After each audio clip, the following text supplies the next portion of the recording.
Chapter 335. Bang! Wu Ming casually sent a skeleton soldier that emerged from the shadows of the building flying. He continued to investigate the surrounding situation. So far, there are no ordinary people in the entire Winterwood City. Did they disappear into thin air? Or were they taken away? Although there were traces of blood and corpses, Wu Ming checked them and found that they were magicians, not ordinary people. Wu Ming stopped and did not continue to walk. Everywhere is full of the smell of the black root mud, as if it has been soaked in it. Wu Ming said in annoyance. No matter what, let's go home and Gil first. Wu Ming was worried about Gil. After all, the city was now empty, only some skeleton soldiers and ghosts. Maybe the other 6 servants besides Wu Ming also disappeared. Therefore, Winterwood City was full of contaminated magic. Wu Ming could not detect the changes in the magic of Winterwood City. That is to say, if there was a battle, Wu Ming could only hear it through his eyes and ears. Just like now, wah! What the hell is going on here? A girl's cry for help came. There are still people alive. Wu Ming's eyes lit up. Let's go and see. With that, Wu Ming disappeared. On the other side, a white-haired girl was running angrily, and behind her was a group of skeleton soldiers. That's right, a group. This made Wu Ming, who came here, could not help but blink. Is this guy's lucky? That's right, although there were a lot of skeleton soldiers, Wu Ming basically encountered the scattered skeleton soldiers in the shadows of some tall buildings. Did the skeleton soldiers know how to hunt the weak together? Thinking like this, Wu Ming walked toward the girl, and his hands did not stop moving. The girl did not seem to notice the arrival of Wu Ming. She was an assassin, and continued to run. However, as often happens in melodramatic plots, the girl tripped. Damn it, don't underestimate me, I'm the master of animus. As if going crazy, the girl raised her hands. Of course, she was not surrendering, but she was going to use magic to attack. Gander. The white-haired girl raised one of her hands and extended her index finger. She then placed her other hand on the hand that had extended her index finger, and a magic array appeared in front of her index finger. A yellow magic bullet shot from the magic circle and hit a skeleton soldier, and the skeleton soldier disappeared in an instant. Is it a Nordic curse magic? Wu Ming said calmly. This kind of magic was originally a curse that could reduce people's physical ability. If it was serious, it could even kill people, but if there was enough magic power, it could also turn it into a magic bullet. This girl seemed to be a first-class magician. However, for the skeleton soldiers, it was not enough to make them feel the danger. The rest of the skeleton soldiers rushed toward the white-haired girl. Don't underestimate me. The girl continued to shoot Gander, but it could only kill a few skeleton soldiers. At this time, the girl found that there was a skeleton soldier on the electric pole behind her. The girl turned her head and looked at the demonic skeleton. Gander. The girl panicked and shot magic bullets at the skeleton soldier, but because of the panic, the magic bullets fired by the girl were a little off target, and the skeleton soldier dodged them easily. Facing the skeleton soldiers that fell from the sky, the girl was completely panicked. The girl held her head in fear and closed her eyes in despair. Someone save me. Lev. Clara, accompanied by the sound of something falling to the ground, the girl found that the expected attack did not come, and even the sound of the skeleton soldiers in front of her disappeared. Huh! The girl slowly opened her eyes and looked at the skeleton soldier behind her. She saw that the skeleton soldier that had just attacked the girl had been divided into 13 pieces like a work of art and scattered on the ground. Then, the girl looked at the skeleton soldiers in front of her. All of them were still. A young man wearing a black trench coat, a black top hat, and his hands in his pockets slowly walked out of the skeleton soldiers. Clara. All the skeleton soldiers turned into pieces and scattered on the ground, making a sound. The young girl was startled, and her body shrank back. The young man took off his top hat and made a noble salute to the girl. Although I'm sorry, I'm not the Lev you want, but I can still save you, lady. The girl looked at the young man in front of her blankly and did not speak. On the other side, Kuchelin and a rather naked man were fighting. The man wielded a spiral sword and attacked Kuchelin, who was holding a magic staff, repeatedly. What's wrong, Kuchelin? Can't you fight after becoming a caster? The man continued to attack Cuchulain with a smile on his face. Damn it. Since you're mocking me, then take this, Fergus. Cuchulain smiled bitterly, then pointed his staff at the man named Fergus. The Lune rune appeared under the man's feet, and then there was a big explosion. Boom. Cuchulain took advantage of the impact of the big explosion to open up the distance and stood firmly in the distance. Whoosh. Fergus waved the spiral sword in his hand, and the smoke caused by the big explosion dissipated. Then he put the spiral sword on his shoulder. You're really worthy of being called a Lune rune while fighting. You've become a caster, your brain is also good. Fergus continued to smile and looked at Cuchulain. Well, I'm also a caster. And, where did you come from? There are only 7 casters in the Holy Grail War, Fergus McRoy. Cuchulain looked serious. Since Cuchulain and the other 7 casters retreated, the next night, Cuchulain's spirit body stayed in the Winterwood Hotel. Suddenly, he could not sense his master. Cuchulain quickly looked for his master, but there was no one in the Winterwood Hotel. Outside the hotel, Cuchulain found that the whole Winterwood city had turned into a sea of fire, and he himself, even without his master, felt the lack of magic power. There was no doubt that the Great Holy Grail had provided him with magic power. Then, Fergus came to the door. I don't remember there being 2 sabers in the Holy Grail War. Where's the Night King? Cuchulain looked at Fergus seriously. Well, I'm not very clear here. I only know that my master used the Holy Grail to re-summon 7 casters and let us kill all the survivors in the city, including the servants. Fergus shrugged and said indifferently. However, it seems that there are not many living people in this city. I sensed the aura of a servant, so I came here. I didn't expect it to be you, Cuchulain. Cuchulain was shocked by Fergus' words. Not to mention other things, his master had re-summoned 7 casters, which meant that there were now 14 casters in Winterwood City.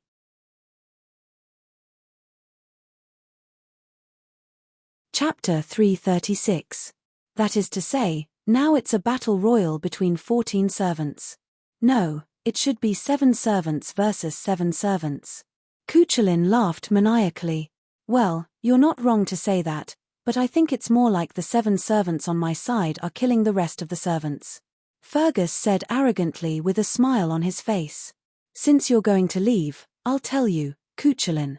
Fergus said, raising the spiral sword in his hand. Your saber belonged to us from the start, and your berserker was too noisy, so we surrounded him and killed him. But to be honest, he's quite capable. Fergus still had a smile on his face. Cuchulain felt a sense of crisis in his heart, and he quickly began to draw the Lune rune. If you can resurrect 11 times, I have nothing to say, but you will still be killed by us. The spiral sword began to emit a strange light. Cuchulain, who was familiar with Fergus, knew that it was the precursor of Fergus's noble phantasm. Goodbye, my adopted son and friend, Cuchulain. After that, Fergus waved the shining spiral sword in his hand. Khaled Bolg. With the release of the noble phantasm, a rainbow-like brilliance covered Cuchulain. Boom. The huge impact brought smoke and dust that covered the sky. So, who's next? Fergus said, carrying the released spiral sword and leaving the Winterwood Hotel. When the smoke and dust dissipated, several high-rise buildings, including the Winterwood Hotel, turned into ruins, as if witnessing the end of the hero, Cuchulain, and as if symbolizing the bravery of the hero, Fergus, lying there quietly. On the other side, Wu Ming and the white-haired girl walked side by side on the burning abandoned road. The collapse of the Winterwood Hotel and the series of explosions naturally attracted the attention of Wu Ming and the white-haired girl. Wu Ming frowned and looked in that direction. Cuchulain, is that you? What happened over there? Assassin, do you know something? The white-haired girl said rather angrily. Maybe it was a fight between servants. Who knows? Wu Ming shrugged and did not say anything. The white-haired girl resisted the urge to curse and touched the necklace around her neck. She didn't say anything and instead smiled happily. It's time to go, Olga. There's still a long way to go to our destination, Wu Ming said, walking ahead. Me. I got it. Also, I'm your master. Can't you just listen to me for once? The girl named Olga didn't say anything in the end. She obediently followed Wu Ming and complained. Yes, yes, a master who doesn't have the ability to master. You. Assassin. Wu Ming could not help but smile. After Wu Ming saved the girl, he generously admitted his identity as the masterless assassin. The girl also told him her name, Olga Marie Animusfire. It sounded like a noble name. Wu Ming vaguely remembered this surname when he went to the clock tower. In that case, let's work together. Then, he made a suggestion. Wu Ming meant to let the girl named Olga Marie be his temporary master. Of course, this didn't mean that Wu Ming couldn't do without a master, because Wu Ming was directly summoned by the Great Holy Grail. No, it should be said that Wu Ming's main body was summoned by the Great Holy Grail. In fact, it was Wu Ming's main body that was summoned by the Great Holy Grail. Of course, on the other hand, Wu Ming was not interested in Olga Marie or anything like that. It was because Olga Marie's previous words made Wu Ming quite interested. Who can save me, Rafe? At that time, Olga Marie did shout that. And Wu Ming had seen the owner of this name not long ago, well, and he was tricked. Wu Ming intuitively felt that Olga Marie and Rafe must be related, but Olga Marie didn't look like a big villain. Therefore, Wu Ming was very curious about where Rafe, Olga Marie, and the others came from. There was no doubt that Rafe was not from this world, and Olga Marie was full of puzzles. Wu Ming was a magician who explored the whole Winterwood City. At that time, there was no Olga Marie, and no one entered Winterwood City these days. And the most important thing was that Olga Marie was dead. Yes, Wu Ming could perceive that Olga Marie was a ghost existence, similar to the existence of a servant. But it seemed that Olga Marie didn't know that she was dead, and still thought that she was a human, still alive. For various reasons, Wu Ming proposed to establish a contract with Olga Marie. I refuse. Of course, Olga Marie with a sad and angry face refused Wu Ming. Wu Ming certainly knew why Olga Marie refused, as before Wu Ming and Olga Marie joked that there was no master talent. Olga Marie was a first-class magician, but he didn't know why Olga Marie didn't have a master talent, not even a little bit. First-class magicians didn't have a master talent, which was undoubtedly interesting. However, who was Wu Ming? For this kind of situation, Wu Ming prepared a tool very early.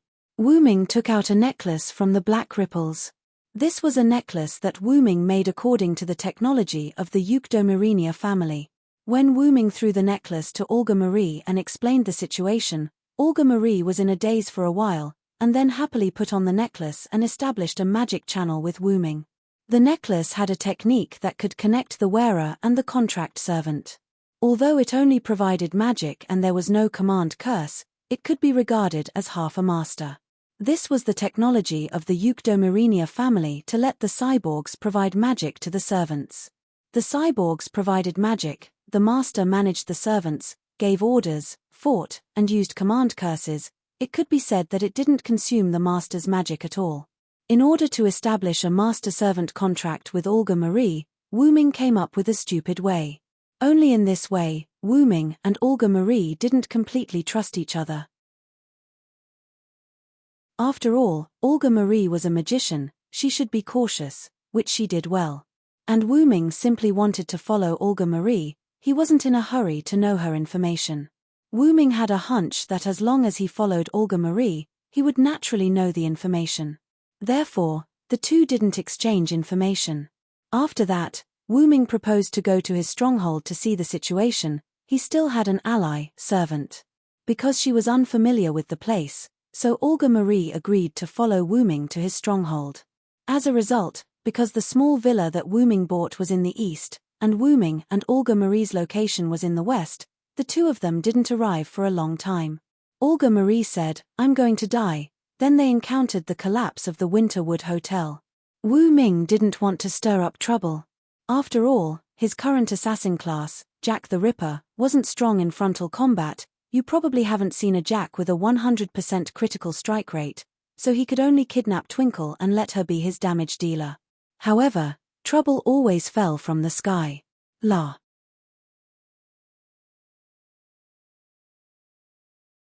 Chapter 337. La. Accompanied by an inexplicable roar, A black creature with black smoke all over its body charged out of nowhere. The opponent was undoubtedly a servant. Wu Ming could feel it at such a close distance, and it seemed to be a berserker. What's going on? Isn't berserker Hercules? Wu Ming frowned. Later, Wu Ming observed that berserker seemed to rush out from the collapsed Winterwood Hotel, which meant that the opponent was previously under the hotel. The opponent's whole body was black, and he could tell that it was an African. Wu Ming thought so. However, it was lucky. La. The black mass roared and rushed toward Wu Ming. That's right, it rushed toward Wu Ming, ignoring Olga Marie. Wu Ming could feel that the opponent was targeting him.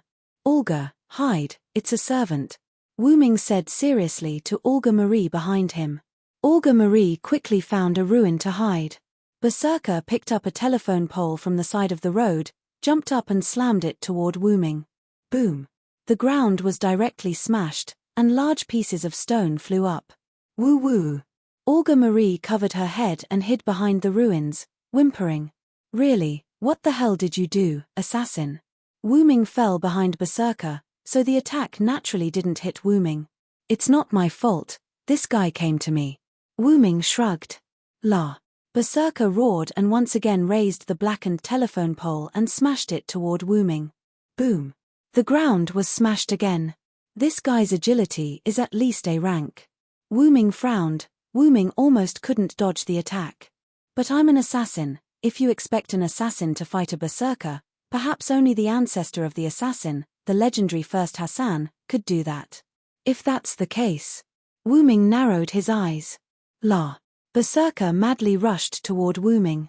With Berserker's current speed, Wu Ming was in danger. The mist, dark mist city, along with Wu Ming's noble phantasm, countless smoke exploded and engulfed Berserker, forcing Berserker was forced to stop. The smoke enveloped an area of 100 meters with Wu Ming as the center.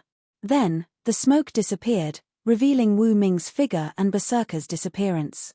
Olga Marie put out her head when there was no more noise. Hey! Did you kill that Berserker? Olga Marie was in disbelief. The smoke also covered her, so Olga Marie couldn't see anything and couldn't hear anything clearly, so she didn't know what happened. Of course not, I just trapped that Berserker in an enchantment. Let's go, he'll come out soon. That's right, Jack the Ripper's enchantment, the mist. It was the spirit storm that recreated London in the 19th century. It was also the reason why Jack the Ripper could spread fog and use fog. Enchantment. Enchantment. Olga Marie was obviously shocked. After all, for a magician, an enchantment was the highest level of magic. Don't be so surprised. My enchantment is cursed, it's not a good thing. Wu Ming shook his head, then took the lead and began to move toward the stronghold. After that, Olga Marie didn't ask any more questions. After all, Olga Marie was just a fake master who provided magic, so she couldn't see the attributes of the servant. Well, my situation is a bit complicated, I can't explain it in a short time. You can call me Jack or Assassin, after all, we're just partners. Wu Ming said at that time. Jack. Assassin. Olga Marie thought carefully. Hey. If you don't follow me, I'm leaving. Wait a minute. After walking for a while, Olga Marie really couldn't walk anymore, so Wu Ming took Olga Marie to a store to settle down. Although most of the buildings were destroyed and burned, there were still some buildings that weren't completely destroyed. Like this small store, there was some edible food in it. Here. Wu Ming said, throwing a bread to Olga Marie. This is. Olga Marie looked at the old goods, slightly nostalgic. It's still in the packaging, it's still edible. Wu Ming continued to organize the edible food, one by one, putting it into the black ripple. Olga Marie ate in small bites, looking at Wu Ming's black ripple. Is this an independent space? Olga Marie asked. Yes, because I cheated a little. I let the assassin rank have the noble phantoms of other ranks. Wu Ming smiled a little awkwardly. Wait, you can cheat. Olga Marie heard that for the first time, she couldn't stay calm. Didn't I say, after all, I'm special? Wu Ming just said to Olga Marie's surprise. Then, after organizing the edible food, Wu Ming walked to the door. I'll go out and check the situation, You stay here and don't run around. Wu Ming said. What? You make it sound like I like to run around. Olga Marie retorted Wu Ming, but Wu Ming just pretended not to hear. I also need to clear my mind, you should go. Olga Marie said in disgust. Wu Ming shrugged and didn't say anything. Wu Ming released his mana, propelling himself to fly up and directly arrived at the roof of a tall building. From the height of this building, he could almost overlook the entire Winterwood City. Standing on the roof, Wu Ming looked at Winterwood City. He could vaguely see that there were battles in Winterwood City, and there were more than one. There weren't many battles that could cause large-scale explosions, and Wu Ming could vaguely sense a small battle. But, it's a bit too much. Wu Ming said in detail.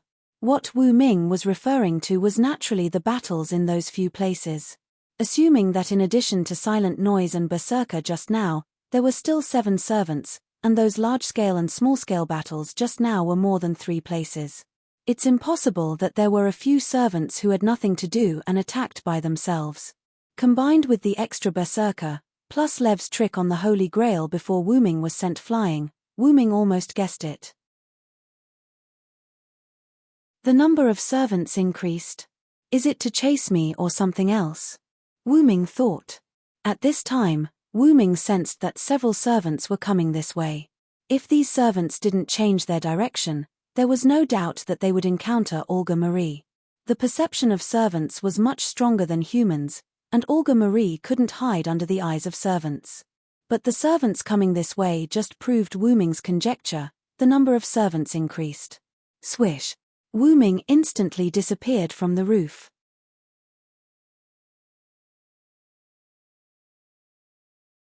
Chapter 338. On the abandoned and burning street, 2 figures were running.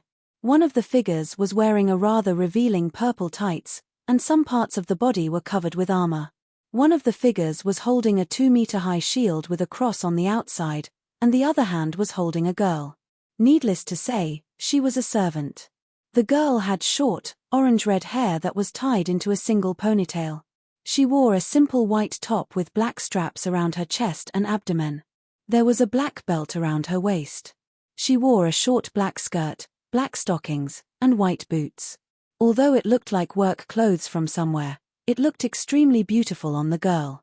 The girl with short orange hair had 3 red marks on the back of her right hand, which formed a shield. Obviously, she was the master of the girl in purple tights. Next to the 2, a girl in a cloak was carrying a scythe and holding a little girl with black hair in her arms. If Wu Ming was here, he would know that she was one of the 7 servants on the beach. She used a scythe as a weapon, Lancer of the Tong family. Needless to say, the little girl with short black hair in her arms was the master of Lancer. The 3 petal-like marks on the back of her right hand were the best proof. Matthew, are you okay? The girl with short orange hair asked with concern. She seemed to feel guilty for letting the younger generation carry her. It's okay, Senpai. I am Senpai's servant, and Senpai is my master. The girl named Matthew said and smiled at her master. They're coming. Lancer, who was beside the 2 of them, finished speaking. Suddenly, a sharp arrow was shot towards them.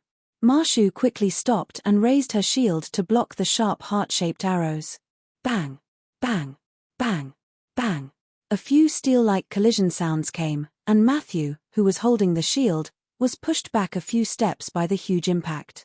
Are you okay, Matthew? The orange-haired girl asked worriedly, her words vaguely hinting that she was blaming herself for not being able to help. It's okay, Senpai. Please be careful, the opponent is a very powerful servant.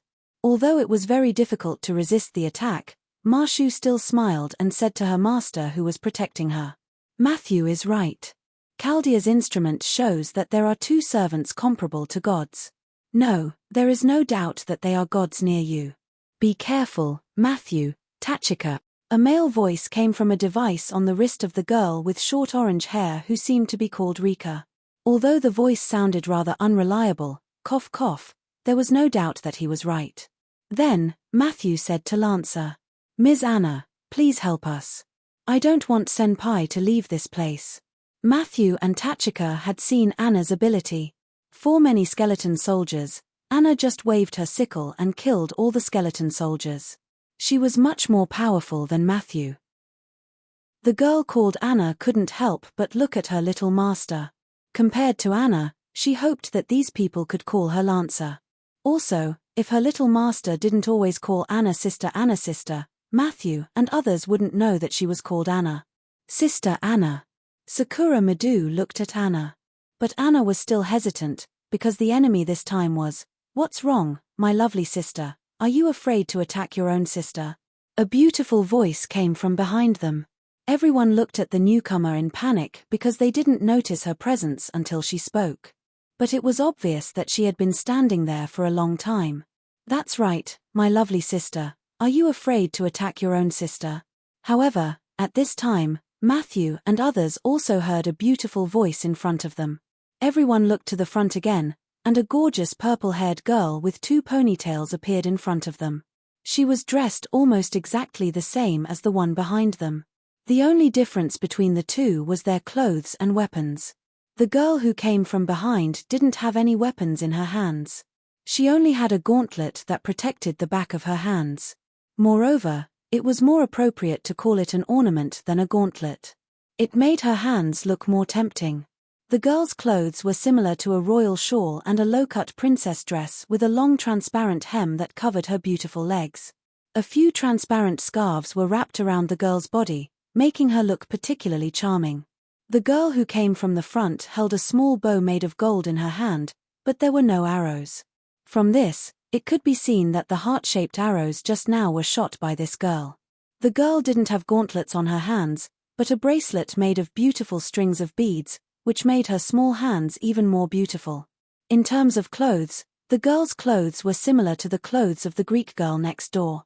It was just a short skirt that went up to the knees, and there was a bow in front of the chest.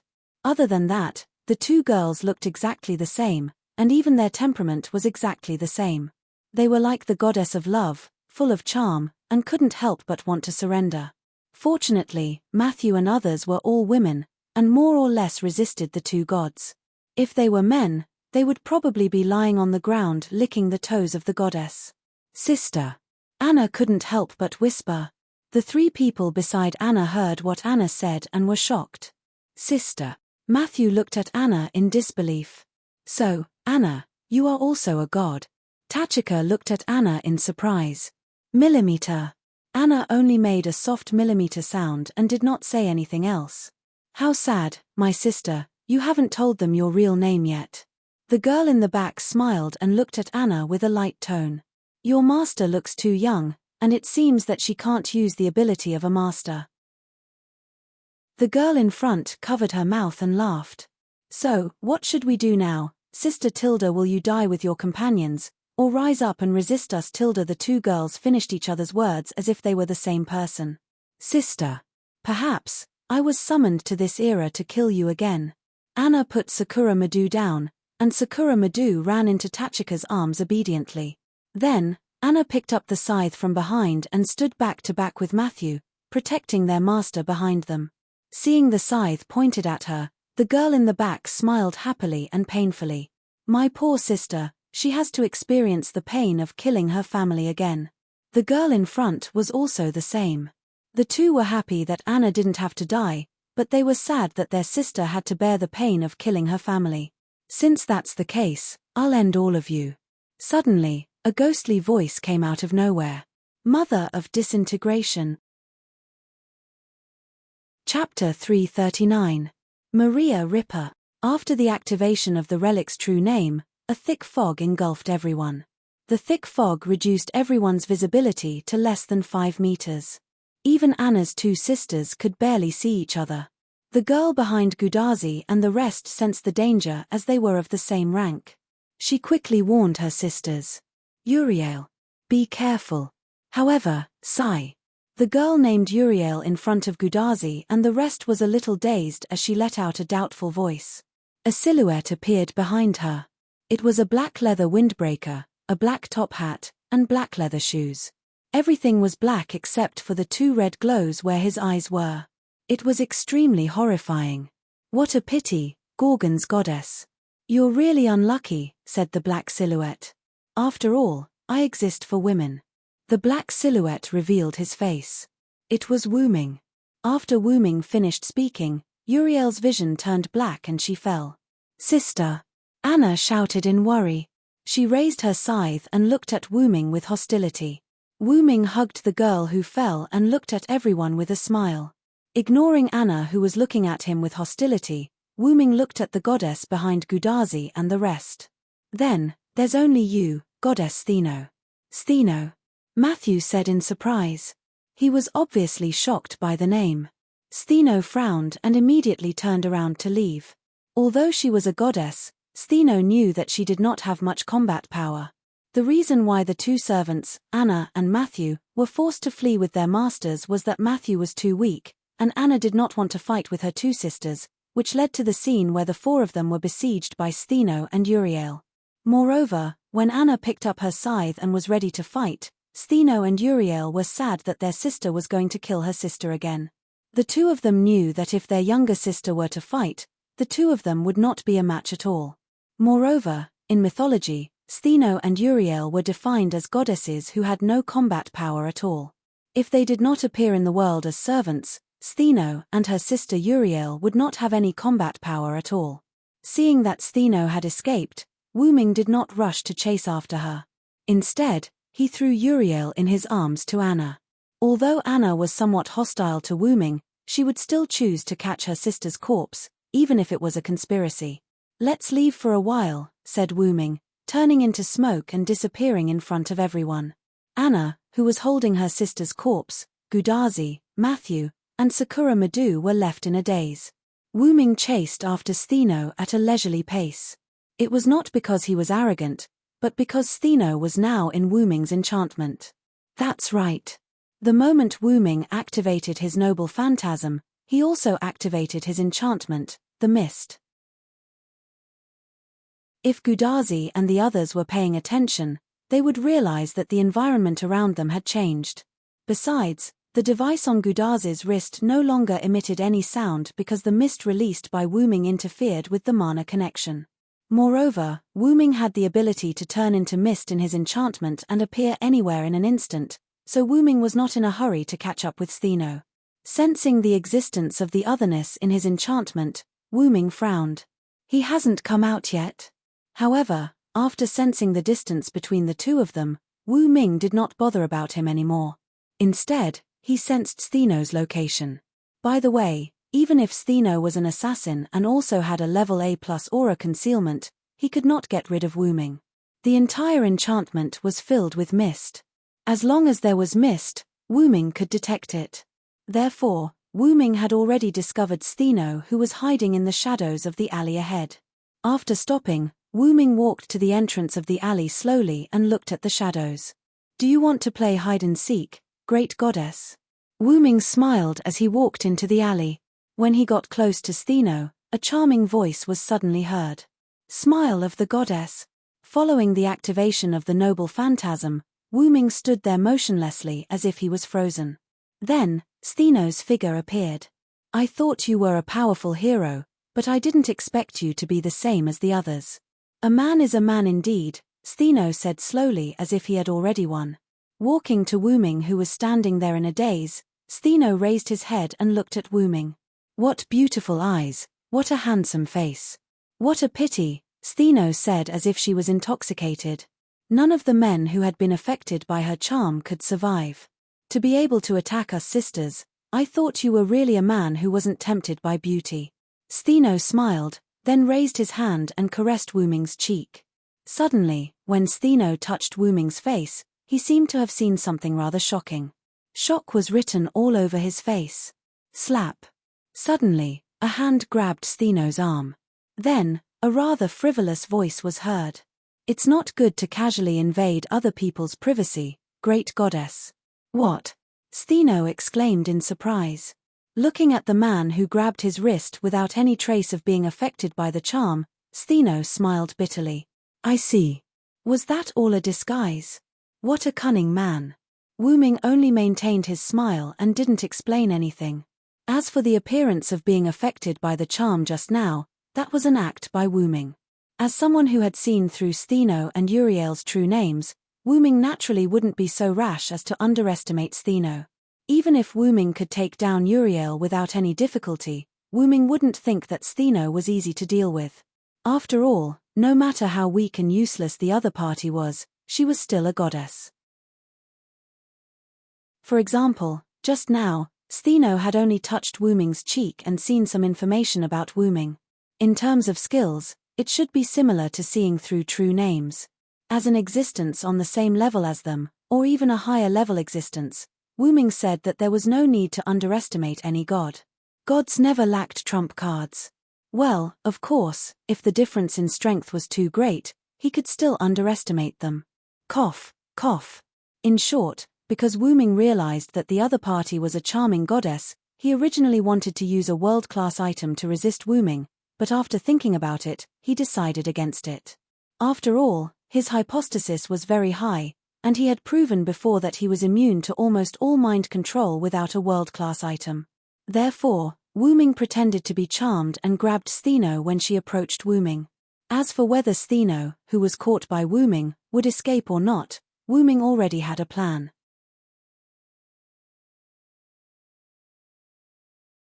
Chapter 340. Wu Ming grabbed Stheno's hand, and a silver chain wrapped around it. Wu Ming had plenty of pirated Enkidu in his dimension artifact. Cough, cough. Anyway, Stheno couldn't run away. Moreover, after Stheno saw what happened to Wu Ming, he gave up on the idea of running away. Don't worry, Sly Man. I have no intention of running away, even if you did something terrible to my sister. With a smile on his face, Stheno calmly said something rather strange.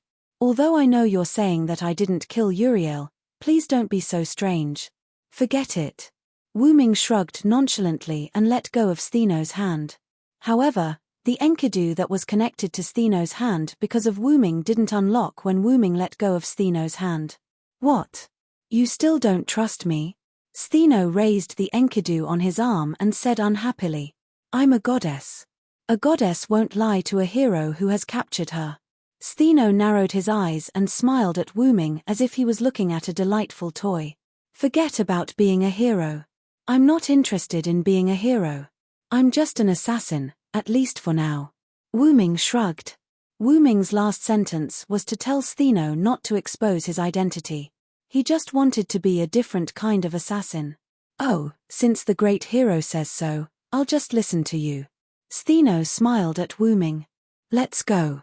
Your Uriel should be awake by now, right? Wu Ming grabbed Stheno's hand and started walking towards where they came from. As expected of a brave warrior. You actually dared to hold the hand of a goddess. However, since you didn't do anything to Uriel, I will forgive your rudeness. Stheno raised his neck like a proud princess. I feel like it's better to get rid of you now. On the way, Wu Ming began to ask Stheno for information or to verify his speculation. After Wu Ming told Stheno about his speculation that Lev had re-summoned 7 servants, Stheno nodded. As expected of you. That's right. The man in the green hat summoned 7 new servants, including me and Uriel. Stheno walked elegantly as if Wu Ming didn't take the initiative to hold her hand, but she took the initiative to hold Stheno's hand. Then, he began to introduce their lineup. I'm an assassin, Uriel is an archer, and Saber is a muscle man. I can tell he's a lecherous guy.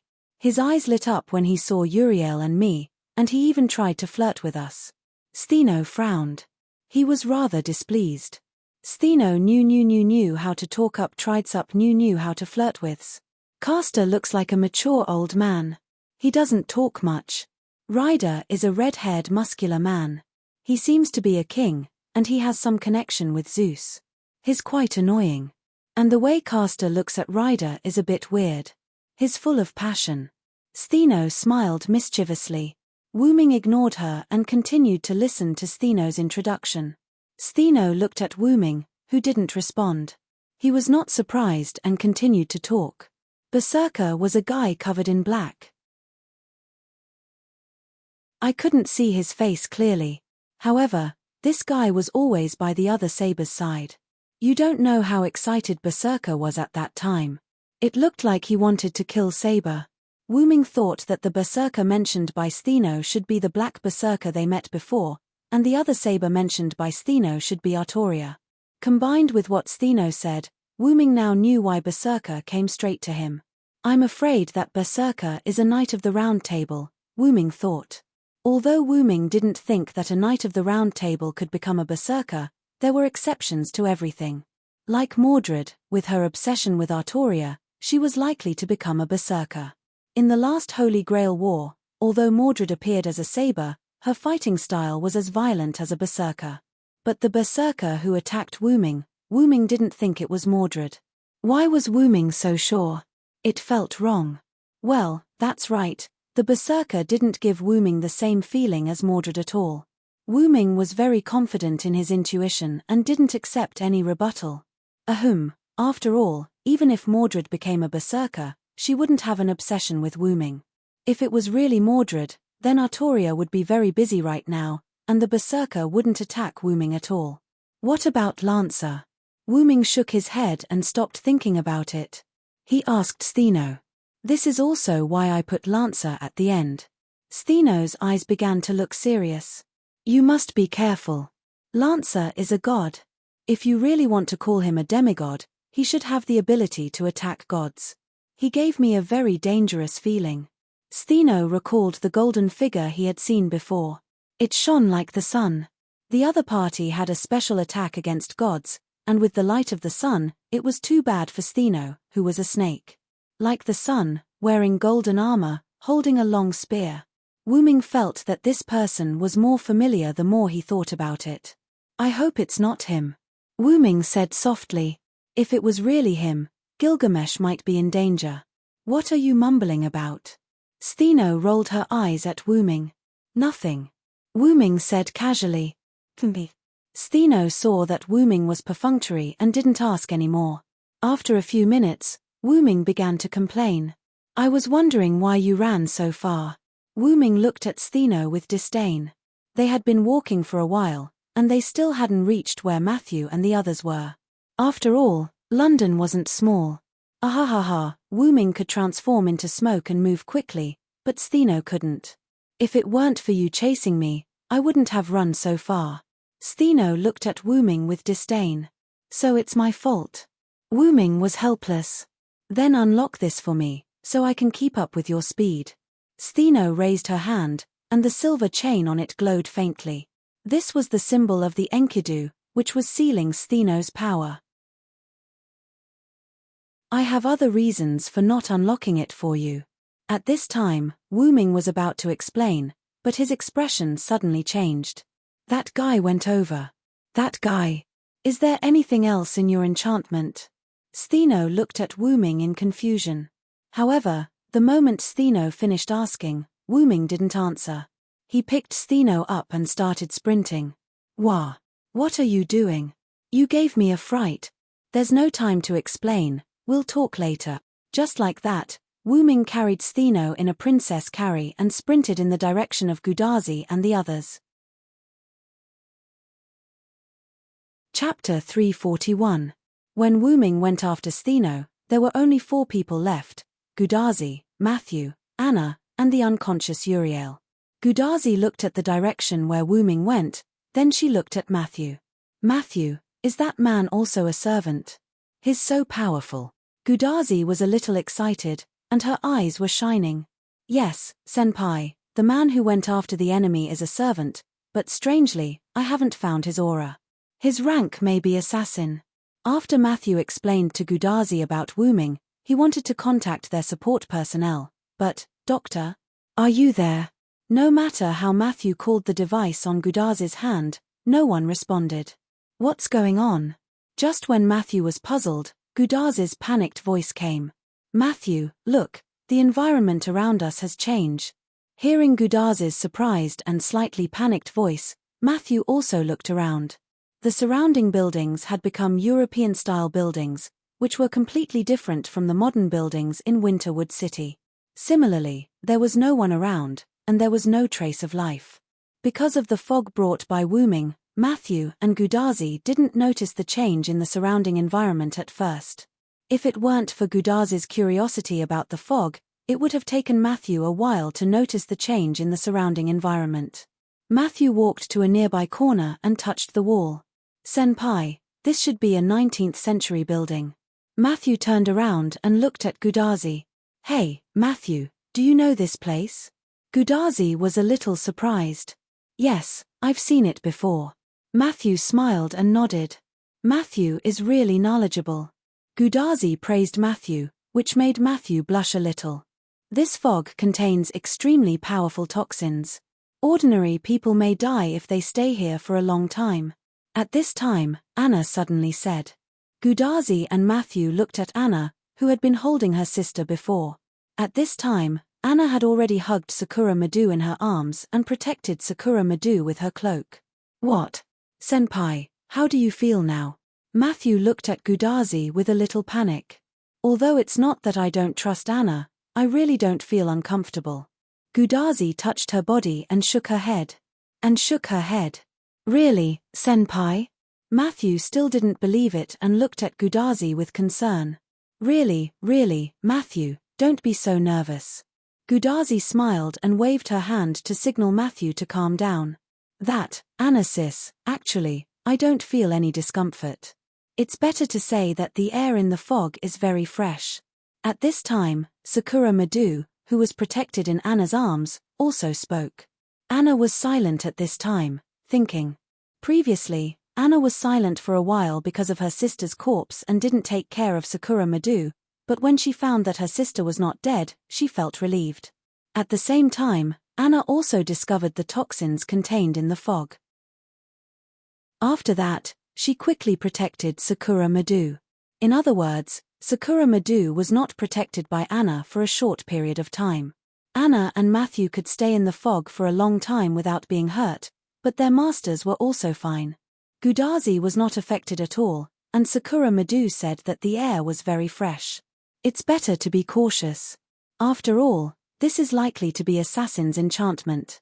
Anna was silent for a moment, but she still didn't release Sakura Madu from her cloak. However, after Anna said the word enchantment, Matthew was shocked. Enchantment. After all, Matthew already knew that Anna was also a goddess, so Matthew felt that Anna's words were very credible. Looking at the somewhat surprised Matthew, Gudazi, who didn't know what an enchantment was puzzled. Matthew, what is that? Enchantment? Gudazi asked. Senpai, enchantment is a magic that can instantiate one's own scenery. You can think of it as an independent small world. Matthew knew that his master was not a magician, so he explained it in the simplest terms. Independent small world? Is it that powerful? Gudazi was also surprised. Well, it's called enchantment. It's called the magic closest to magic. It can be said to be the highest level magic. Matthew nodded. The highest level magic. For Gudazi, she didn't understand the meaning of magic, but the term highest level magic was very useful for Gudazi. After all, it was the highest level magic. And among magicians with enchantment are quite rare. It seems that Assassin is not an ordinary person. Matthew looked at the direction where Wu Ming left. The servant over there is right. She is indeed not an ordinary person. A seductive voice sounded, and it was a voice that everyone was familiar with. What's that sound? Gudazi looked in the direction of Uriel, who was unconscious. As expected, the unconscious Uriel had woken up. She was sitting on the ground in an elegant posture, looking like a young lady. Huh! Didn't you say that you were killed by Assassin just now? How did you come back to life? Gudazi's face was filled with a zombie expression. After all, Gudazi always thought that Uriel was killed by Wu Ming. How rude of me, unknown master. Let's not talk about how I'm a goddess. How could I die so easily? Moreover, that guy isn't a cruel person. Why would he kill me? Uriel looked at Gudazi with disgust, which made Gudazi feel a little embarrassed. Are you awake, sister? Anna knew that her sister was not dead, so she was not surprised to see Uriel wake up. I'm so sad, my dear sister. Can't you be more gentle with your sister? Uriel said uninterestedly. Anna didn't say anything. She didn't even look at Uriel. You won't be our enemy anymore, right? Matthew said uncertainly. Yes, of course. I've been defeated by that man, and I'm his prisoner now. I won't attack you anymore." Uriel didn't feel like a prisoner at all. She looked at Gudazi and Matthew playfully. "Besides, although Master asked us to kill all living creatures, Stheno and I have no intention of attacking you. We're only chasing you because our sister is here." Sigh. Matthew and Gudazi were dumbfounded. Hearing this, Gudazi and Marshu remembered that it was Anna who passed by them at the beginning, and then the two of them began to chase after them. Because of that, Matthew had no choice but to propose a collaboration with Anna. "I'm sorry." Anna's expression couldn't be seen, but Matthew and Gudazi felt that Anna's face was extremely red. "Let's not talk about that first. A servant is coming," Uriel said calmly. La dash. Chapter 342. A roar that didn't sound like a human's roar could be heard from the front of Gudazi and the others. This made Gudazi, who had just escaped from danger, feel very uneasy. Matthew, who could see his master's uneasiness, raised his shield and stood in front of Gudazi. "It's okay, Senpai. I am Senpai's servant. I will protect Senpai." Looking at Matthew's smiling face, Gudazi's fear was swept away. "Thank you, Matthew." Gudazi smiled at Matthew. "It's coming," Uriel reminded. At the same time, a hostile servant appeared in front of Matthew and the others. Because of the interference of the fog, Matthew, who had just become a servant, no, a dime servant, was obviously not like Uriel and Anna. His perception of danger was also a level lower. Anna had already let go of Sakura Madu and raised her scythe at the source of the danger. Sakura Madu also ran to Gudazi's side and was hugged by Gudazi. After all, Sakura Madu was still a little girl, and she was very likable. Gudazi naturally would not reject Sakura Madu, so she picked her up. La. As the roar approached, the owner of the roar appeared in front of Gudazi and the others. The black fog and the full body armor made it impossible to see the person's face, but they knew that this was a berserker. "Ah, it's our berserker." Uriel knew that the berserker would not distinguish between friend and foe, but she still said calmly. Although Matthew was very confused about what Uriel meant by our side, now was not the time to ask questions. "Sister, can you fight with us?" Anna looked at Uriel, who was sitting on the ground in an elegant posture. Of course, Marshu and Gudazi also agreed to the idea of increasing their combat power. "No," Uriel said straightforwardly. Looking at Matthew and Gudazi, who immediately showed regret, Uriel continued. "It's not that I don't want to help you, but that man is afraid that I won't be honest, so he has already set a restraint on me." With that said, Uriel raised her hand with a bracelet. Above this pair of beautiful and charming jade hands, several silver-white chains with golden light were wrapped around it. "Chains?" Gudazi said, looking at the silver-white chains in confusion. She didn't notice it before. Matthew was also puzzled. Obviously, neither of them noticed it. Perhaps only Anna, who caught Uriel before, noticed it. The extraordinarily beautiful chains and the beautiful girl accompanied by her smile made her even more beautiful and seductive. It didn't feel out of place at all, which was why Matthew and Gudazi didn't notice it. "This chain has the ability to restrain the mana and divine power in my body. Also, I was injured by that man's noble artifact earlier, so I don't even have the strength to stand up now." This was also the reason why Yuri and Ellie had been sitting there without standing up. "Besides, you can't defeat him alone. Hurry up and run for your lives." After all, Uriel and the Black Berserker were considered to be on the same side, and he wasn't weak at all. When Anna decided to kill Uriel and Stheno, the two of them felt that Anna would definitely be able to do it. That was because that was how myths and legends worked. This was how heroic spirit legends worked. The evil dragon was destined to be unable to defeat the dragon slayer, and the pure girl couldn't resist her younger sister who killed and devoured her in order to protect her. That was the tragedy and lore of the followers. Therefore, judging from the strength of Anna and Matthew, it was unlikely that they would be able to defeat this berserker. "I won't leave. I won't abandon my sister and leave. I'll protect my sister this time." It was ironic that the pursuer no longer chased after them. The rebels who had made up their minds to kill the pursuer changed their mind and chose to protect the pursuer instead. Fate is often so ******************. Get used to it. Us too. Although you've been chasing after us, it was a misunderstanding. Since you're Ms. Anna's sister, we won't abandon you. Gudazi clenched her fists and looked at Matthew. That's right. I agree with you, Senior. Matthew nodded. It had to be said that Matthew, who had just become a subservient, and Gudazi, who had just entered the world of magicians, had a very high sense of justice. However, Uriel was helpless against Anna, Matthew, and Gudazi's opinions. You guys are really... Uriel shook her head helplessly. Then, before Uriel finished her sentence, Anna dashed toward Berserker. La! Berserker bellowed at the sight of his enemy charging toward him. He raised the blackened electric pole in his hand and charged toward Anna. Got to say, Uriel was indeed a goddess. Her analysis was spot on. Anna was indeed no match for Berserker. Bam! In just a single exchange, Anna was sent flying by Berserker. Marshu. Gudazi saw that his ally was sent flying, so he quickly shouted at Marshu. Yes, Senior. Although the two hadn't known each other for a long time, Matthew and Gudazi fell in love at first sight. Ahem, they cooperated very well. Matthew naturally understood what Gudazi meant. In an instant, Matthew dashed toward Berserker with his shield.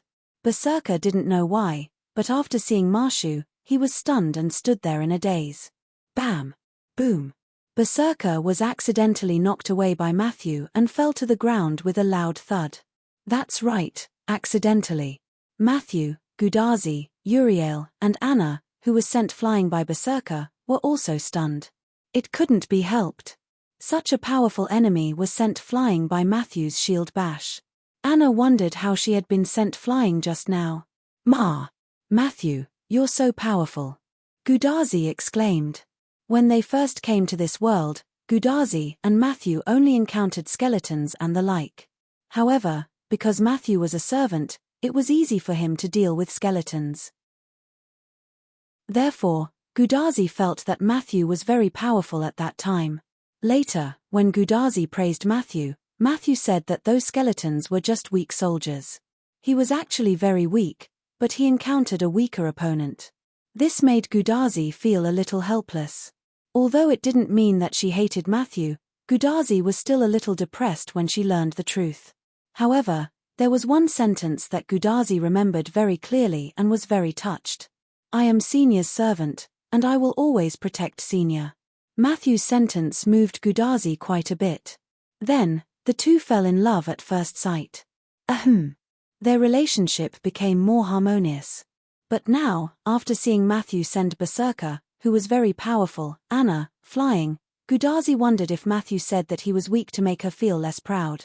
Then, while everyone was still in a daze, Berserker, who was sent flying, got up again and rushed to Matthew's side. That's right. For some reason, Berserker did not attack Matthew. Instead, he attacked the others. Other than Matthew, the one who was closest to Berserker was Uriel, who could not move freely. Berserker rushed to Uriel and raised the electric pole that had been transformed into a noble artifact. Sister. Anna, who got up again, screamed in shock. Boom. Chapter 343. Boom. The Grade D electric pole relic smashed onto the ground, causing the ground to shatter. However, Uriel was nowhere to be seen on the shattered ground and under the electric pole. Uriel was not sent back to the martyr's palace either. Instead, gosh, I almost died, Uriel grumbled. Sister. Anna looked in the direction of the voice. At the same time, Marshu and Gudazi also looked at him. He saw a man wearing a black windbreaker, black leather shoes, and a black top hat standing on top of a pile of rubble. The man was carrying two identical girls in his arms. They were Stheno, who had escaped, and Uriel, who had almost died under Berserker's baton. Ah, it's the mysterious assassin. Gudazi screamed. The man was Wuming, who had rushed over with Stheno. You took so long to come back, assassin. Uriel sat in Wuming's arms, holding Wuming's neck to keep her balance. She complained to Wu Ming in a dissatisfied tone. "Which family are you from? If I had known earlier, I wouldn't have saved you. One stheno is enough for me."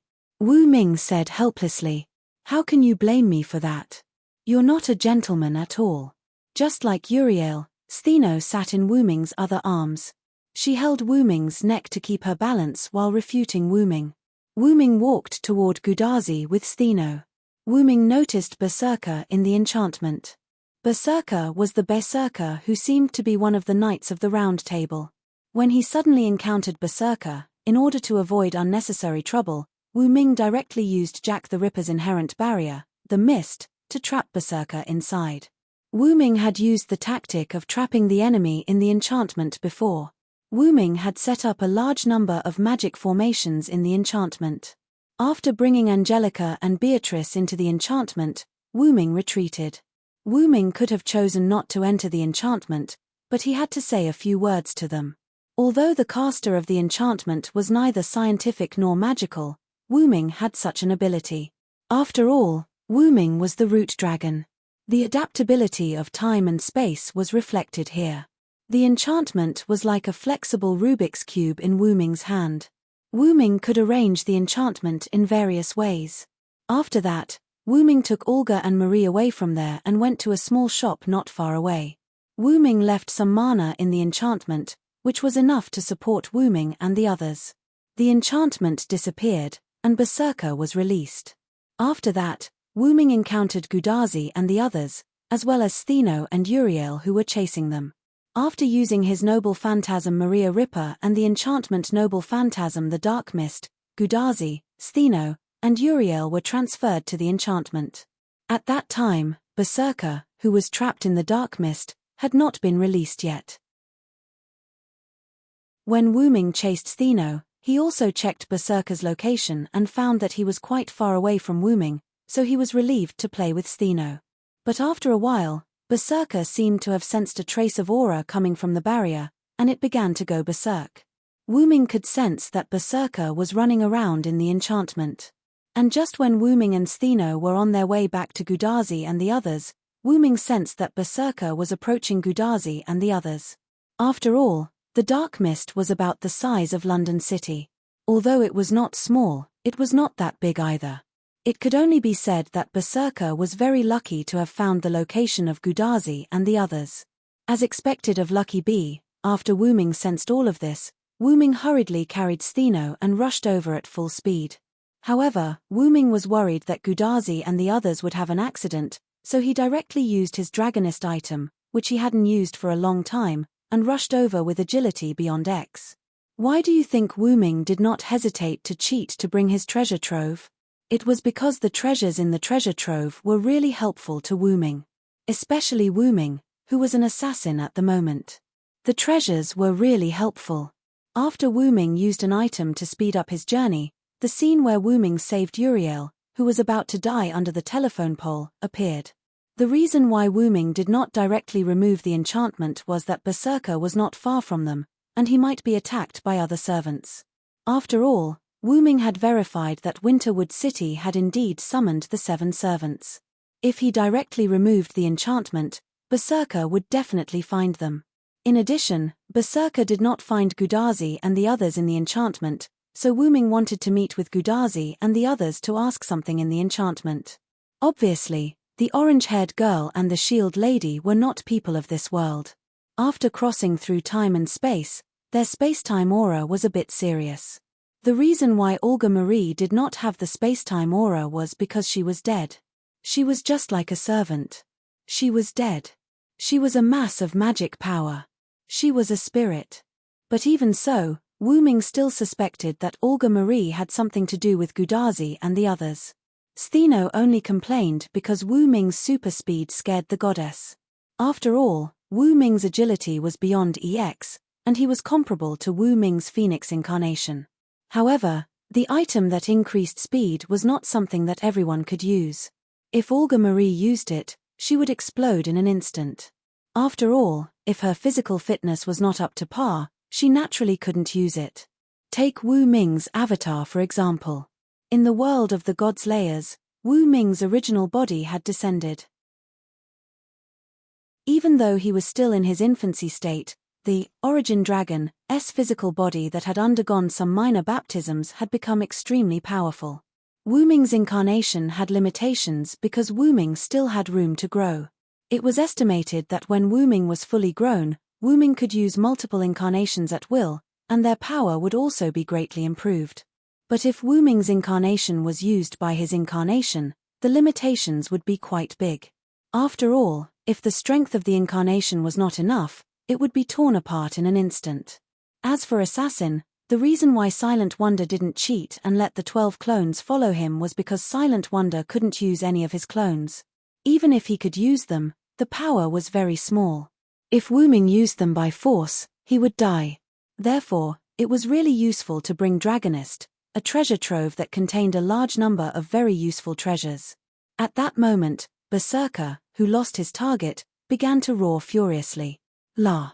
Gudazi and the others realized that the enemy had not been eliminated yet.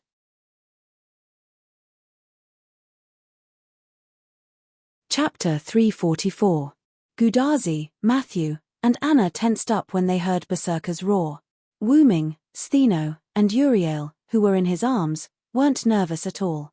Stheno and Uriel were goddesses, so they didn't feel anything from a mere berserker. Even when Uriel almost died under Berserker's stick, she didn't react at all. She was still chatting happily with Wu Ming and Stheno. Wu Ming, on the other hand, wasn't afraid at all. Wu Ming had been through a lot, so a mere berserker wasn't enough to scare him. Wu Ming wasn't scared at all. Besides, Wu Ming only used the dark mist to trap Berserker because Olga Marie was there. There were many ways to deal with Berserker, but it would be a waste of time to fight Berserker. After all, this city was filled with danger. Olga Marie might already be in danger outside. Berserker was Wu Ming's half-master, after all. It was better to deal with him as soon as possible. Just as Berserker was about to charge at Wu Ming and the others, especially Wu Ming, Berserker realized that his movements were sluggish as if he had fallen into a bottomless swamp. Berserker is indeed Berserker. You didn't even notice the trap I set under your feet. Wu Ming shook his head in boredom. At that moment, a few stones around Berserker lit up. Simple and mysterious runes could be seen on the stones. That's right, they were Lune runes. These stones were rune stones. Just like Rin Enban and Luvia's gem magic, these rune stones had the same effect. Gem magic was to store spells and magic power in gems in advance, and then use them directly when needed. Magicians needed spells and magic power to cast magic, but because the spells and magic power needed to be used were all stored in gems, the use of gem magic was only to release the gems that stored the spells and magic power. Releasing the gems only required a small amount of mana, so gem magic was very practical. However, since the gems used for gem magic were single-use, it was mostly used by nobles. Of course, Rin Enban didn't look like a noble anymore, but she was telling the truth when she said that she was down and out. As for the rune, it was engraved on the stone in advance. When it was used, it only needed to be released. However, the rune was extremely powerful. Although it wasn't in terms of attack, it was extremely powerful in other aspects. Therefore, the stone made of the rune could be said to be extremely precious. At this moment, the stones that trapped Berserker were engraved with large amounts of Lune runes that had the effect of slowing and suppressing. Just one stone was enough to cause an obvious effect. At this moment, dozens of Lune runes lit up around Berserker. These dozens of rune stones formed an intricate magic formation with Berserker in the center. This magic formation was made of dozens of binding Lune runes. It wasn't easy to bind Berserker, who had an A-rank endurance. Of course, if Berserker could move, he would be able to escape from the magic formation. However, Berserker was like a fish on the chopping block. It was impossible for him to escape. What? If one were to ask Wu Ming where the Lune runes engraved on the runestones came from, Wu Ming would say that when he first learned the Lune magic, he would experiment with stones by the roadside. Over time, countless rune stones accumulated. Therefore, Wu Ming chose a portion of the useful rune stones and stored them in his Lune rune space. Of course, Wu Ming hadn't completed the Lune space at that time, so it was still very small. Therefore, Wu-ming only stored a small portion of the rune stones and left the rest in the country of shadow. After that, Wu-ming would sometimes create some rune stones when he was free. After all, Wu-ming knew that there would be a day when he would need them. Just like now, he couldn't release the true name of the relic in his treasure vault, nor could he use the advanced magic of assassin. Now, he only needed to use a little bit of mana to recreate the Kanzaki magic. One had to know that Silent Cry's mana level was EX. In that case, there was no shortage of mana. Although Berserker was bound, he still roared unwillingly. Facing the immobile Berserker, Wu-ming gently placed Stheno and Uriel on the ground, and walked towards Berserker. Wu-ming came before Berserker and took out 18 rune stones from the black space beside him. As expected, you're Lancelot, right? Wu-ming said softly. When Wu-ming said Lancelot's name, Berserker suddenly fell silent for a moment, but soon returned to his frenzied state. Wu-ming smiled with pity. The hero who was known as the Knight of the Lake and the Flower of Knights, who had achieved countless feats and received the blessings of the elves, had actually turned into a monster. What a joke. You've been chasing after me. I'm afraid you're obsessed with me. When Wu-ming was in Camelot, almost all the knights respected, admired, and worshipped Wu-ming. However, Lancelot was the only one who could be considered a fanatic. However, Lancelot wasn't loyal to Wu-ming. As Arthur Artoria's knight, Lancelot had always been exceptionally loyal to her, but he also worshipped Wu-ming fervently. Although he didn't express it, Wu-ming could feel it. After Wu-ming's departure, Lancelot's fanaticism shifted to Guinevere.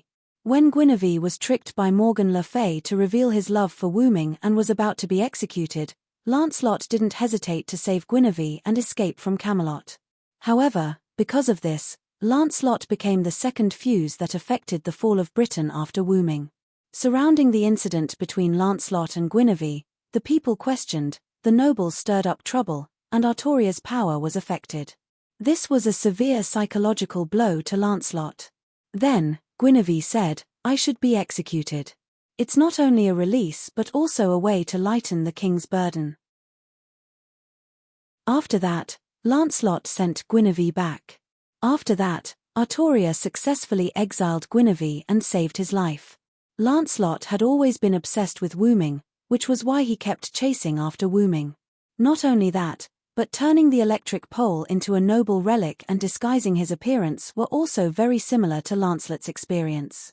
Defeating the enemy with a tree branch and completing the heroic feat of hiding his identity. Wu-ming guessed that these two things could be upgraded to noble relic or skill. All these signs were very clear. Coupled with Wu-ming's probing, Wu-ming was now very sure that Berserker was Lancelot. I didn't expect to meet you here, Lancelot. How sad. Wu-ming slowly placed the 18 rune stones around Lancelot and chatted with him. Lancelot screamed miserably. I know you have a lot to say to me, but let's wait until next time. Compared to Berserker, I think Saber is more suitable for you. After placing the 18 lune runes on the stones, Wu-ming turned around and left. At this moment, Lancelot seemed to have calmed down. He stiffly performed a knight salute to Wu-ming. Osich D. Jugoden. A magic spell that was comparable to a city's noble phantasm was released. In an instant, a violent explosion came from behind Wu-ming. The flames and smoke of the explosion were more than 10 meters high, but it did not burn Wu-ming and the others at all. Goodbye, Lancelot. Chapter 345. The flames raged and burned the entire city of London. After Berserker left, Wu-ming deactivated the inherent barrier. Everyone returned to the burning city of Winter Wood. Hey, can you hear me? That's great. The device here suddenly showed a large amount of magic, and I couldn't contact you guys. That scared me. Thank goodness you guys are fine. As soon as they returned to Winter Wood, Gudaz's wrist glowed, and a virtual screen appeared in front of everyone. On the screen was the face of a kind and dispirited young man. He had the aura of a loser. Is this the magician who made the sound? What a loser. That's right. I thought a magician who can use a remote screen like this would be more reliable. How disgusting. Stheno and Uriel looked at the young man on the screen with disdain. Hey, What's going on? Wait, what's going on? The young man was frustrated at first, but then he realized that the two followers of the goddess in front of him were enemies. Ahahaha. Anyway, they're not enemies now. Roman, don't worry about it. Gudazi smiled awkwardly. I'll explain the situation to you later, Dr. Roman, Matthew said to the young man seriously. Is that so? Well, it's good that you guys are fine. Just now when I suddenly couldn't contact you guys, everyone was worried sick. The doctor called Roman began to spread the dispirited atmosphere as he constantly complained and complained. Yes, I know, Dr. Roman. Gudazi answered Roman helplessly. Matthew noticed that Wu Ming, the main person who solved the crisis, did not say anything. He was frowning as if he was thinking about something. Mr. Assassin, are you all right? Matthew asked worriedly. Gudazi, who was talking to Roman, also looked at Wu Ming. That's right. Mr. Assassin helped us. Please let us know if you have any problems. Gudazi smiled innocently and looked at Wu Ming, who was standing behind Stheno and Uriel. Wu Ming shook his head. I'm fine. I just want to ask you guys something. Ask us. Gudazi and Matthew looked at each other in confusion. Oh, I need to pick up my master. I'll come back later. Wu Ming did not wait for them to respond and turned around to leave. By the way, there shouldn't be any danger around here, but a sudden intrusion like just now. You guys should be careful. I'll be back soon. After that, Wu Ming disappeared. Li Xiong, Marshu, that servant is? Roman asked with a slightly dignified tone. He's the one who helped us subdue the two goddesses, Matthew explained. Also, we met a berserker in Assassin's enchantment. Assassin defeated him easily, Gudazi said excitedly. Enchantment. I guess that's why we can't contact you. Roman touched his chin and pondered. Then, do you know the real names of the berserker and the assassin who left, and the real names of the two goddesses? Roman's voice became very soft. He looked at Stheno and Uriel carefully. After all, he was a little embarrassed in front of the two goddesses. How dare you talk about the goddesses in front of them, magician who's not here? Stheno was an assassin after all, so he could naturally hear it. My real name is Stheno, and this is my sister, Uriel. Before Gudazi and the others could react, Stheno said his and Uriel's real names casually. After all, we've been defeated by that man. As goddesses, we're prepared to become his captives. Uriel explained why the two of them had told her their real names without hesitation. She also explained why they were no longer enemies. Is that so? Roman's shoulders drooped helplessly. Gudazi tried to recall the real names of Wu Ming and the berserker who was defeated by Wu Ming. I don't know Mr. Assassin's real name, but as for berserker's real name, I remember Mr. Assassin called him Lancelot. What?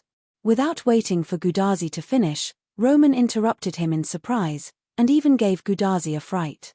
Matthew came to Gudazi's side and shielded Gudazi with his body. Then, he protested to Roman, Doctor, please keep your voice down. You're scaring the seniors. I'm sorry, but this is shocking news. Roman put his palms together and apologized. Then, his expression turned serious. Matthew and Gudazi were confused. Judging from your tone, Mr. Assassin called him Lancelot, right? If that's the case, he can't be a nobody. Roman looked at them seriously. Someone who can defeat the Knight of the Lake can't be weak, even if the Knight of the Lake has lost his mind. That assassin is very strong. Doctor, what do you mean? Gudazi understood. Although you don't know Mr. Assassin's real name, there is no doubt that he can rival the Knights of the Round Table and even surpass them. To be honest, I really don't understand why such a person is Mr. Assassin. Although the Knights of the Round Table have berserker adaptability, I still find it hard to accept. After all, the Knights of the Round Table were noble knights. Even the rebellious knight Mordred didn't do anything that violated the knight's code. The reason why Roman was surprised that Wu Ming, as an assassin, could defeat berserker was because assassins were generally weak. Generally, they can only be used to collect information and assassinate their master. Let alone berserker, even caster sometimes can't defeat them, let alone rider, saber, lancer, and archer with 3 mounts. That was why caster and assassin were known as the weakest among the 7 classes. Caster was also a powerful enemy after the workshop was completed, but assassin didn't have any other advantages, so sometimes assassin was even weaker than caster. But he used assassin to defeat Stheno, who is also an assassin, and even Uriel, who is an archer. After that, he still had the strength to defeat Berserker. It seems that you have encountered a powerful servant. The more Roman analyzed, the brighter Matthew and Gudazi's eyes became. Stheno and Uriel kept smiling as they watched the 3 of them talking. They didn't interrupt. After all, they knew Wu Ming's identity, so they wouldn't be too surprised by some things. And according to the various phenomena just now, he can be said to be a very easy person to get along with. If his master agrees, you can cooperate with them to solve the mutation of Singularity F. If he didn't have a master, I would have asked Tachika to sign a contract with him. With him, I won't worry about your safety anymore. Roman looked regretful. That's great. Matthew, I can solve this singularity soon. Gudazi hugged Matthew happily. Although Roman meant that Matthew couldn't guarantee Gudazi's safety, Matthew knew that Roman didn't think so much, so he didn't say anything. He just smiled and nodded to Gudazi. Matthew. Tachika Fujimaru. Suddenly, a familiar voice came to Gudazi and others.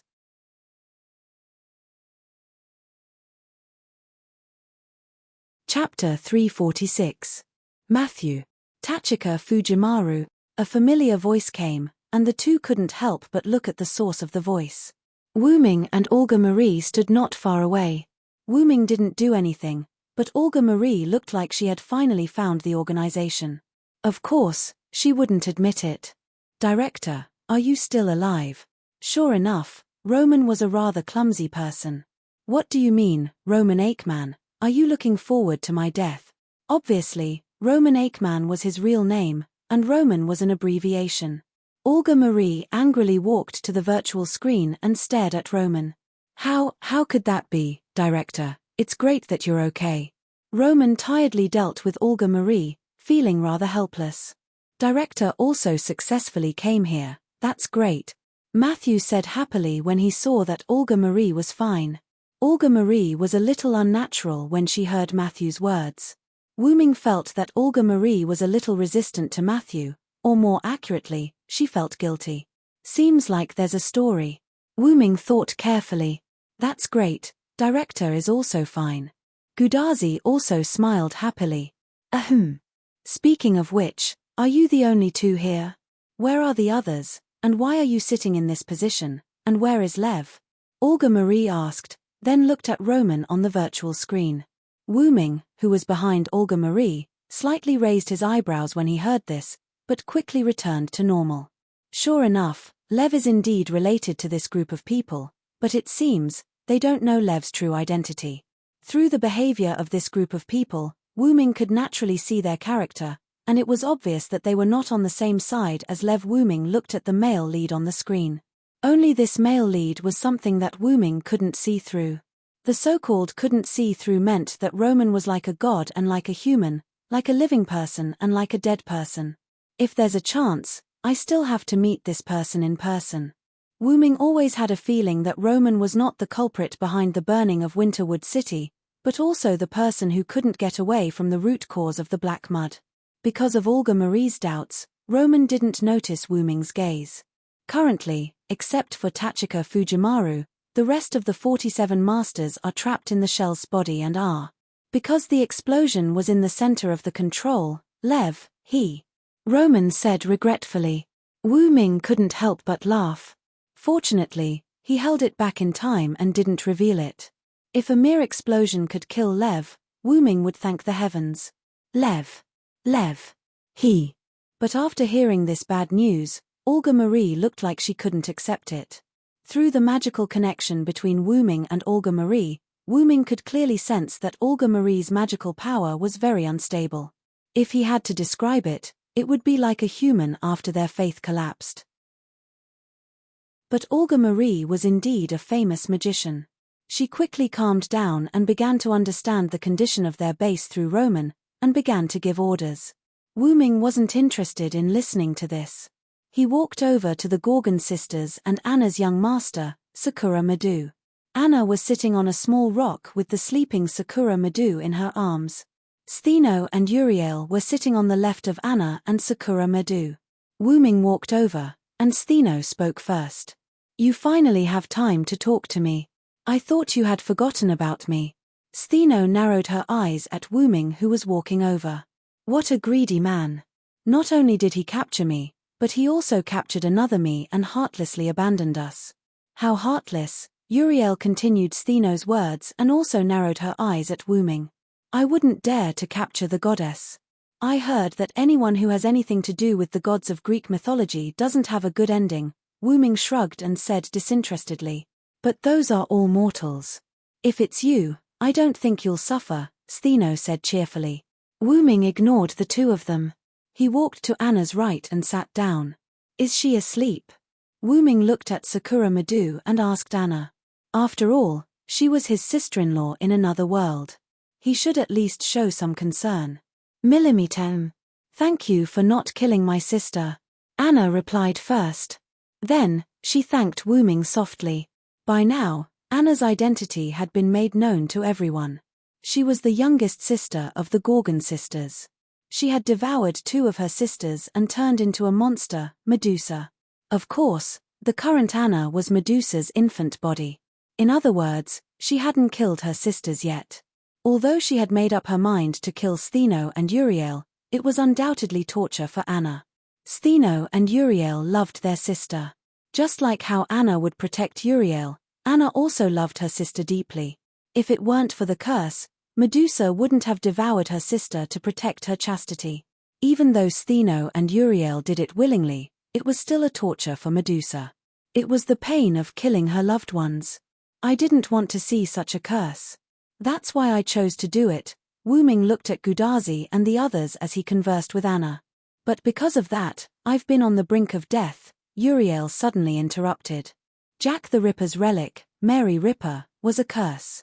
There were 3 conditions to trigger the curse: fog, night, and the target is a female. Back then, Wu Ming had activated the relic during the day. Although Wu Ming had released the fog, which was the dark fog, and the target, Uriel, was a female, Mary Ripper, which didn't fulfill the 3 conditions, only dealt damage.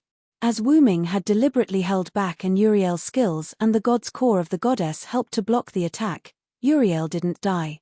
However, it also caused Uriel to be unable to move. After all, Uriel was indeed injured, and Silent Wonder had placed the pseudo-sky lock on her, which almost caused her to die at Lancelot's hands. "Although you came in time to save me, you're the one who caused me to be in danger. Remember to take responsibility," Stheno finished for Uriel. "Help me protect my beloved sister," the two of them said in unison.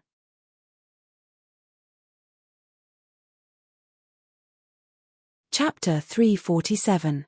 Wu Ming raised an eyebrow at Stheno and Uriel's shameless request. "You two really know how to take advantage of the situation." Why did he say that?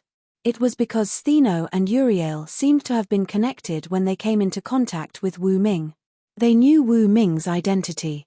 He was an extremely powerful and majestic legendary dragon from beyond this world, the Dragon of Origin. The two of them knew about the dangers of the Holy Grail War, so they wanted to protect Anna. However, they were unable to protect Anna, so they wanted Anna to kill her and recreate the legend of the Gorgon monster. The appearance of the Gorgon meant that they had the power to protect themselves, but Wu Ming disrupted their plan. However, through Wu Ming, Stheno and Uriel found the hope of protecting Anna, so they made the request. "Sister." Anna looked at Stheno and Uriel, touched. Although she was already dead, and her safety was no longer a concern, she was still happy to hear that someone cared about her. "Sure enough, no matter what, my sister still loves me," Anna thought to herself. However, Stheno and Uriel stood up as if they were interrogating him. They walked to Wu Ming and looked into his eyes. "So, what's your answer?" the two asked in unison. "I didn't want to fight the other servants. My goal is to solve this disaster," Wu Ming said in confusion, which made Stheno and Uriel a little unhappy. However, Now is the time for the servants to unite. Of course, I won't abandon Anna, my ally. Wu Ming put his hand on Anna's head. Then, Anna slapped Wu Ming's hand away. Don't touch my head. Anna stared at Wu Ming with her small eyes under the hood. She was especially intimidating. Wu Ming raised his hand that was slapped away by Anna and smiled awkwardly. Stheno and Uriel smiled as well. Of course, they were laughing because Wu Ming was defeated by Anna. Wu Ming looked at his hand in confusion. That shouldn't be. Mayu and the others like it when I touch their heads. Did my affinity aura lose its effectiveness after becoming an assassin? Wu Ming shook his head and stopped thinking about it. By the way, you two are now someone else's servants, right? Wu Ming looked at Stheno and Uriel. That's right. Our master is a green tall hat man. Stheno nodded. She must have used the Holy Grail to cheat, Uriel said. That's how she was able to summon the 7 servants again. And it doesn't exclude the possibility that he can continue to summon servants. Wu Ming nodded. Stheno was right. After all, Wu Ming did not feel that Lev was a human being. Since he could maintain the contract of 8 servants, including Artoria, he was definitely not an ordinary person. However, it did not exclude the possibility that Lev had placed the contract on Artoria's heart, which was the Holy Grail. You wrapped this chain around me to prevent my master from using the command incantation, right? Uriel raised her small hand. The silver-white chain with golden light decorated her like a priceless accessory. Ah, I have one too. Is this a slave's chain? Stheno also raised his wrist and said with a wicked smile. Although it's a simplified version of Enkidu, it's still a divine weapon. It's still effective against gods, Wu Ming explained. Although I wanted to kill you to be safe, I still had some questions to ask you, so I kept you two alive. Now it seems that you two are really a burden, Wu Ming said with disdain. Don't talk about my sister like that. Anna glared at Wu Ming angrily. Her face under the cloak was full of dissatisfaction. Then, Sakura Madu woke up. Wu Ming was able to escape from Anna's glare. Wu Ming even wondered if he would be petrified if Anna glared at him for a while longer. Wu Ming then took out some high-level Lune runestones and sealed Stheno and Uriel's mana. He also added a series of negative buffs to their attacks. Of course, Wu Ming only did this after they agreed. After all, Wu Ming was not a bad person. Cough, cough. Soon, Olga Marie finished giving Roman her orders. Anyway, you will replace me as the commander of Chaldea for now. We'll talk about it after I return, Olga Marie said with an imposing tone as she flipped her hair. Yes, sir. Roman was also affected by Olga Marie's imposing manner. He nodded solemnly. However, Wu Ming shook his head regretfully when he heard Olga Marie's last sentence. After all, Olga Mary was already dead. She could now be considered a heroic spirit. Other humans could enter the heroic spirit palace after death, but Olga Mary would disappear after this crisis was resolved. Moreover, she would truly die, she wouldn't exist in the heroic spirit palace. If possible, I'd better save her. Wu Ming thought to himself. No matter what, Olga Mary was still half a servant to Wu Ming. Even if she had bad intentions at the beginning, Wu Ming now understood Olga Mary. He felt that Olga Mary was still a good person. If he could save her, he should. Are you done with your discussion? Can you answer my question? Wu Ming and the other servants walked towards Olga Marie, Gudazi, and the others. Stheno and Uriel naturally followed Wu Ming. As for Anna, she followed her sister. This resulted in Olga Marie, Matthew, and Gudazi standing on one side, while Wu Ming, Stheno, Uriel, Anna, and Anna's master, Sakura Madu, stood on the other side. The situation was slightly serious. Wu Ming had 4 servants on his side, while Olga Marie only had Matthew, a demi-servant. At best, he was a human with the power of a servant, but at worst, he was a half-servant. Looking at the slightly tense scene, Roman on the other side of the screen gulped. What do you want to know? Olga Marie calmly looked at Wu Ming, her nominal servant. Please tell me where you came from and your intentions. I will judge whether you can get our help based on your answers. Wu Ming looked into Olga Marie's eyes. Although with Wu Ming's hearing, he was almost as good as Stheno and the others when they were pooping. Is this why you volunteered to be my servant? Olga Marie couldn't help but ask. That's not the point. The point is the name you called when you were in danger, Lev. When she heard the name Lev from Wu Ming's mouth, Olga Marie's eyes suddenly shrank. You, no, or no, Rafe.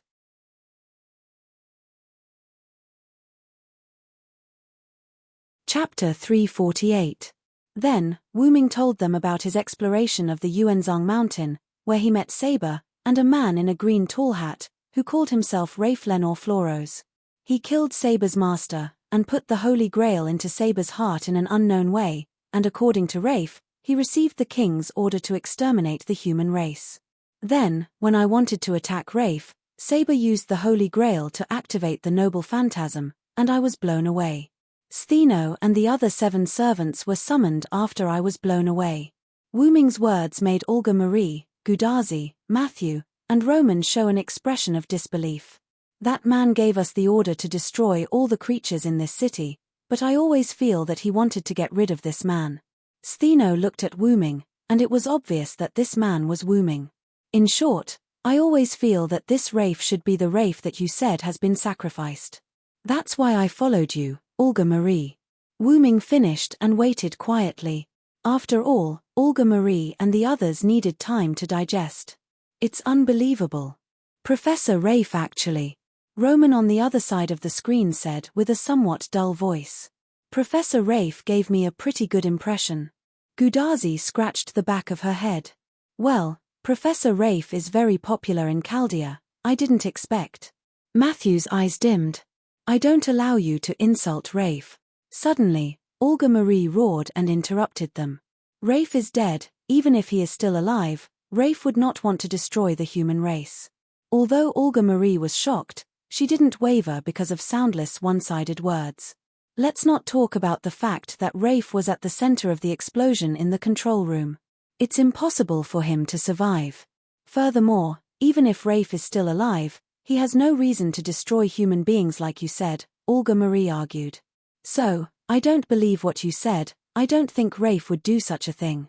In the end, Olga Marie stared at Wu Ming's eyes, quite like an angry little female cat.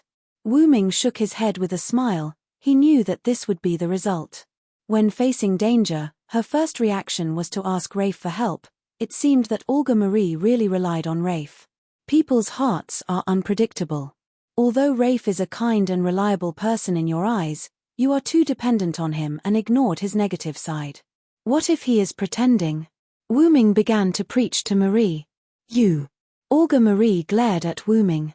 However, Wu Ming interrupted Olga Marie, who was about to say something. And, weren't you in the center of the explosion center? Wu Ming's words were like a sharp thorn that pierced the hearts of the Chaldeans. Yes. Why was the director in the center of the explosion alive? Since there was already an example, it was not unacceptable that Rafe, who was in the center of the explosion, was still alive.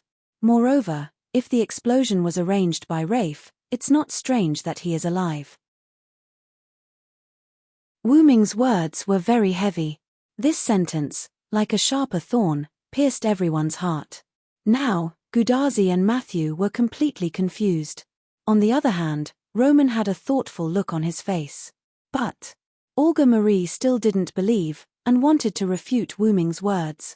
Well, it's also possible that someone pretended to be Rafe, first to frame him, and second to deceive people. Wu Ming's tone was light. He shrugged his shoulders and waved to the crowd. In an instant, the original atmosphere was like a balloon, burst by Wu Ming's words. Everything is possible. Ha ha ha ha. Wu Ming laughed. The nervous crowd suddenly relaxed. Assassin.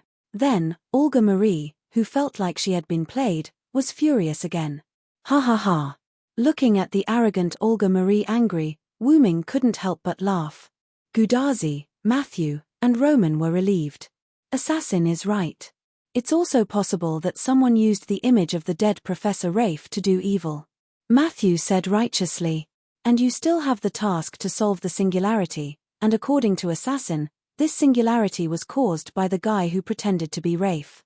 Roman continued Matthew's words. Then we are bound to confront the fake, Damn it. How dare he pretend to be Rafe, I must teach him a lesson. Olga Marie also calmed down, but they still talked about the guy who pretended to be Rafe. Then everyone, let's work hard together. Gudazi clenched her fists and encouraged everyone with a smile. Of course there's no problem with assassin. But you, sleepyhead, just don't make trouble. Olga Marie crossed her arms and looked at Gudazi with disdain. After all, Wu Ming was still Olga Marie's follower. Even if there were doubts and distrust between the two sides, Olga Marie was relieved that they could talk like this. It's good to be motivated, but usually, such a team of heroes will be wiped out in the end. Stheno smiled and looked at Gudazi and the others. Stheno and Uriel didn't speak before because they knew how to read people's expressions. As for Anna and Sakura Madu, they were the kind of people who didn't talk much. Now that everyone had left the oppressive atmosphere, Stheno couldn't help but mock them. The goddess who has lost her ability to fight should take care of herself. Olga Marie was indeed arrogant and dared to confront the goddess. S-Director, she's a goddess, please be a little more polite. Gudazi whispered in Olga Marie's ear. Miss Stheno too, please calm down. Matthew also tried to calm them down. Seeing how energetic they were, Wu Ming also calmed down. Wu Ming didn't think that Rafe Lionel Floros was a fake. Wu Ming said that someone might be pretending to be Rafe because he wanted to take care of his temporary master's feelings. Rafe's tone when he introduced himself didn't sound like an imposter at all. Wu Ming used his omnipotent senses to confirm that this was the real Rafe and not an imposter. After all, sometimes mentality and momentum were the key to victory. So, it's time to answer my question. Wu Ming suddenly asked. Everyone just remembered that the two sides were supposed to exchange information. That's true. Then, I, who interrogated your master, will tell you. Olga Marie stood up. Chapter 349. Olga Marie briefly explained their situation to Wu Ming. They came from a research organization called Chaldea in the future. Its full name was Finis Chaldea, or Chaldea for short. In 2015, Chaldea detected that human beings would go extinct in 2016, so they began to study the cause of human extinction. Later, Chaldea's people found a singularity in history under the detection of the near-future observation lens, Sheba. To put it simply, singularities were cancer cells that were formed from irregular history within the regular history. It was a cancer that could endanger the entire history of human beings. This singularity was where Wu Ming and the others were, the unrecorded Winterwood City Holy Grail War in 2004. They determined that this singularity was the cancer that would make human beings go extinct in 2016. Therefore, they used Chaldea's device that could send masters through time and space, and prepared to send 48 magicians with ray-shift adaptability and master performance to this era to solve this singularity. However, for unknown reasons, when the 47 masters were preparing to be sent, Chaldea was hit by an explosion. Most of the facilities were damaged, and the survivors were less than 20 people except for the 47 frozen masters. The reason why 47 people were frozen was because Gudazi, the master, dozed off during a meeting and was kicked out by Olga Marie. It had to be said that Gudazi was really lucky. Then, when Gudazi wanted to save Matthew, she was trapped in the central control room. Originally a human, Matthew was summoned by Chaldea and bestowed with power when he was on the verge of death. Then the ray shift automatically selected masters, and Gudazi and her servant, Matthew, were brought to this world. As for the rest, Wu Ming knew most of it, so Wu Ming stopped Olga Marie, who still wanted to continue speaking. I understand the general situation. In short, you need to solve this singularity and let history return to the right path, right? Yes, that's true, but what's the matter with your easy voice? Said Olga Marie crossly. After all, the city had summoned 14 servants, and it was very dangerous. My mission is also to protect this world from calamity. Although I'm still an assassin, I'm not that strong, but if there's a chance, I'll change my class. What? Olga Marie, Roman, Gudazi and the others were shocked.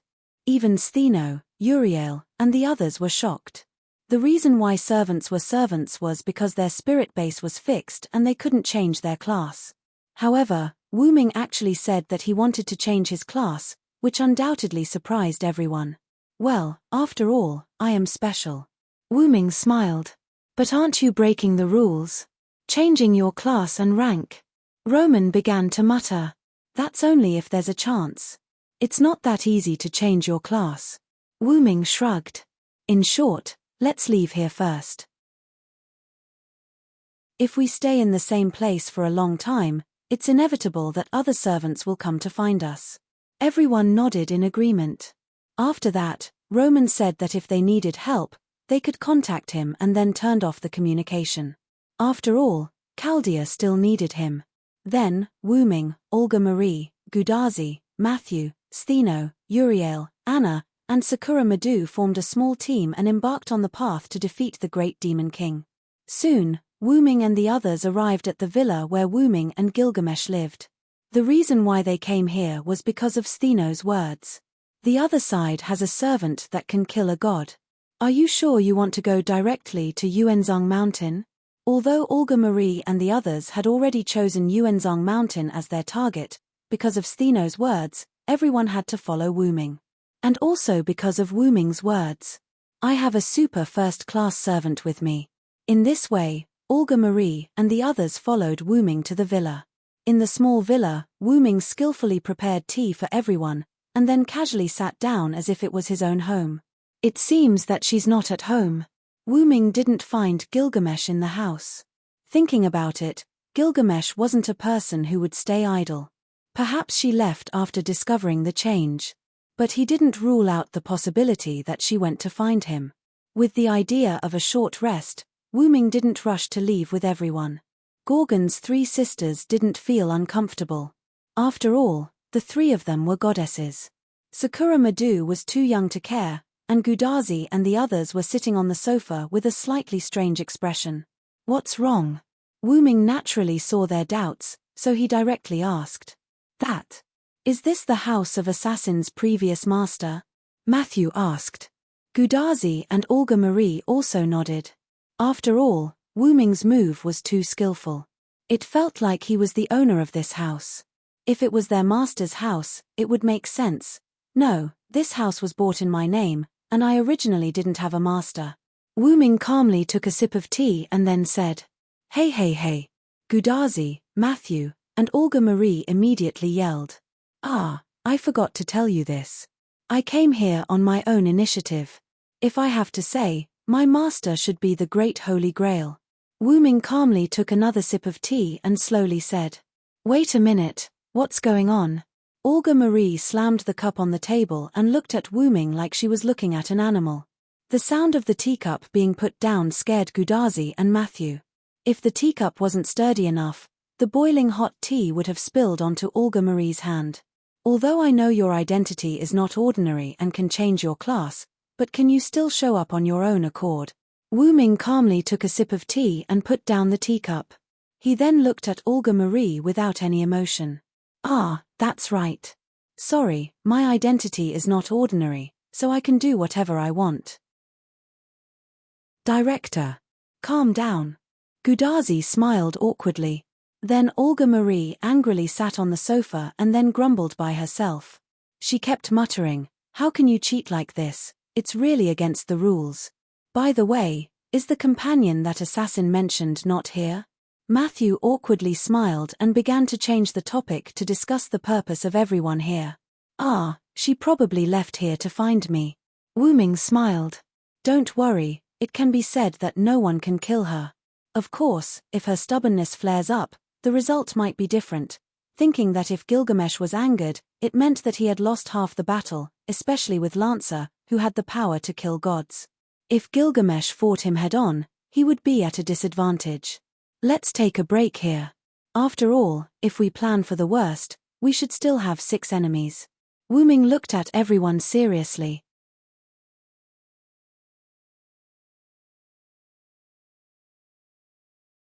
Chapter 350. Whoosh. Wu Ming pulled out a moving blackboard and began to explain the power of both sides. In order to distinguish the 7 servants in my group and the 7 servants summoned by the enemy, now use N and O as the distinguishing words. Wu Ming took out a pointer and knocked on the blackboard. New and old, it feels so perfunctory. Someone complained. Then use black and red. Hearing someone complaining, Wu Ming knocked on the blackboard again and changed his mind. Now, let's talk about the situation. Wu Ming coughed and began his speech. According to Stheno, the new 7 servants defeated the black berserker at the beginning, and I defeated the red berserker just now. The berserkers on both sides have already left.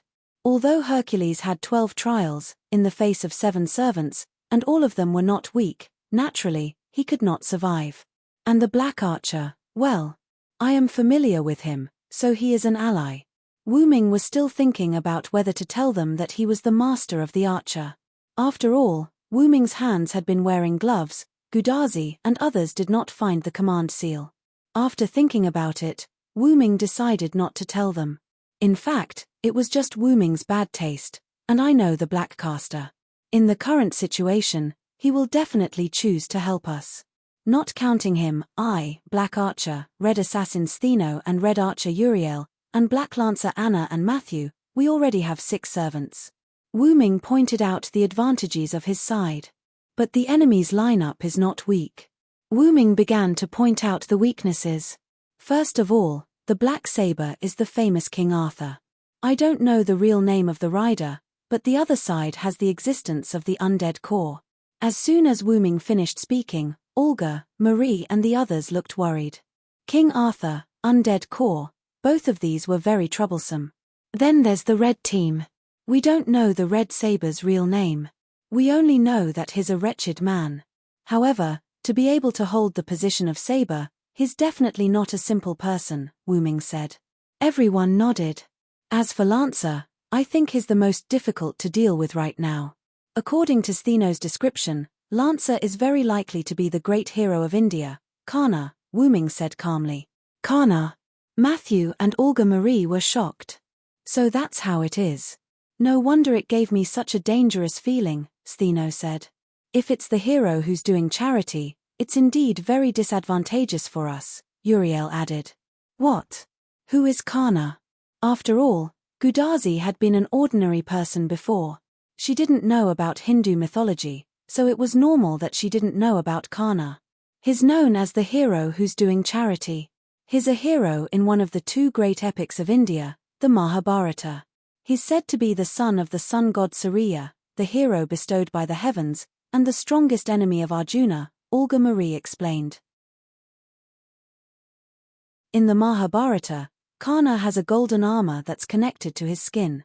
It was given to him by his father, the sun god Surya, to protect himself. It's basically invulnerable, Wu Ming explained. But his strongest weapon is the god-killing spear that he gave up the golden armor, Matthew said solemnly. God-killing spear? Indra tricked Karna into giving him the golden armor.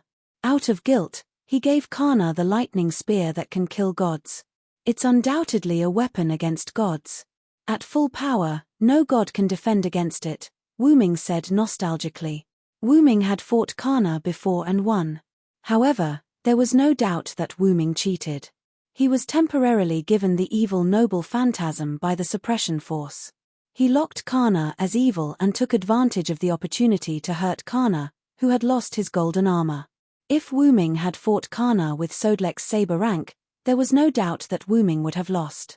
No matter how much Wu Ming disguised himself as Sodlek, Sodlek was still a human general after all. The mystery was different, and he was crushed by Karna.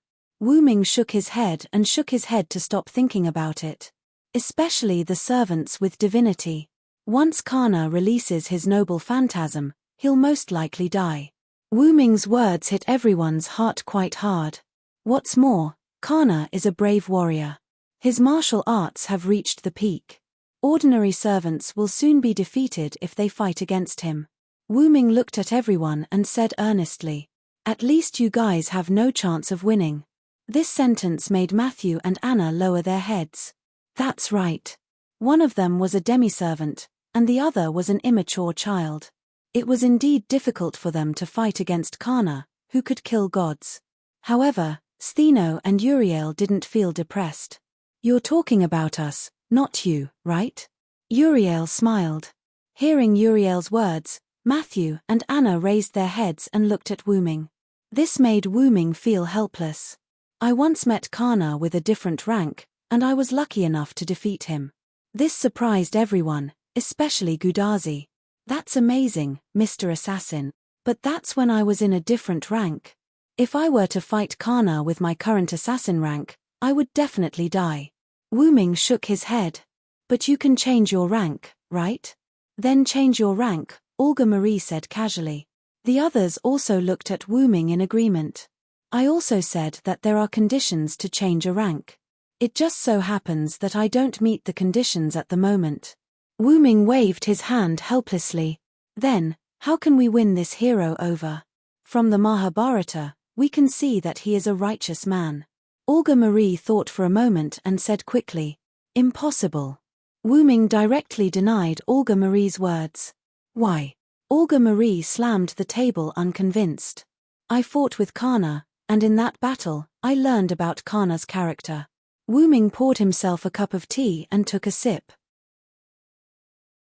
He is a servant who completely obeys the master's words. He completely wants to turn himself into a weapon, even though the servant is the master's weapon, Wu Ming said, a little bored. Ah. Then we are definitely going to lose. Gudazi said, a little depressed. Senpai.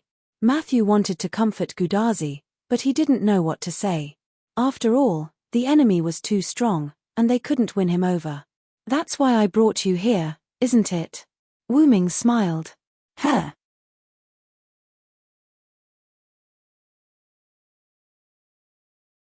Chapter 351. Do you mean that your companion here, the servant, can help us deal with Kana? Olga Marie was indeed one of the 12 monarchs. Although she was still young, her mind worked quickly. Yes, if she's steady, she can be said to be invincible. Wu Ming smiled slightly. Then, assassin, can you tell us her real name? Gudazi asked curiously. Wait a minute, senpai. It's rude to ask for her real name as soon as we meet, Matthew said nervously. After all, the real name was the secret of every servant. Many times, the weakness of a servant could be known through the real name. Hey, is it that serious? Gudazi touched her head. After all, Gudazi didn't understand these rules, so Wu Ming certainly wouldn't be angry. Don't worry, just knowing her real name won't affect her. Wu Ming smiled. The ancient king, the hero king, Gilgamesh. That's her name. After Wu Ming said this, Olga Marie, Matthew, Stheno, and the others gasped. The hero king, Gilgamesh? Gudazi asked in confusion. The ancient king who collected almost all the treasures in the world and cut off the connection between gods and humans. That's already the highest level of heroic spirit, Olga Marie said. I didn't expect that person to be attracted by the Holy Grail War. How ironic, Stheno said.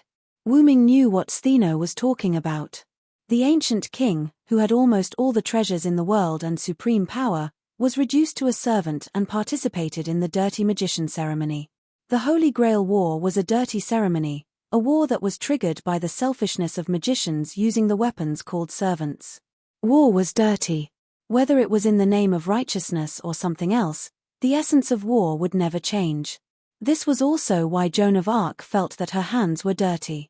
Even if the French army was the righteous side in the war between England and France, and even if Joan of Arc had been holding the holy flag on the battlefield and did not kill anyone, she still participated in the war. Because of her filth, she did not refuse the trial, did not argue for herself, and did not feel that it was unfair. She calmly accepted the burning at the stake. Wu Ming shook his head and stopped thinking about Joan of Arc. In short, the hero king, Gilgamesh, is definitely on our side. The direction is good. After Wu Ming finished speaking, everyone's heart sank. Although they hadn't seen that king, they were sure that he was very reliable. For now, let's stay here for one night. Let's not talk about Olga Marie. Tachika must be very tired. Gudazi smiled embarrassedly when he heard himself being mentioned. I'm a little tired, senpai, take good care of your body. Matthew said with concern. Ha ha ha, I know, Matthew. Gudazi responded to Matthew and smiled happily. However, Wu Ming always felt that she was full of emotions. Wait a minute, why exclude me? I'm also very tired. Olga Marie said rather angrily. Well, you're my master. How can you be tired so quickly? Be strong. Wu Ming teased Olga Marie. Damn it. Assassin, you bastard. Olga Marie felt that her brain must be abnormal to sign a contract with this guy in front of her. Ha ha ha tilde. Wu Ming laughed and disappeared in spirit form. I'll go out and investigate the situation first. As for food, there are ingredients in the kitchen refrigerator. You can make it yourself. You can also familiarize yourself with this house and choose a room for yourself. Well, that's it. After that, Wu Ming's aura completely disappeared. Then, forgive me for being rude, Stheno said and stood up. Huh? Is the goddess going somewhere? Gudazi asked in confusion. Ah, of course, to a room. The goddess needs to rest, Uriel replied and stood up with Stheno. Master needs to rest. With that, Anna picked up the quiet Sakura Madu and followed her two sisters. Thank you. When they passed by Gudazi, Anna's voice came softly. This voice made Gudazi laugh. What? Aren't you being quite frank? After the three Gorgon sisters left, Olga Marie spoke. Seriously, they're all so willful. Olga Marie complained as she sat on the sofa and angrily drank tea. I feel like the director and assassin are very compatible, Gudazi suddenly said as she looked at the complaining Olga Marie. What do you mean? I don't want that guy to be compatible. Seriously. Olga Marie glanced at Gudazi and said calmly. Olga Marie's anger had almost subsided. After all, she got used to being angry. I'll go see what ingredients we have in the fridge. Matthew stood up and bowed to the two before walking to the kitchen. What's wrong with Matthew? Gudazi asked after Matthew left. You noticed it too? Olga Marie crossed her arms and looked in the direction Matthew left. Yeah, Matthew is giving people the feeling that he has something on his mind. Gudazi finished and stood up. I'll go take a look. With that, Gudazi left. Yeah. After all, you're Matthew's master. Olga Marie said calmly as she watched Gudazi leave. Really, when will my servant care about me? Olga Marie couldn't help but think of the only servant who was willing to contract with her, and the only one who could contract with her. In the kitchen, Matthew began to check the appliances after he found the kitchen. The gas furnace is normal. The electricity and drinking water are still there. That's great. Matthew said happily. After all, if the electricity and water were cut off, it would be terrible. Matthew. Suddenly, Gudazi's voice came from behind Matthew. Hey! Senpai, why are you here? Matthew turned around and looked at Gudazi who came in. Because I'm a little worried, so I came to see you. Gudazi smiled. Fu tilde tilde fu tilde tilde. At this moment, an unknown white creature that looked like a squirrel, cat, or dog appeared at the entrance of the kitchen while making a foo sound. Ah, it's Fufu. Matthew shouted in surprise. Fu tilde tilde. The little guy called Fufu called out and jumped onto Matthew's shoulder.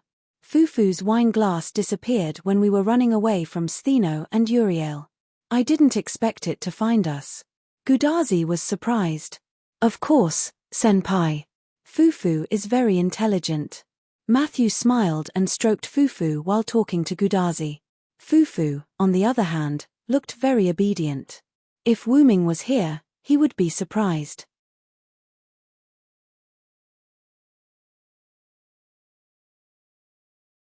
Chapter 352.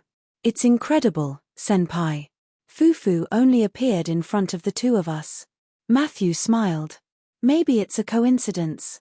Gudazi shrugged her shoulders. He didn't think about Fu's matter anymore, and Gudazi told him the purpose of his visit.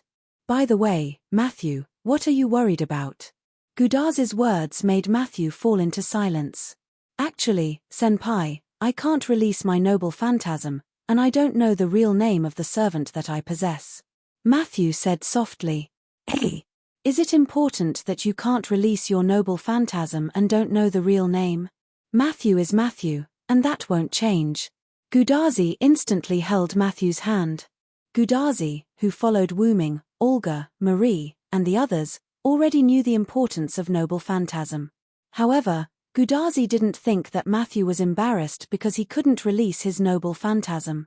However, Matthew still looked very uncomfortable. I know, with Assassin Senpai, your safety won't be threatened. Matthew said little by little. That's not it.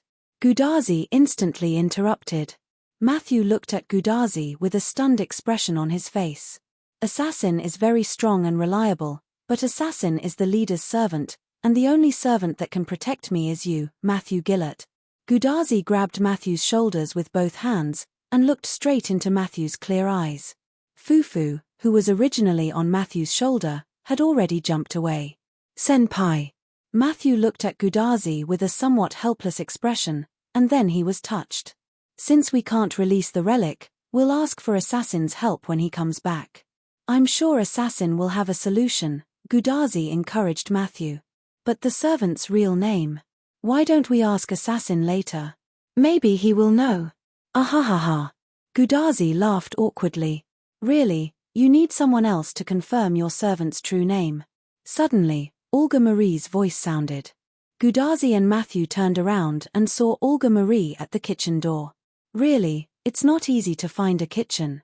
Olga Marie complained casually. After all, our house was considered a small villa, and the structure was quite unique. Matthew and Gudazi were lucky to be able to find them so easily. Sigh. Director, why are you here? Gudazi's expression changed from embarrassment to confusion. Of course, I don't trust you to buy two. After all, there are only two of you in Chaldea. Olga Marie said impatiently. That doesn't Assassin count? Matthew raised his small hand and asked like a student. After all, Assassin is a servant with a special identity. Not to mention that he can't follow me back to Chaldea. With Assassin's identity, I don't think the small Chaldea can tolerate him. First, he could summon by himself, and now he could change his class. No matter how you think about it, Wu-ming was a guy with a super mysterious identity. How could Chaldea tolerate such a hero with a special mission? Moreover, the master can see the attribute value of his servant. In short, because you are too weak, you can't see Matthew's real name, Olga Marie said as she stretched out her hand to Gudazi and pulled Gudazi's cheek. It hurts. It hurts. Director, please be gentle. Gudazi complained incoherently. Humph. In short, as long as you become stronger, you can see Matthew's ability value and his real name. Work hard. Olga Marie snorted and loosened her hand that pulled Gudazi's cheek. Yes, I know. Gudazi's eyes were filled with tears as he rubbed his cheeks. Matthew smiled awkwardly. Then, Gudazi seemed to remember something, so she asked Olga Marie. By the way, Director, do you know Assassin's real name? Gudazi asked curiously. I'm also very curious about Assassin's real name. Marshu also looked at Olga Marie with a curious look. You two are so annoying. Hurry up and cook for me. Then, with Olga Marie's yelling, Matthew and Gudazi began to busy themselves in the kitchen. How can I see something like a real name? I don't have master qualifications. If he didn't have such a cheating method, I wouldn't be his master. Olga Marie said lightly while looking at Matthew and Gudazi busy in the kitchen. And I'm also a fake master. After Matthew and Gudazi made some simple dishes, Wu-ming came back. However, Wu-ming returned with a rather disheveled big blue dog. A big blue dog? Gudazi said doubtfully. That's a servant, can't you see it? Olga Marie refuted Gudazi's words. Really, a servant in front of you can't even detect it, and it's not even an assassin. Olga Marie couldn't help but think. Yo tilde ladies tilde the big blue dog greeted Gudazi and others frivolously. Bang!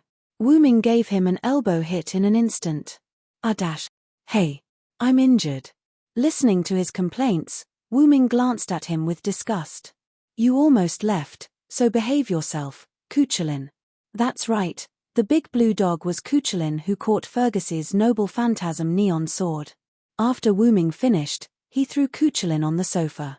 Ha ha ha tilde, but I have to say hello when I see the ladies. Cuchulain was a little hurt, but he still looked frivolous. Cuchulain? Is that the hero of the Long March of the Bulls? Sure enough, he looks like a playboy.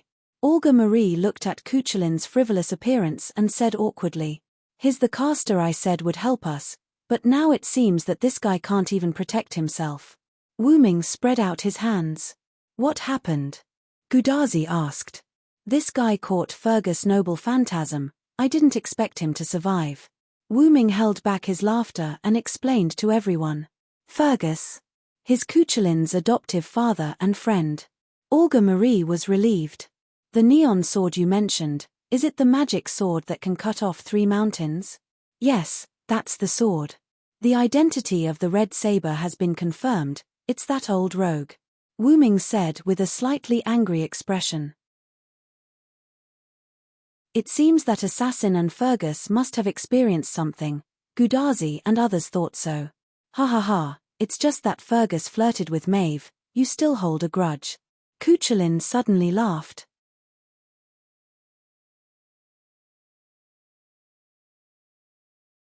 Chapter 353. Because Wu Ming used to work for Maeve, he was on the side of Connaught. After the war with Ulster, he ran over and said that he wanted to work for Maeve.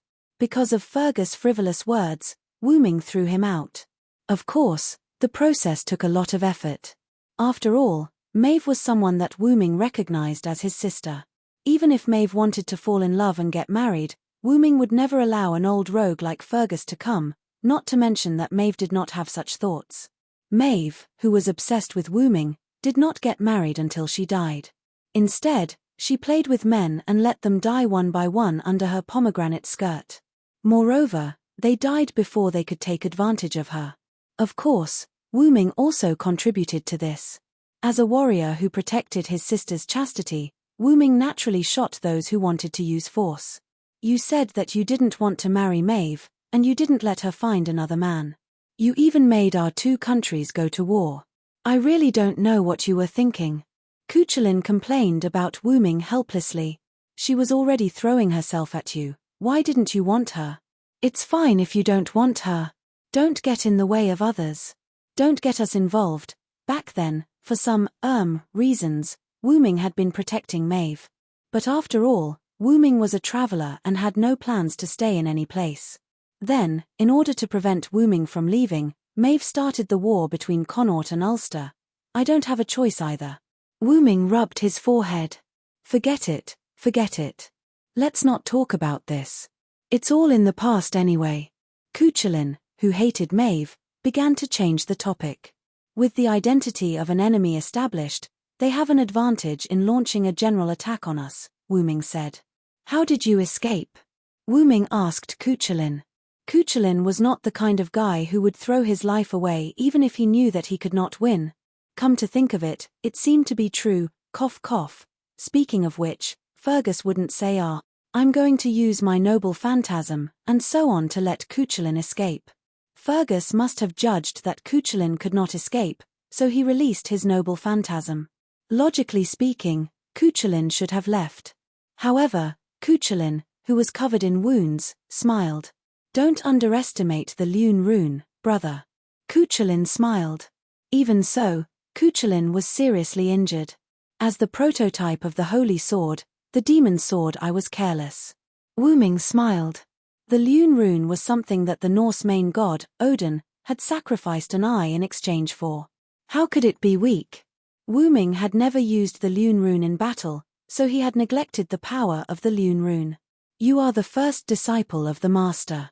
If the master knew, you would be finished." Cuchulain laughed at Wu Ming. "You'd better behave yourself. Who knows when you'll disappear," Wu Ming said. He disappeared in an instant and appeared in front of Cuchulain. Once again, he gave Cuchulain an elbow strike. "Fat. I said I was injured." Cuchulain rubbed his wound again and complained loudly. "So, do you need to make a contract with this master?" Wu Ming said, pointing to Gudazi. After Cuchulain's explanation, his master disappeared in an instant, leaving nothing behind. Wu Ming guessed that the other black followers were the same. Although the black followers in Winterwood City had lost their master, because of the mutation of the Holy Grail, the Black followers without a master could still ensure that they would not be sent back to the Hall of Valhalla through the connection of the Holy Grail. But Fergus's magic sword was not so easy to block, and Cuchulainn barely survived by relying on the power of the Lune rune. Hey! Gudazi saw Wu Ming pointing at her, and she was a little overwhelmed. That, if Mr. Cuchulainn is willing. Gudazi said shyly. Oh, it's a young master. Of course, I am willing. Cuchulainn was instantly excited when he saw that his master was a young girl. Boom! It was the sound of a huge object falling to the ground. Mr. Cuchulainn, please respect yourself. Matthew stood beside Gudazi, slammed his huge shield to the ground, and then looked at Cuchulainn seriously. Fortunately, Matthew did not use too much strength, or the floor would have to be changed again. Wu Ming thought. Yes, I am very honest. Cuchulainn said. Wait a minute. Olga Marie walked in front of Wu Ming and Cuchulainn. What's the matter with you two? Olga Marie roared. Olga Marie's understanding of Cuchulainn had been refreshing since he came in. After all, the conversation between Cuchulainn and Wu Ming was very clear. Your real identity is a warrior of Connaught, the Silver Dragon Seer, who is as famous as Cuchulainn. Olga Marie looked at Wu Ming's eyes. Seer. Gudazi looked at Matthew in confusion. That, senior, it's like this.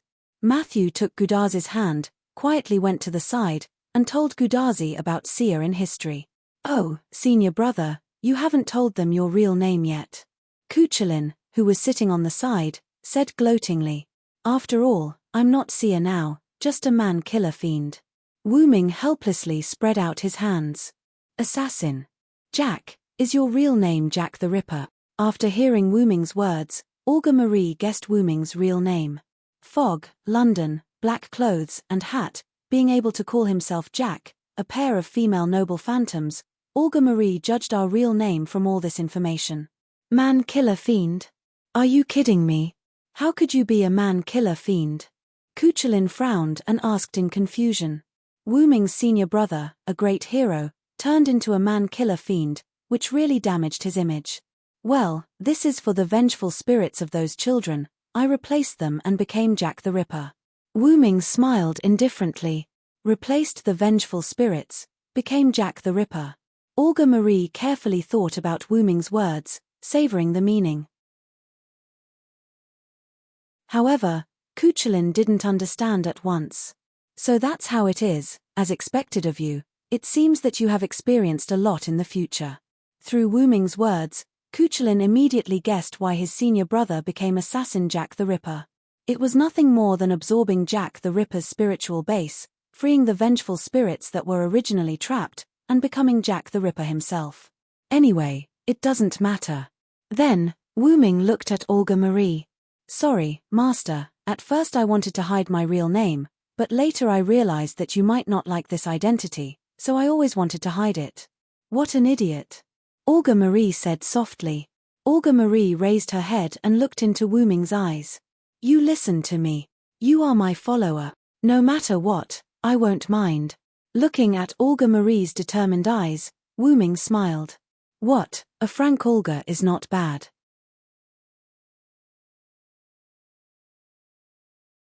Chapter 354.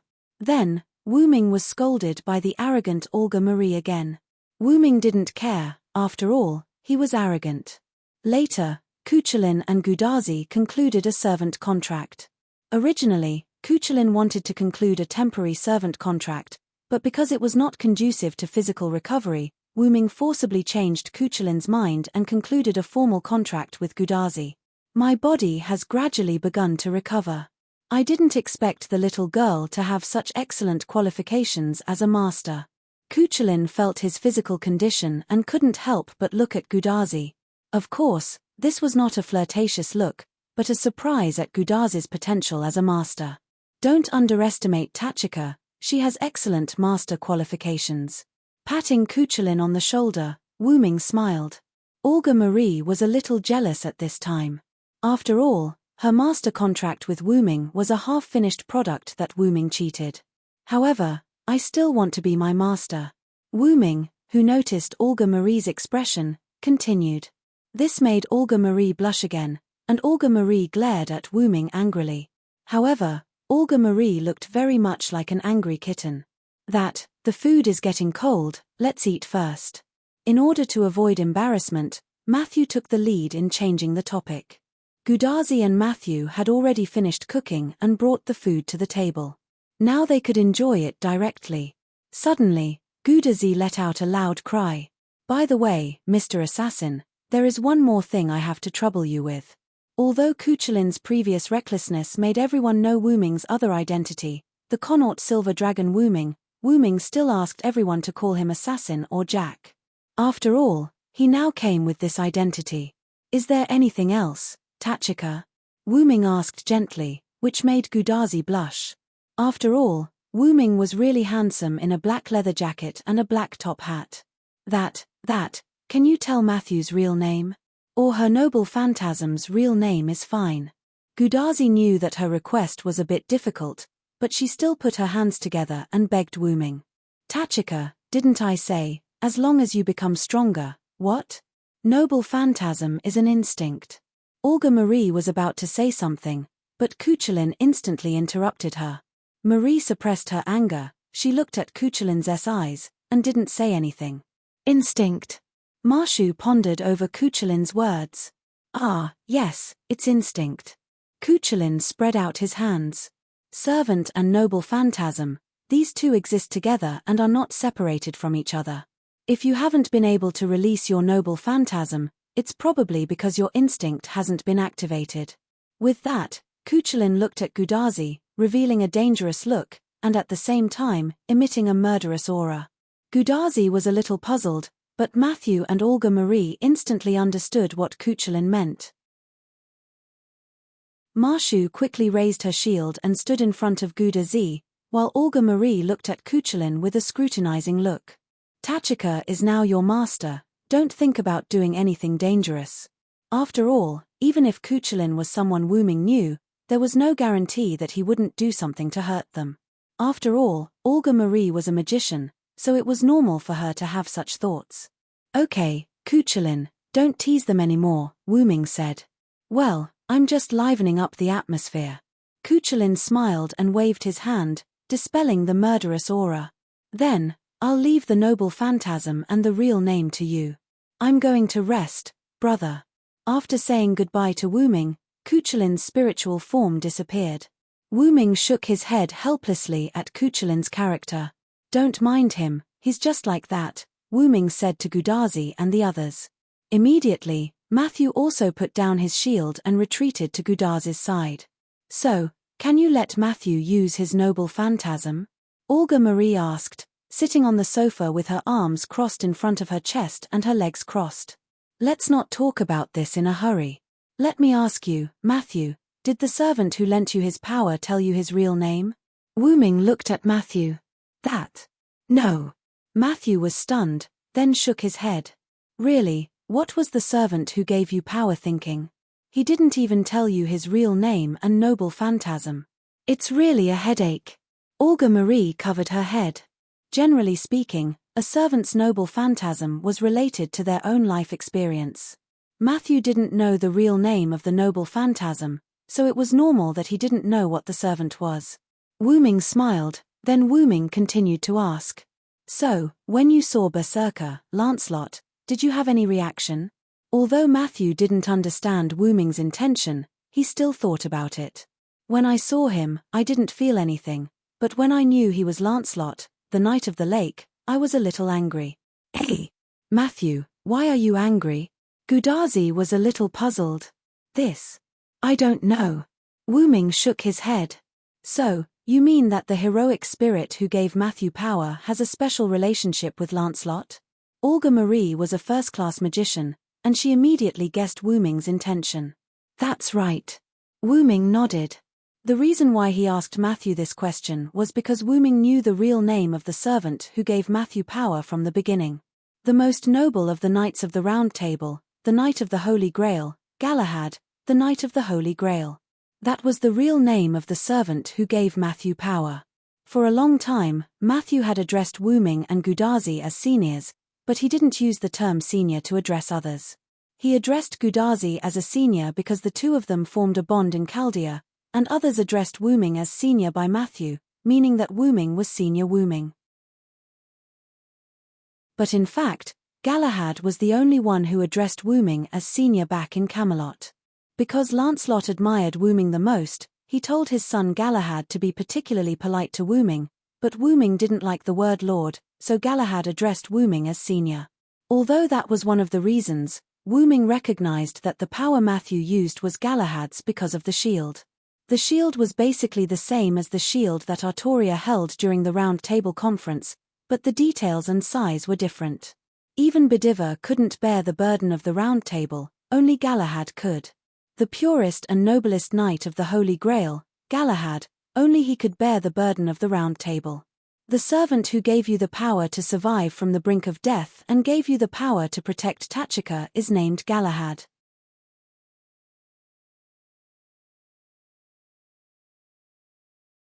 Chapter 355. Galahad.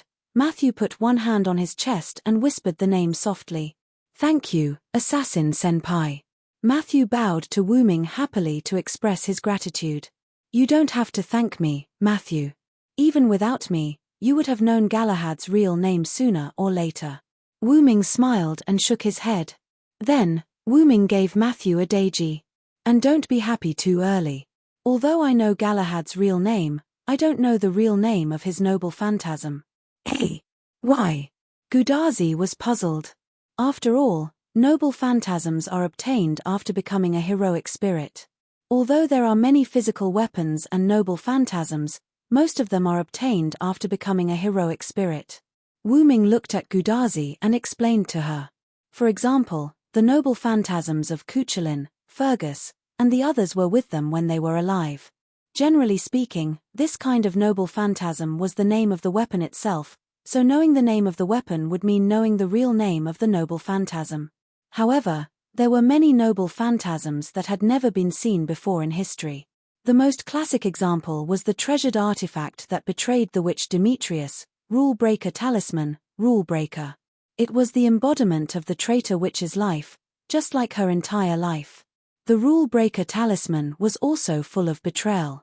Although the noble phantasm itself was not as powerful as the knife, it had the ability to nullify all magic.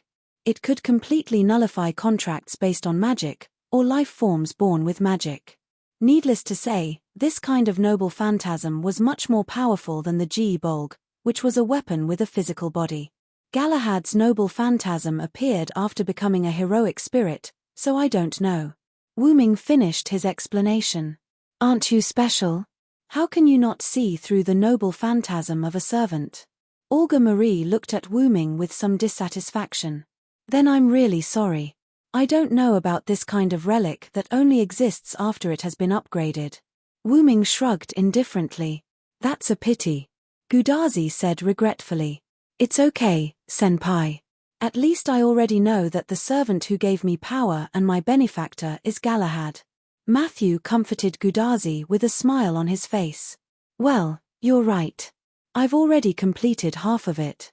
When I become stronger in the future, I'll be able to find out about Galahad's noble phantasm, Gudazi said excitedly.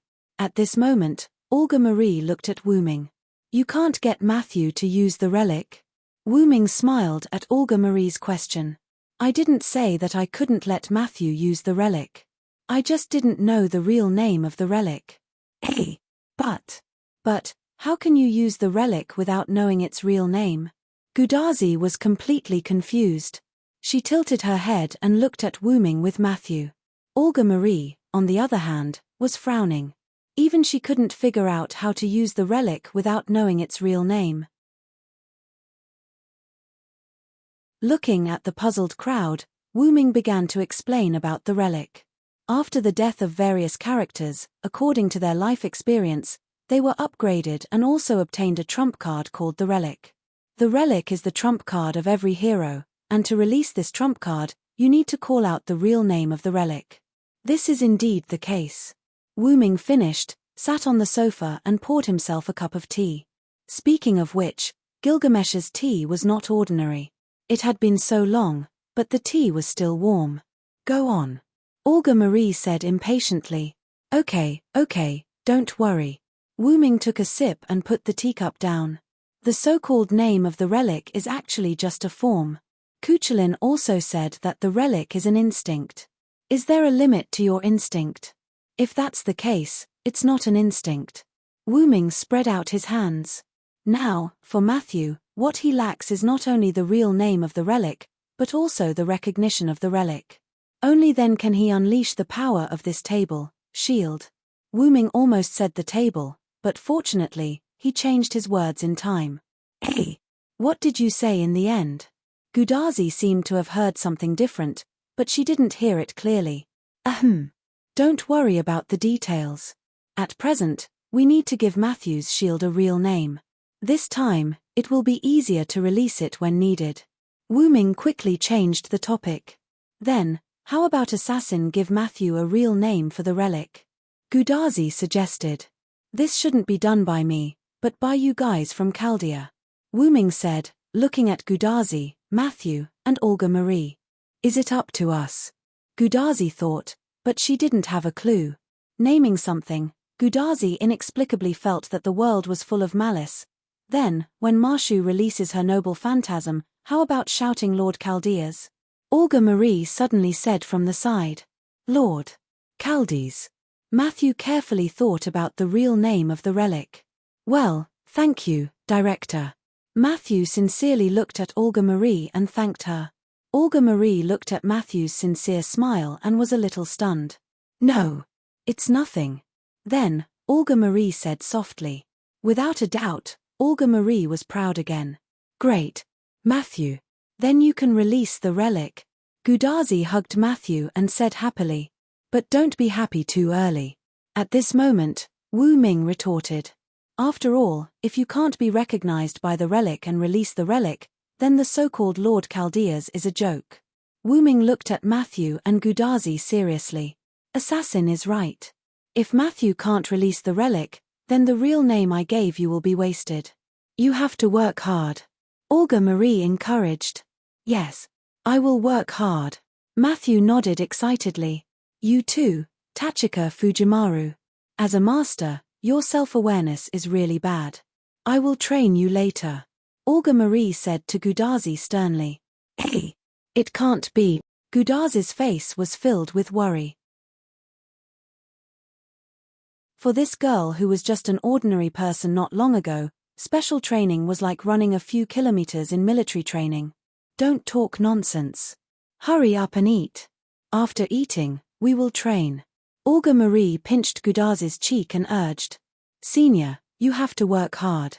Matthew cheered her on. Yes. Gudazi said helplessly. Wu Ming looked at Matthew's figure and couldn't help but think of the pure young man, Galahad. Maybe, you didn't tell her your real name to train her. But with me here, your idea may not work.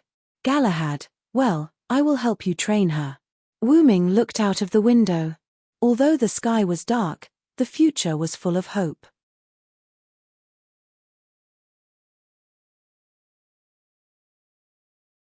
Chapter 356. After dinner, Gudazi was dragged by Olga Marie for special training. It was called special training, but in fact, it was Olga Marie telling Gudazi about magicians, servants, and masters. After all, even if Gudazi stepped into the world of magicians, she was still a girl. Becoming a master meant that he might die, and Olga Marie's task was to make Gudazi recognize all of this. She didn't want him to disappoint Marshu and be a qualified master. While Olga Marie was doing special training for Gudazi, Wu Ming was also doing special training for Matthew. In the yard, Wu Ming and Matthew were fighting against each other. Marshu put her shield on the side of her body and was ready to fight. Wu Ming, on the other hand, wielded a silver-white longsword. That's right, it was the meteor silver. It was reasonable to say that Wu Ming's assassin class wouldn't have weapons of other classes, but Wu Ming cheated by bringing his noble phantoms, Dragonist, with him. Although this class couldn't release the meteor silver, it could still be used for hand-to-hand combat. As a shielder, you must have a defense that can resist all attacks. That shield is already very strong, so you have to start with the person holding it, Wu Ming said carefully. Matthew listened carefully to Wu Ming's words, nodding his little head from time to time. Next, I will attack your shield. You only have one goal, and that is to hold on under my attack. Wu Ming held the meteor silver and put it in front of him and said, Next, I will attack your shield. You only have one goal, and that is to hold on under my attack. Are you ready, Matthew? Wu Ming said sternly to Matthew. Yes. Senpai, I am ready. After saying that, Ma Shu placed her shield in front of her and looked at Wu Ming from the corner of her eyes. Let's go. After that, Wu Ming rushed toward Matthew. Clank. The holy sword and the holy shield collided, making a very harsh sound. Ah! Matthew blocked the attack and made a muffled sound. You can't do it, Matthew. You have to know that my strength is only C-class. You have to adapt to this impact, or your master will die, Wu Ming criticized Matthew. Yes. Senpai. Matthew responded loudly. Again. After that, Wu Ming hit Matthew's shield again. Clank clank clank. Silent continued to attack Ma Shu's shield, and there was a burst of harsh sound. Matthew struggled to support himself and took Wu Ming's blow after blow, making muffled sounds again and again. Matthew's legs couldn't stop shaking, and his hands couldn't stop shaking, but Matthew didn't let the shield leave his hands. Drops of sweat slid down Matthew's cheeks and fell to the ground, but Matthew was still holding on. Wu Ming looked at Matthew with relief. Gudazi was really lucky to have such a follower and junior. Gradually, Wu Ming's sword swung faster and faster. Matthew, who could still rest between swings, gradually had no chance to catch his breath. Clank clank clank clank. Gradually, the meteor silver in Wu Ming's hand turned into a silver-white sword light and bombarded Matthew's shield. If one looked closely, they would find that each sword light was enchanted with magic. This was an alternative version of magic discharge. Although Wu Ming didn't have this skill, because of Wu Ming's EX level infinite magic, Wu Ming could extract the magic from his body and enchant it on the meteor silver. This was another advantage of Wu Ming. Because Wu Ming was not dead and had a powerful identity, Wu Ming had the memory of his class. For example, Kuchilin, as a caster, should only have knowledge about the Lune rune and not the spear art. However, his spear art was engraved in his bones, so even as a caster, Kuchilin could still fight a few rounds with Wu Ming. Moreover, for example, Stheno and Uriel, the two of them didn't have corresponding classes at all. Because of the performance of their class, the two of them were given the ability of that class. For example, Wu Ming was now an assassin, so Jack the Ripper couldn't use magic. Therefore, Wu Ming couldn't use the magic in his mind. He could only inject magic into the runestone to detonate it. Similarly, Wu Ming couldn't use the Meteor Silver Noble Phantasm because Jack the Ripper didn't have any records of using the Meteor Silver Noble Phantasm. This was also the disadvantage of being a servant. It would fix the development direction of a certain class. Once a servant was summoned in a certain class, the most convenient weapon to use would be the weapon of that class. For example, if Uriel was an archer, she would have an extra bow in her hand and would have knowledge about bows and arrows. At this moment, Matthew was enduring the high-density slashes that were infused with magic. However, although Matthew looked like he couldn't hold on any longer, Matthew was still able to hold on. Matthew. Gudazi, who had arrived at some point, looked at Matthew, who was struggling and couldn't bear to look at him. She then turned her head away. Don't turn your head away. Olga Marie stood beside Gudazi and stared at Wu Ming and Matthew in the courtyard. She said to Gudazi, "Did you forget what I told you? Watch them carefully." After Olga Marie finished speaking, Gudazi seemed to have made up her mind. She clenched her fist and looked at Matthew, who was struggling to hold on. Wu Ming, of course, noticed Gudazi and Olga Marie's arrival. Therefore, Wu Ming gave Matthew another dose of medicine. "What's wrong, Matthew? Can't you do it? Your master is watching you." Hearing Wu Ming's words, Matthew turned his head and looked to the side. Sure enough, Gudazi was looking at Matthew intently. Matthew read something from Gudazi's eyes. "Hold on, Matthew. I believe in you." Matthew read the sincere encouragement in Gudazi's eyes. "If I were an enemy, then I would completely defeat you and kill your master." This sentence was the last straw that broke the camel's back. Matthew's eyes suddenly shrank, as if he thought of the scene that Wu Ming said. He was defeated, and Gudazi was cruelly killed. No! Senior! Ah. In an instant, Matthew roared. The magic all over his body condensed on the shield. Matthew shook the shield violently, and a white light began to appear. A strong white wall gradually emerged. Lord Chaldea's.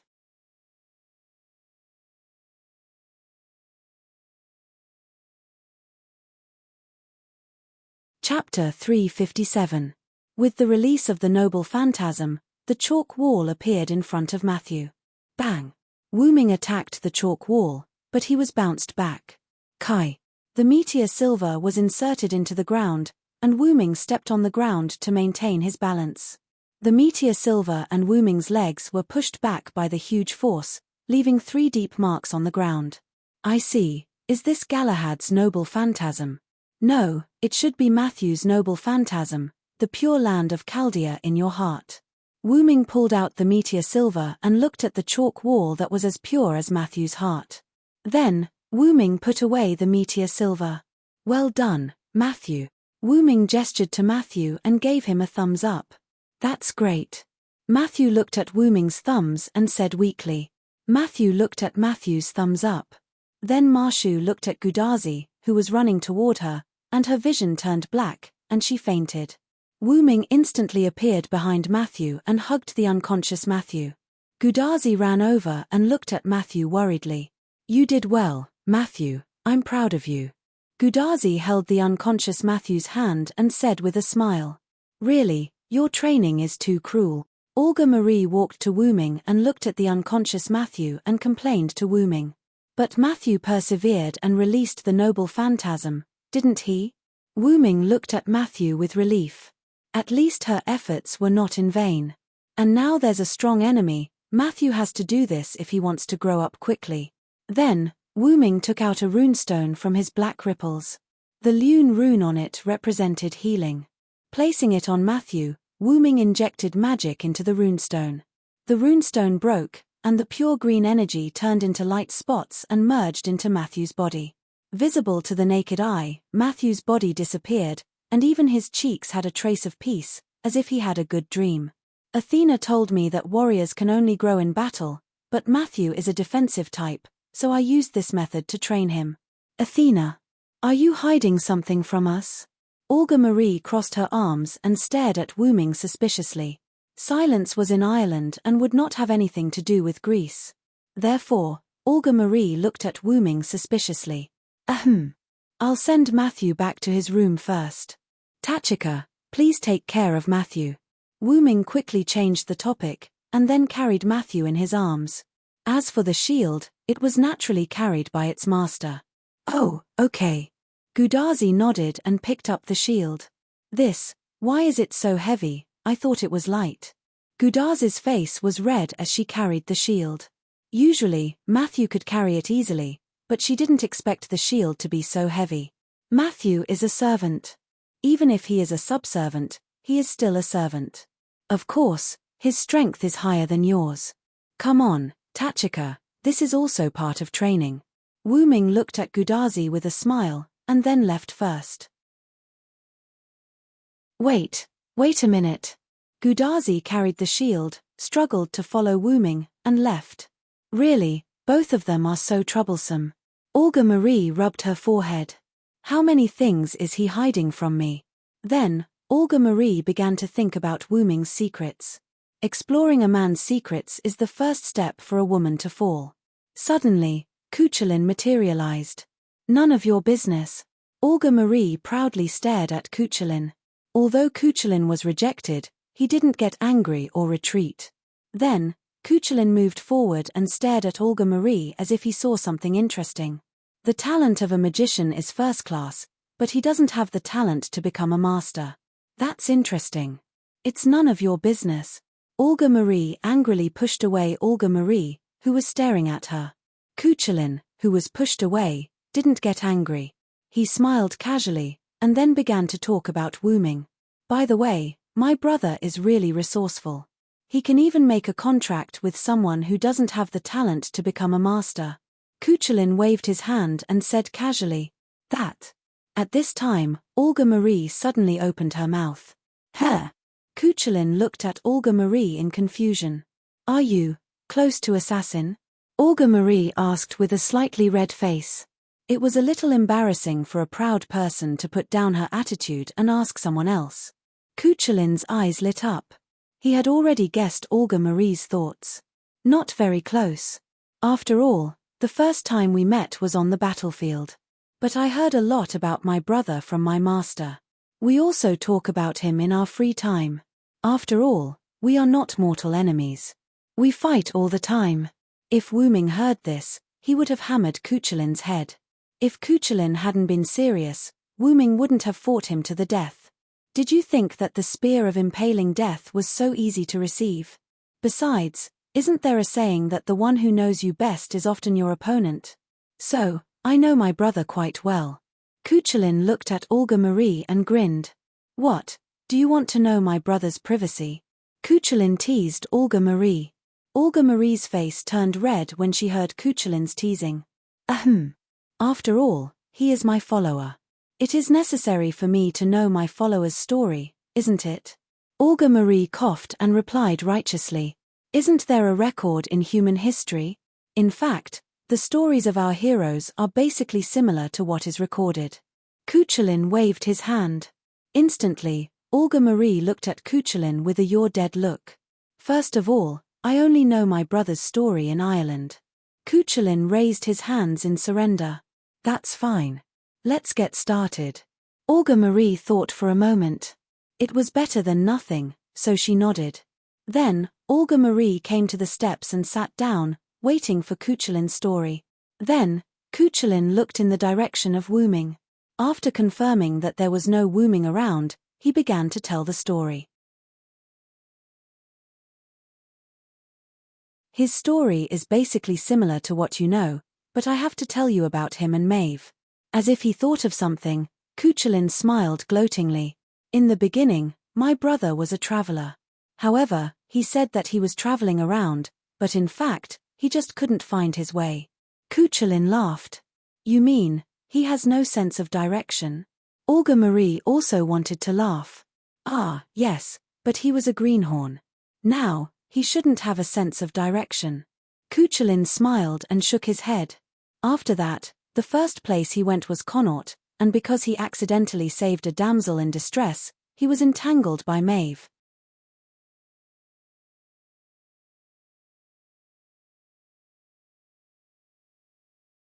Chapter 358. In the end, Maeve's father intervened in the battle, and my brother took the opportunity to leave. After that, I never saw him again. Kuchulin, who had been leaning against the wall for a long time, stopped. The story was over. Maeve really didn't get married for assassin? Olga Marie found it hard to imagine that Maeve, who was called a slut, would keep her virginity for a man. Yes, after all, Maeve was captured by Wu Ming as soon as she left home.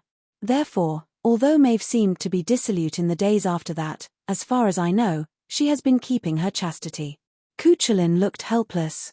But even if senior brother were to follow Maeve, the war would still happen. "There's no difference," Kuchulin said in an open-minded tone. "After all, Maeve was called a person with a bad character by my master." Kuchulin waved his hand. Olga Marie, on the other hand, had a thoughtful look on her face as she held her chin with one hand. "So that's how it is. Anyway, don't get too involved with my senior." At this time, Kuchulin's tone began to become serious.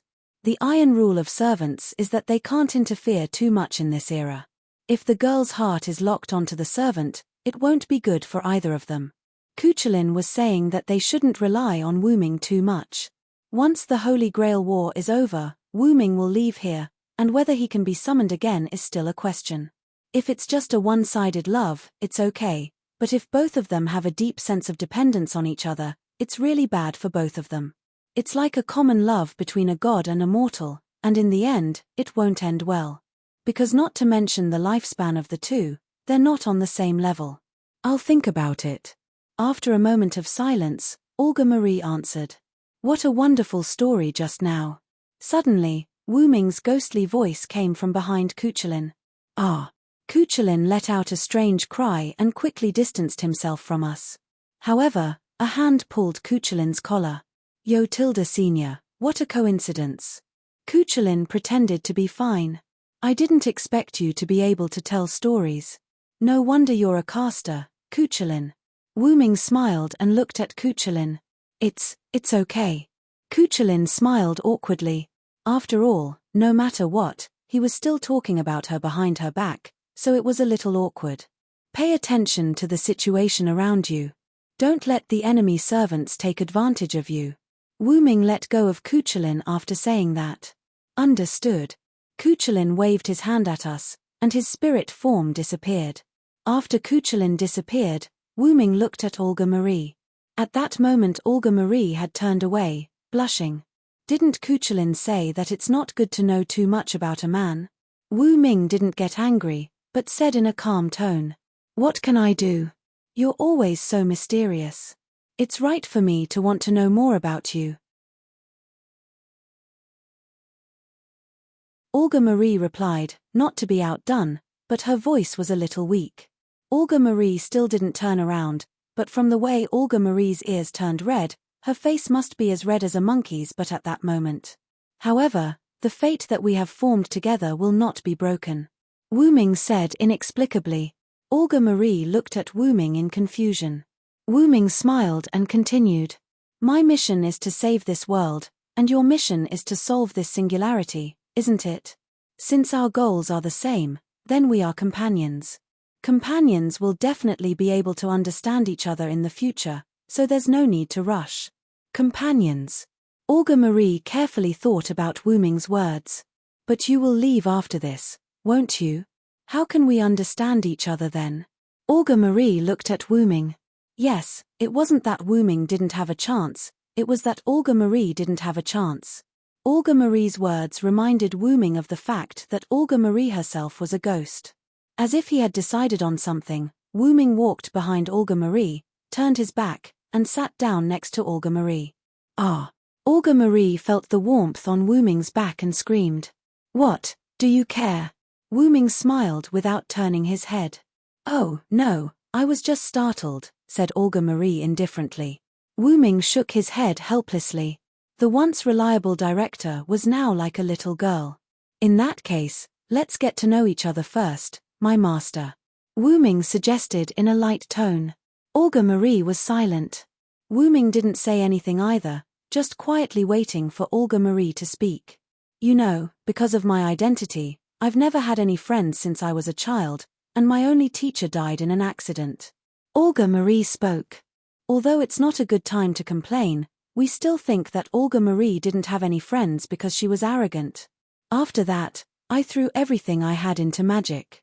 Fortunately, my talent was there, and I became a first-class magician, and the next head of the Animus family. Olga Marie leaned on Wu Ming's back and continued.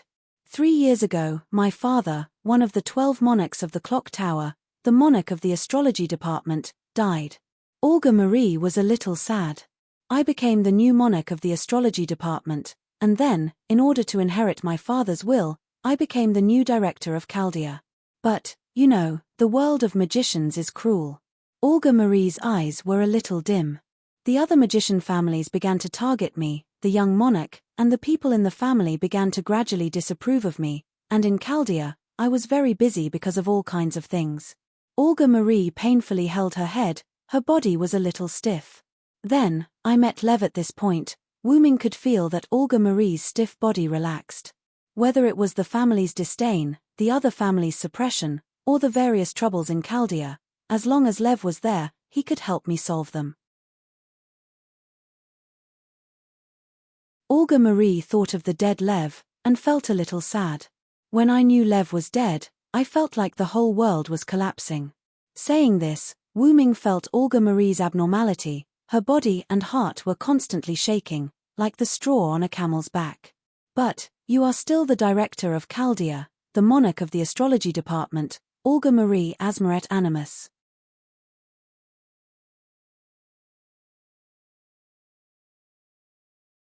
Chapter 359.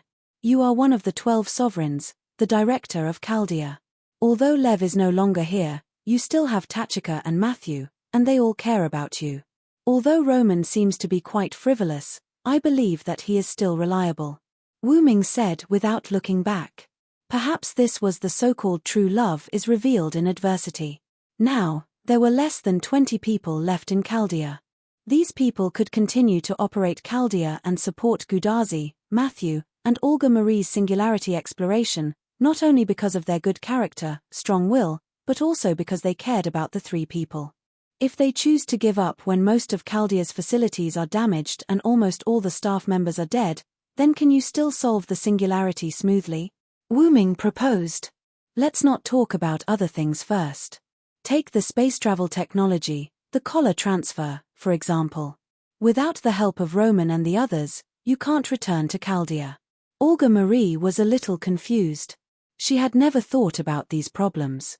Roman and the others' backup support, in Olga Marie's view, was reasonable. She didn't consider whether the remaining 20 people in Chaldea would go on strike. They care about you and believe that you will be able to solve this singularity. How about you? How should you shoulder the responsibility of a director? Do you have hope in your heart, or do you have despair in your heart? Wu Ming's series of questions made Olga Marie a little sluggish, and she couldn't respond for a while. Besides, don't you still have me? I am your servant. Don't forget that I am a cheating servant, so what's wrong with finding a cheating master? Wu Ming said frivolously. So, it's just Lev. You still have all of us. If we all disappear, I can understand that you're devastated.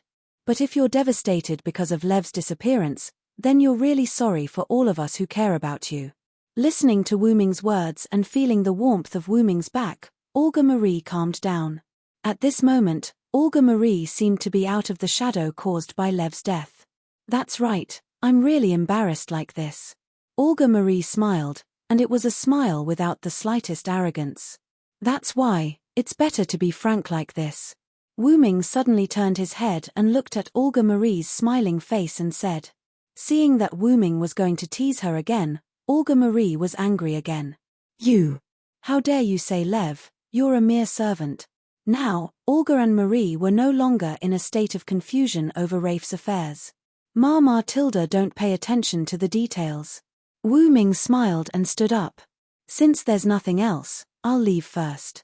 I still have to find Gilgamesh. After all, she's not a good child who would go home on her own. Wu Ming said as he prepared to leave. Wait a minute. I have already told you about me, what about you? Olga Marie seriously stared at Wu Ming, as if to say don't even think about running away.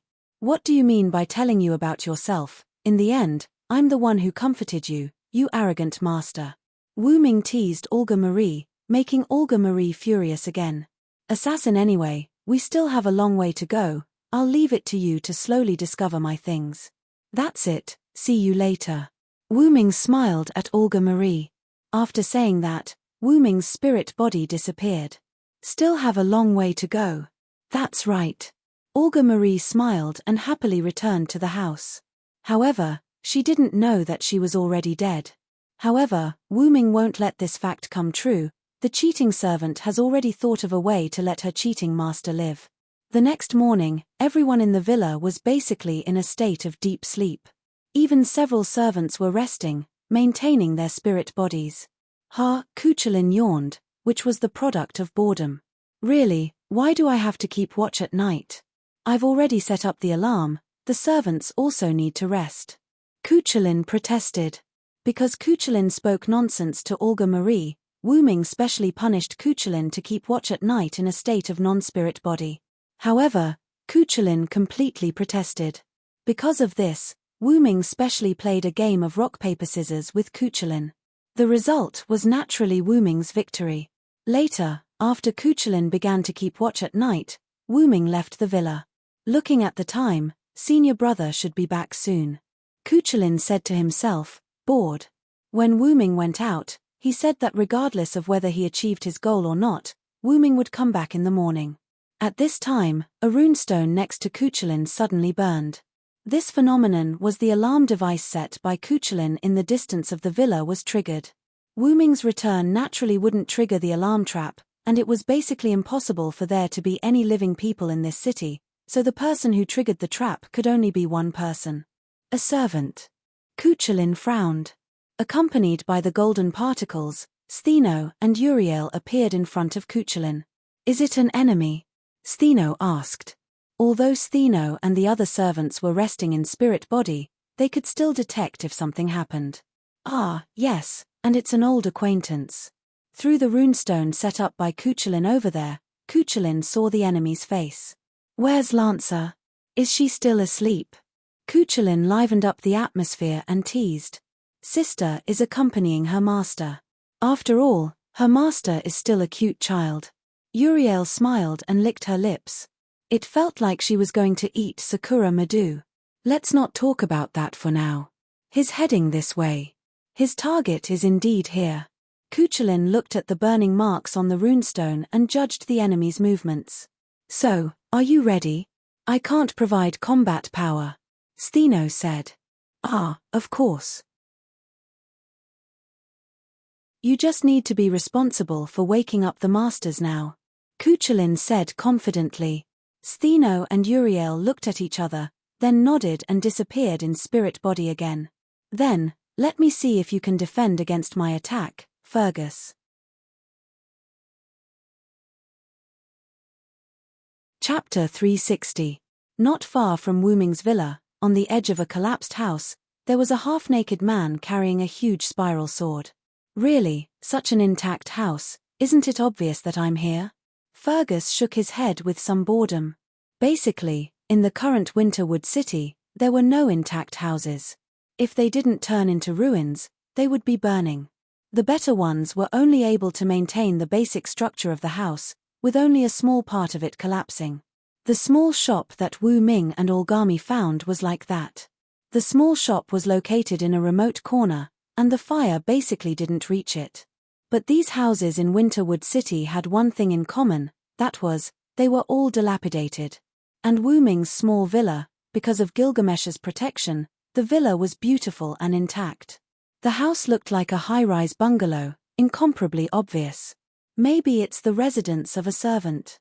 "Let's go and take a look," Fergus said as he walked toward the villa.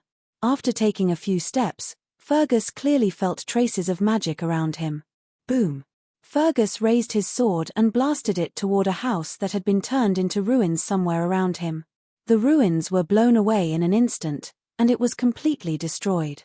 At the same time, the traces of magic also disappeared. Detection. Could it be Cuchulain? Fergus thought. Although it was impossible for Cuchulain to survive his noble phantasm, there were exceptions to everything. As Cuchulain's adoptive father and friend, Fergus naturally wouldn't underestimate Cuchulain. Cuchulain did have the ability to survive this magic sword. "This is my negligence. If it's Cuchulain, he can indeed survive." Fergus showed a man's smile. "Since that's the case, then let's fight again." Fergus sped up as he spoke. However, Fergus didn't notice that the rune of Rune had already started to burn on the path he had to pass through. Cuchulain, who was far away in the villa's courtyard, closed his eyes and felt the arrival of Fergus, then smiled. "I'm a caster, Fergus." After that, Cuchulain moved his finger. Boom! Around Fergus' position, intense flames erupted and rushed into the sky. The sound of the explosion resounded through the clouds. "What? Is the enemy's servant attacking us?" Gudaz's bracelet shouted in panic as he rushed over. "Calm down, Doctor. The enemy is not coming," Matthew said calmly. Is that so? It's never wrong to be a little more careful." Roman laughed awkwardly as he tried to salvage the situation. However, this only made things even more awkward. BZZT, BZZT, BZZT. Then, Roman's image appeared beside Gudazi. "Is this Cuchulain, the son of Light of Ireland?" Roman asked as he looked at Cuchulain, whose eyes were closed. Regarding the current situation, as well as various information, Marshu had already reported to Chaldea, so Roman also knew about Cuchulain. What's with the sound of a soft-footed shrimp? Cuchulain opened his eyes and looked at Roman. Soft-footed prawn. Roman turned around in disappointment, looking like he couldn't take it anymore. Pull yourself together, Roman. Romeo. Olga Marie scolded Roman. Ahahaha. Doctor, you have to be strong. Gudazi comforted Roman somewhat weakly.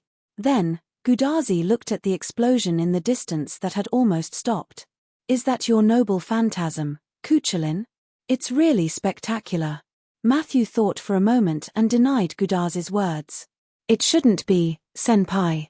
For a noble phantasm, its power is a bit too weak. Although Matthew's noble phantasm was also very weak, in Matthew's opinion, the noble phantasm of the Son of Light of Ireland should not be like his own. Matthew is right.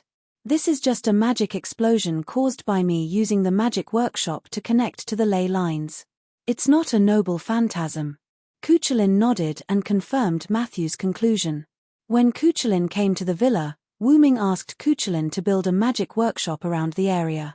Once a magician built a magic workshop, he was no longer a candidate for the weakest servant, but a candidate for the strongest servant. So, that means. At this time, Roman had recovered. He turned around and looked at everyone seriously.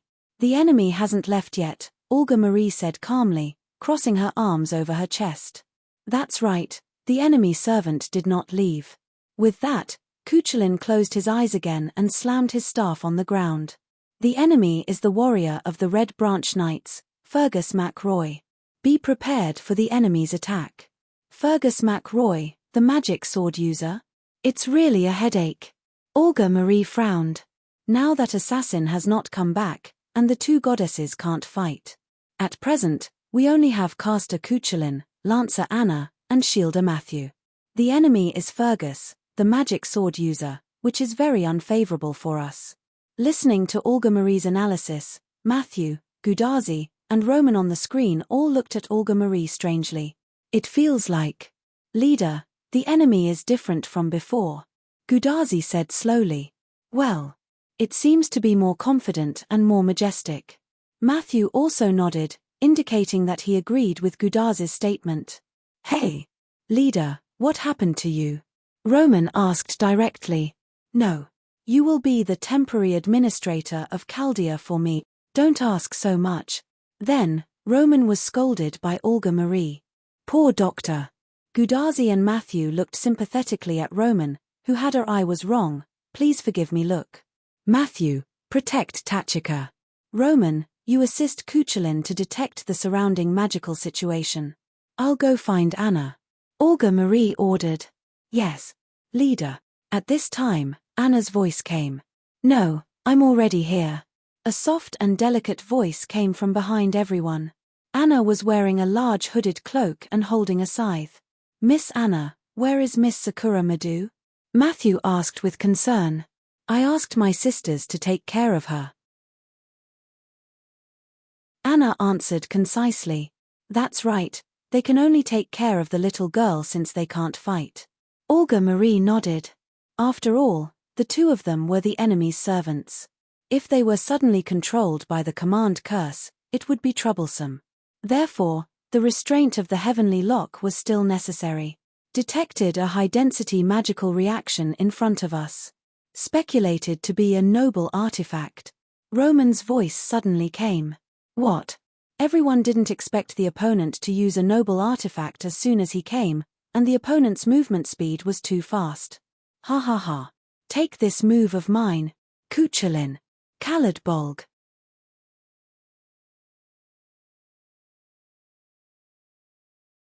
Chapter 361. Caladbolg, Neon Sword. A rainbow-colored beam of light came from a short distance away. Everything that was shrouded by the rainbow-colored beam of light turned into ashes. Like a surging wave, the rainbow-colored beam of light rushed towards them and soon arrived in front of Cuchulain and the others. Matthew. Gudazi shouted quickly. Yes. Clang. Matthew stuck his 2-meter-tall shield into the ground. Lord Chaldea's, simulating the beginning of humanity, hum. The air seemed to vibrate and made a buzzing sound. White lines appeared and formed the shape of a brick. Then, the brick appeared and became solid. A holy chalk wall appeared in front of everyone. Boom. The rainbow-colored beam of light hit the chalk wall and made a loud noise. Ooah. Matthew struggled to support his shield, and the tall chalk wall was faintly falling. Fergus's noble phantasm was an A++ grade noble phantasm. Matthew had just been able to release his noble phantasm yesterday, so it was still a little difficult for him to fight against the neon sword. At this moment, Cuchulainn waved his staff.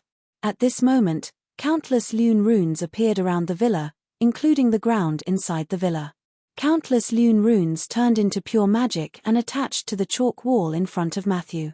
The chalk wall became unusually strong and resisted Fergus's noble phantasm, the neon sword.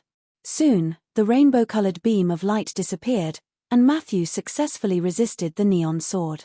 These runes of runes that I set up just in case have come in handy. Cuchulainn grinned. Thank you very much, Mr. Cuchulainn. Matthew took a short break.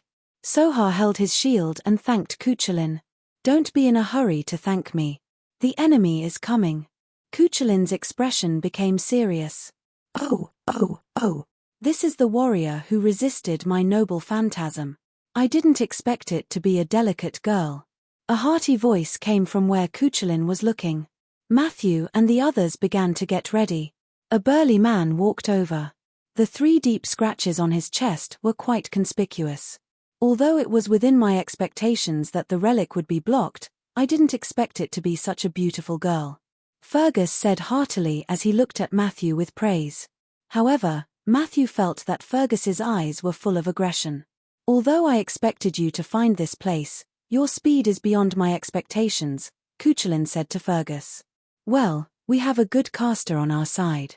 His brain is more flexible than yours. Fergus laughed. Cuchulainn and Olga Marie secretly noted this down.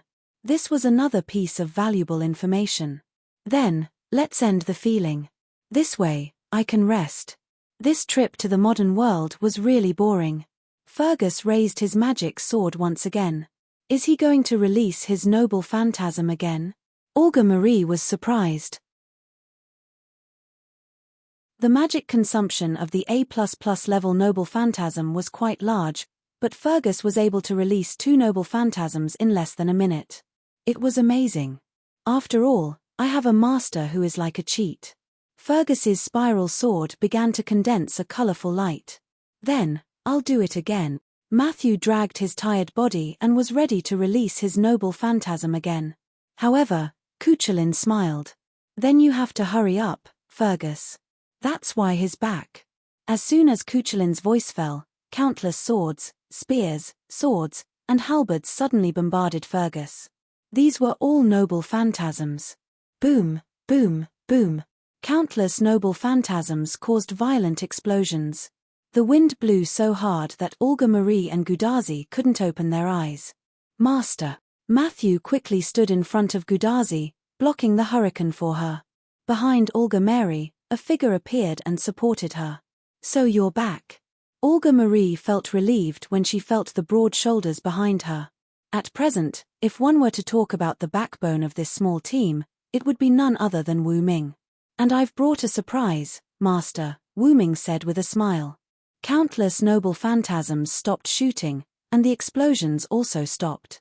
Wu Ming waved his hand, and a wind attribute Lune Rune stone appeared, blowing away all the smoke and dust caused by the explosions, revealing Fergus, who was in the center of the explosion.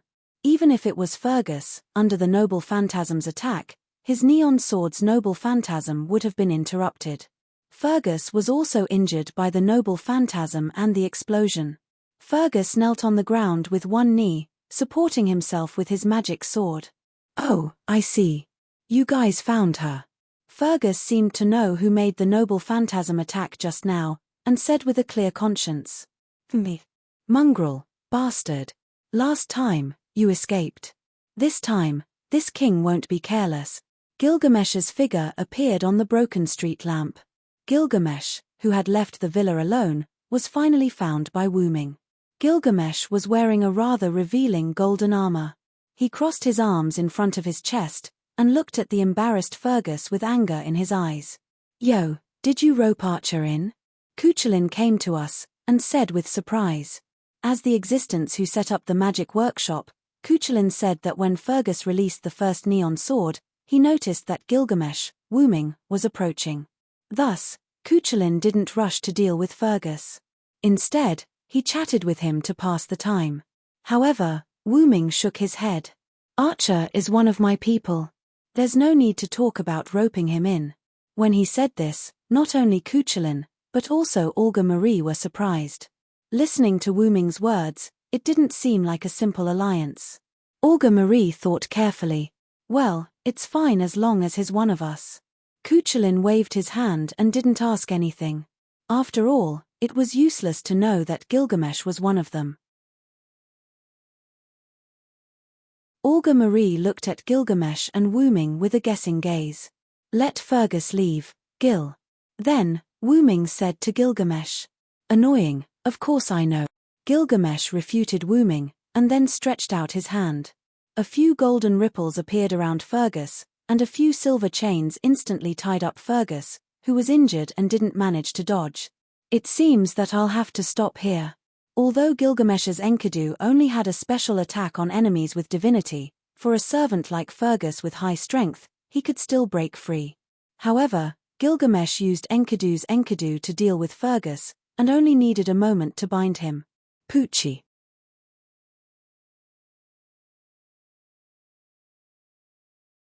Chapter 362.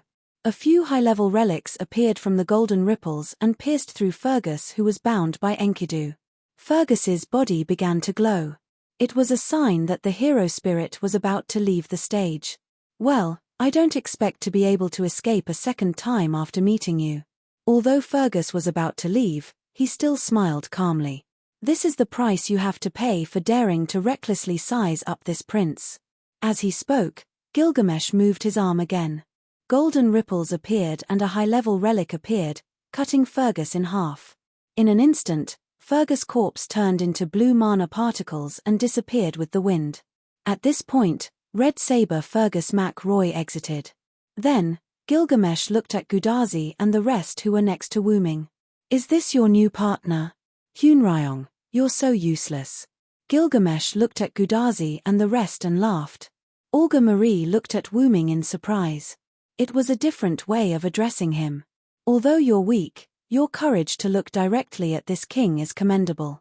Gilgamesh stopped laughing and praised Gudazi and the rest. All right, get ready. We're going to Winterwood City's Big Hollow, Wuming said. Soon, the courtyard of the villa was cleared. As Fergus's neon sword covered a large area, part of the villa was destroyed. The courtyard was filled with broken stones. After all, Matthew had just been able to release his relic not long ago. He could not completely protect the villa. His relic could only protect Gudazi and the rest. Therefore, the villa, including the roof, was basically destroyed. In the courtyard, Gilgamesh sat on his exclusive seat. He closed his eyes and crossed his arms as he waited. Gudazi and the rest looked serious. They looked at Wuming and waited for Wuming to speak. Roman turned on the remote screen, which was rare. The screen appeared next to Gudazi. However, when Roman appeared, Gilgamesh looked at Roman differently. Stheno and Uriel brought Sakura Madu out of the room. As soon as Tong Ying came out, she ran into Anna's arms and hugged him tightly. It seemed like the neon sword had scared the little girl. Now, there are only 4 enemies left, Wuming said. Apart from King Arthur, the Black Saber, we've also confirmed the identities of the Red Rider and Red Lancer. The Red Rider is the king of the kingdom of Macedon. He's known as the Conquering King and Alexander the Great. His name is Iskandar Alexander. That king, huh? Roman pondered. Gilgamesh, on the other hand, snorted in displeasure. This gave Roman a fright. To Gilgamesh, there was only one king in the world, and that was his hero king, Gilgamesh. Ignoring Gilgamesh's snort, Wuming continued. The identity of the Red Lancer has also been confirmed. He's the great hero of India, Kana. This statement caused everyone to exclaim in surprise. Although they were prepared for this, they still found it hard to believe. After all, Kana was too powerful. But you can rest assured that with Gil here, you can rest assured. Wuming comforted everyone. As if responding to Wuming's words, Gilgamesh opened his eyes and glanced at everyone with his red pupils. That great hero will be handed over to this king. Just watch. Gilgamesh said domineeringly. He's really reliable, ahahaha. Gudazi laughed. The identity of the Red Caster is still unknown. He was too cautious and did not reveal his real name. Not to mention the noble phantasm, he basically did not reveal anything. He has been following the Red Rider like an ordinary person. Wu Ming frowned. Well, I'll deal with the caster first. Gil will deal with Kana. Anna and Kuchulin will deal with the conquering king. Wu Ming began to assign tasks. Understood. Kuchulin replied, and Anna just nodded. This king can easily deal with Kana. Gilgamesh said proudly. You have the capital to be proud, but I don't want to clean up the mess for you in the end. Wu Ming said flatly. This king knows. Although he was still proud, he was frank this time. Then, Wu Ming looked at Kuchulin and Anna. Iskandar is a high-level heroic spirit. You have to be careful. Don't worry, if we can, we will make him leave. If we can't, we will just hold him back. Kuchulin said with a smile. Wu Ming saw that Anna did not move and Kuchulin smiled and nodded helplessly. I hope it will go well. Wu Ming always felt that Iskandar was not so easy to deal with. The other party was a king with the title of conquering king. That. Master Assassin, what about us? At this time, Matthew raised his small hand and asked like a good student. Gudazi also looked at Wu Ming playfully. Assassin, you didn't forget about us, did you? How could that be? I gave you the most important task. Wu Ming said with a smile. Could it be? Olga Marie had almost guessed it, the only enemy that no one dealt with. Black Saber, King Arthur, that is your opponent. As if following Olga Marie's words, Wu Ming directly revealed the mystery. Hey hey hey! Matthew and Gudazi shouted. They never thought that the one they had to deal with was the ultimate boss, King Arthur. Have confidence in yourself, Matthew, Tachika. Wu Ming advised the two. You have this shield of reason. It's just a holy sword, you can definitely defend against it. But. Matthew was still a little worried. No matter what, sending an immature follower was too rash.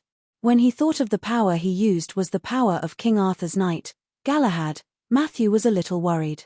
Using the power of a subordinate to fight against a loyal superior, Matthew inevitably felt a little uncomfortable. I remember that there is a story that compares who is stronger between a shield and a spear. Then this time, let's compare who is stronger between a holy sword and a holy shield. Wu Ming walked to Matthew's side and patted Matthew's little head. This attracted the attention of Olga Marie and Gilgamesh. Li Xiang is here too. Don't be discouraged just because the enemy is King Arthur. You have to protect your master. Matthew looked at Gudazi, then looked at Wu Ming and nodded confidently. Yes, I understand, senpai.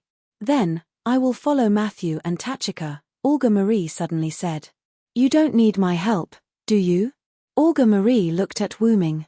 Of course, as your follower, I am very strong. Wu Ming nodded. It was a wise choice to let Olga Marie follow Matthew and Gudazi. The reliable Olga Marie could take care of the nervous too. Gilgamesh looked at Olga Marie critically, then shook his head disinterestedly and said nothing. Stheno and Uriel, you two will be responsible for protecting Sakura Madu. Even if most of your power is sealed by Enkidu, you can still protect a little girl. Wu Ming looked at Stheno and Uriel. Of course. Leave it to me. The two answered affirmatively. Then, Wu Ming glanced at everyone. In short, the enemy may gather in the big hole in Winterwood City based on our movements. What we need to do is to defeat them, repair the singularity, and save the world. Everyone, do your best. Oh.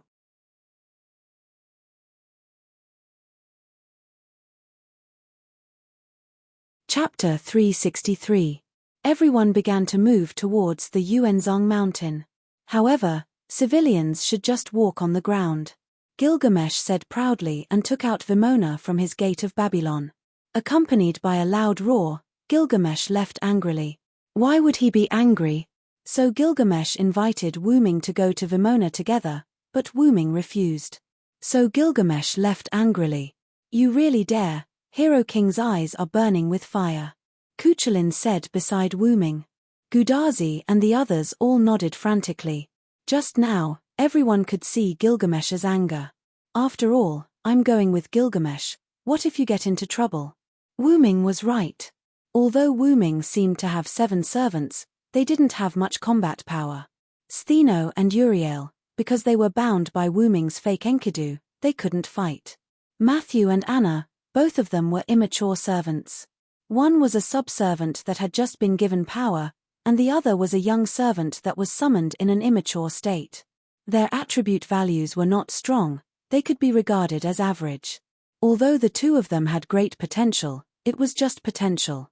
It was the same as having an attribute value of D++. Although they were only D-class, they could burst out 3 times the power at a critical moment, and they could instantly surpass a class.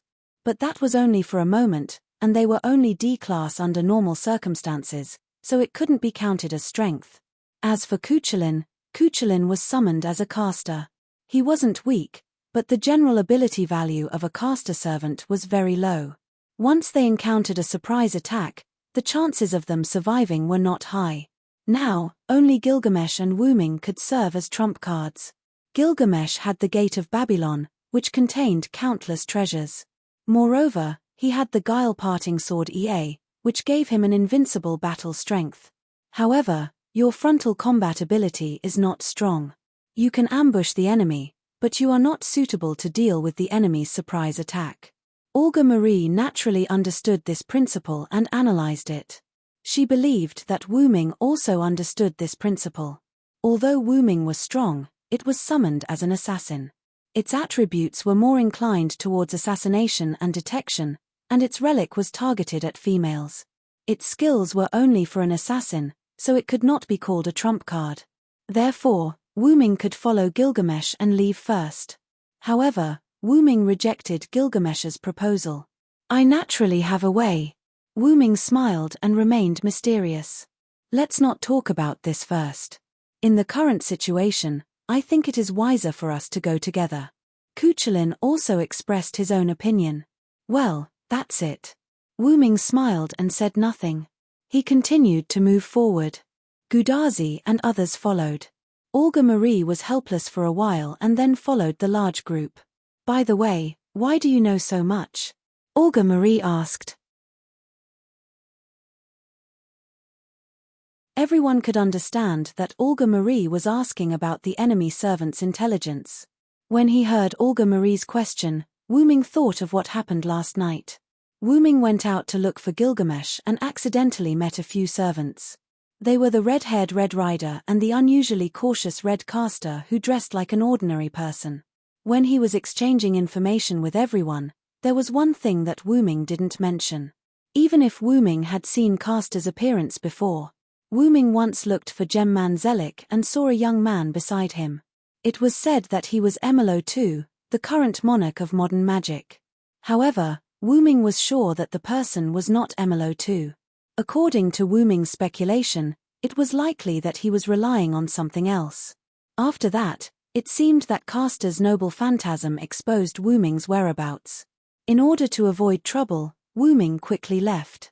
After all, the main task was to find Gilgamesh, not to fight with the enemy.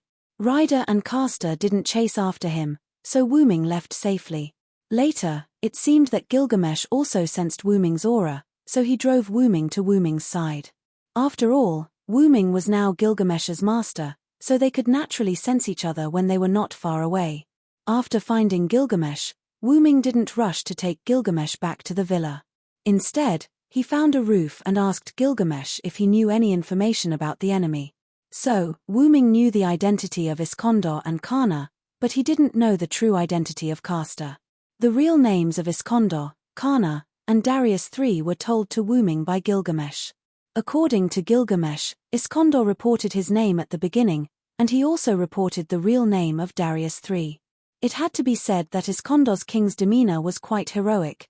Since Winterwood City was suddenly burned by a fire, Gilgamesh left the villa.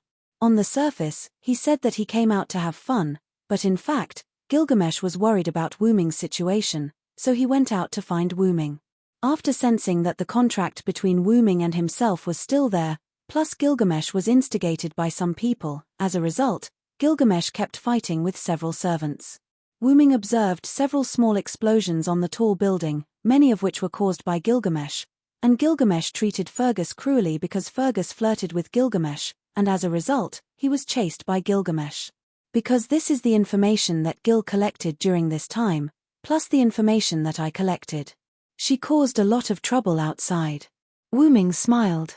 Then what do you have to deal with the incoming enemies? Olga Marie continued to ask. Wu Ming stopped, turned his head, and looked at everyone. This. Gudazi and the others looked at Wu Ming attentively.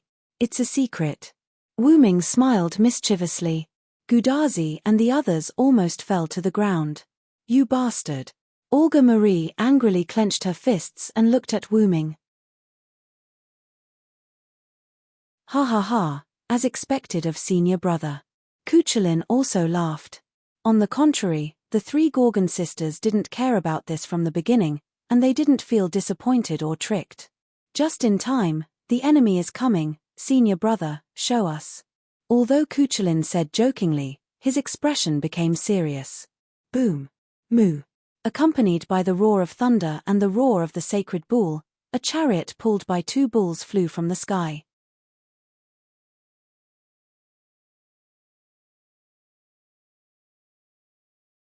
Chapter 364. Alalalala tilde conqueror King Iskandar is here. The driver of the war chariot was a muscular man with short red hair and red pupils. He was dressed in an ancient armor and a red cloak, and he shouted loudly. Oh oh oh! Gorgon's goddess is here. Well, it looks like you have been captured, ahahaha. Sure enough, the conqueror King Alexander the Great. Iskandar's king's temperament was really heroic. Everyone couldn't help but think of the word heroic in their hearts.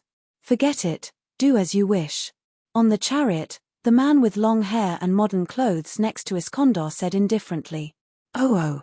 Kongming, I still think that telling us our names is what heroes should do, ha ha ha.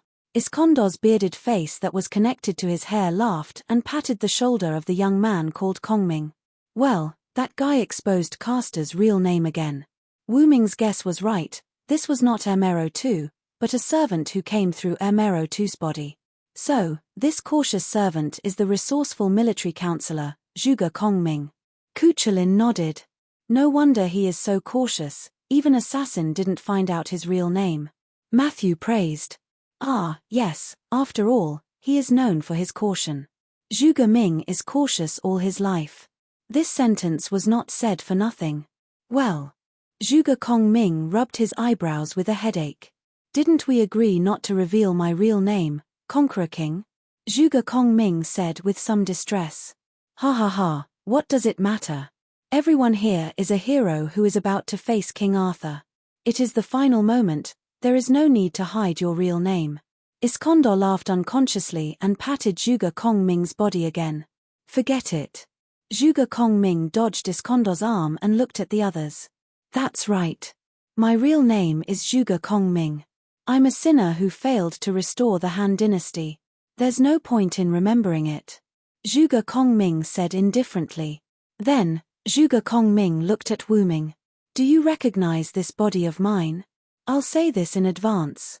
I didn't erase his consciousness. Instead, I let his consciousness sleep within my body. After all, there's a huge problem with this Holy Grail war, Zhuge Kongming explained. Generally speaking, the servant who descended through dependence had the ability to erase the consciousness of the body. However, Zhuge Kongming didn't do that. Instead, he chose to put his body's consciousness to sleep and act on his behalf. This was similar to Matthew. Matthew's power was Galahad's departure, leaving the power for Matthew to use. On the other hand, Zhuge Kongming put the consciousness of the human body to sleep and let him, an outsider, take over. In addition, the servant who descended through dependence could also choose to integrate with the consciousness of the body. There were very few servants who would choose to erase the consciousness of the human body.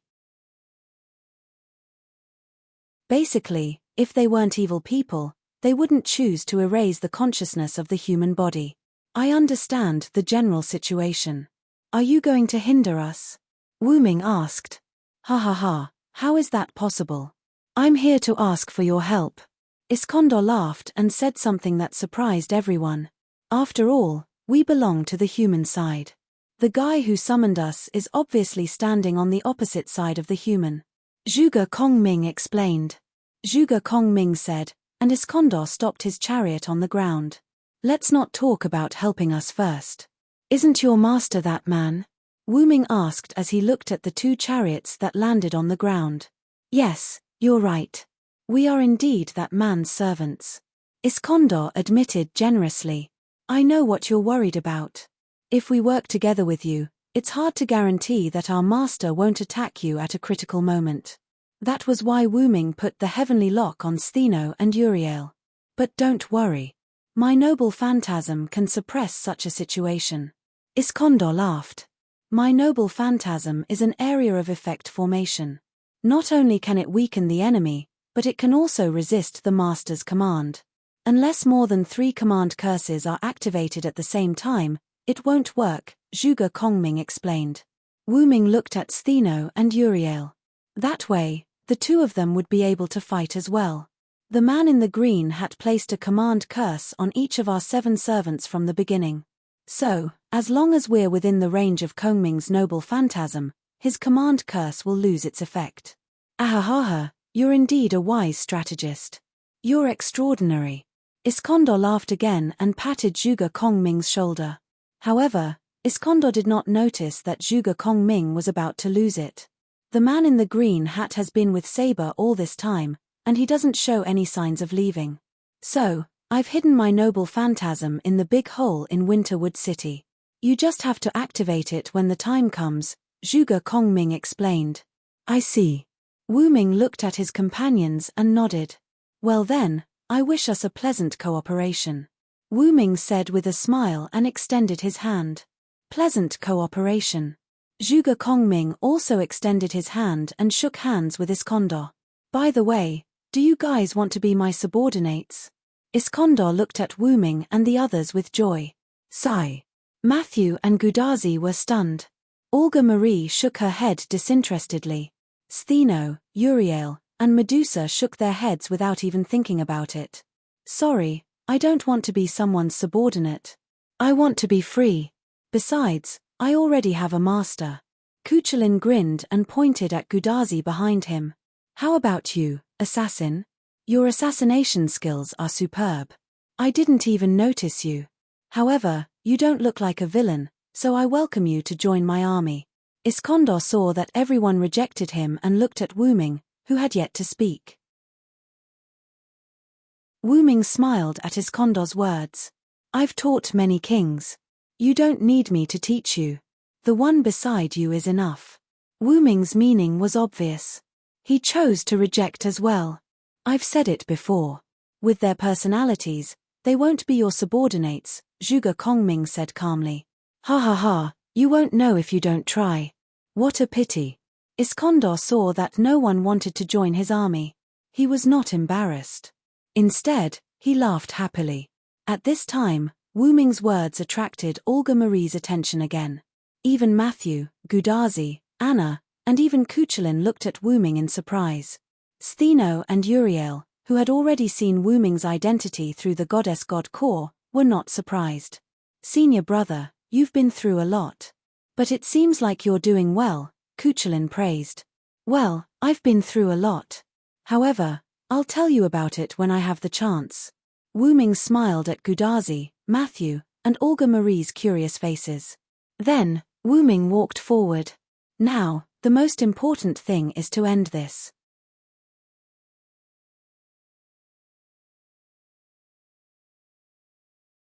Chapter 365.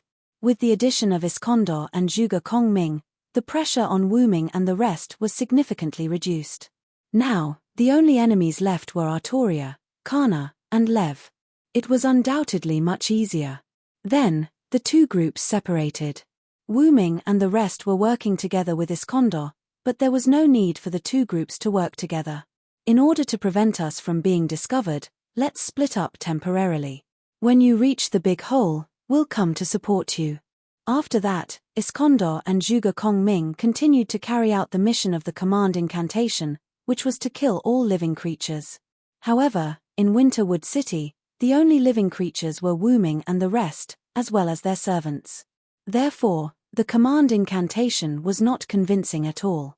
In addition, a long time had passed, so they knew that the command incantation's coercive power had basically disappeared. Naturally, Stheno and Uriel felt the same way. However, to be safe, Wu Ming did not let them come into contact with Enkidu. After all, there was nothing wrong with being cautious. While Iskandar and Zhuge Kongming were constantly destroying the destroyed houses, Wu Ming and the rest were heading toward Winterwood City in Yuanzhang Mountain. When they were almost at the foot of Yuanzhang Mountain, Wu Ming realized that something was wrong. The concentration of magic on Yuanzhang Mountain was a little high. Boom! At that moment, the sound of an explosion came from the mountain. Gilgamesh has encountered an enemy. Wu Ming took a step forward and headed toward the direction of the explosion. Pay attention to the surroundings. After that, Wu Ming disappeared. Near the top of Yuanzhang Mountain, two figures were moving rapidly. Whoosh whoosh whoosh. Golden ripples constantly emerged from the back of the golden figure. Countless relics were shot out, and the target was the other golden figure. Bang bang bang. However, the golden red figure's martial arts skills were extraordinary. The strange long spear in his hand was constantly waving, knocking away the treasures one after another. Damn it! You bastard! How dare you shoot down this king's mount? As he spoke, Gilgamesh kept activating the Gate of Babylon, and countless relics were shot at the spearman again. The order I received is to kill anyone who dares to go up the mountain. Your Vimana is also a forbidden item, Gilgamesh. The spearman said Gilgamesh's real name. Then you shall receive the king's wrath. Karna. That was right. The one who was fighting with Gilgamesh was Karna, the hero of India. Karna was originally ordered to go to Winterwood City to kill all living creatures, but there were basically no living creatures other than his followers. It was at that time that Karna discovered Gilgamesh, who was hanging out outside. His is not a servant. Karna had Karna sneak attack, Karna to S. Although Gilgamesh was quite arrogant, he did have the right to be arrogant.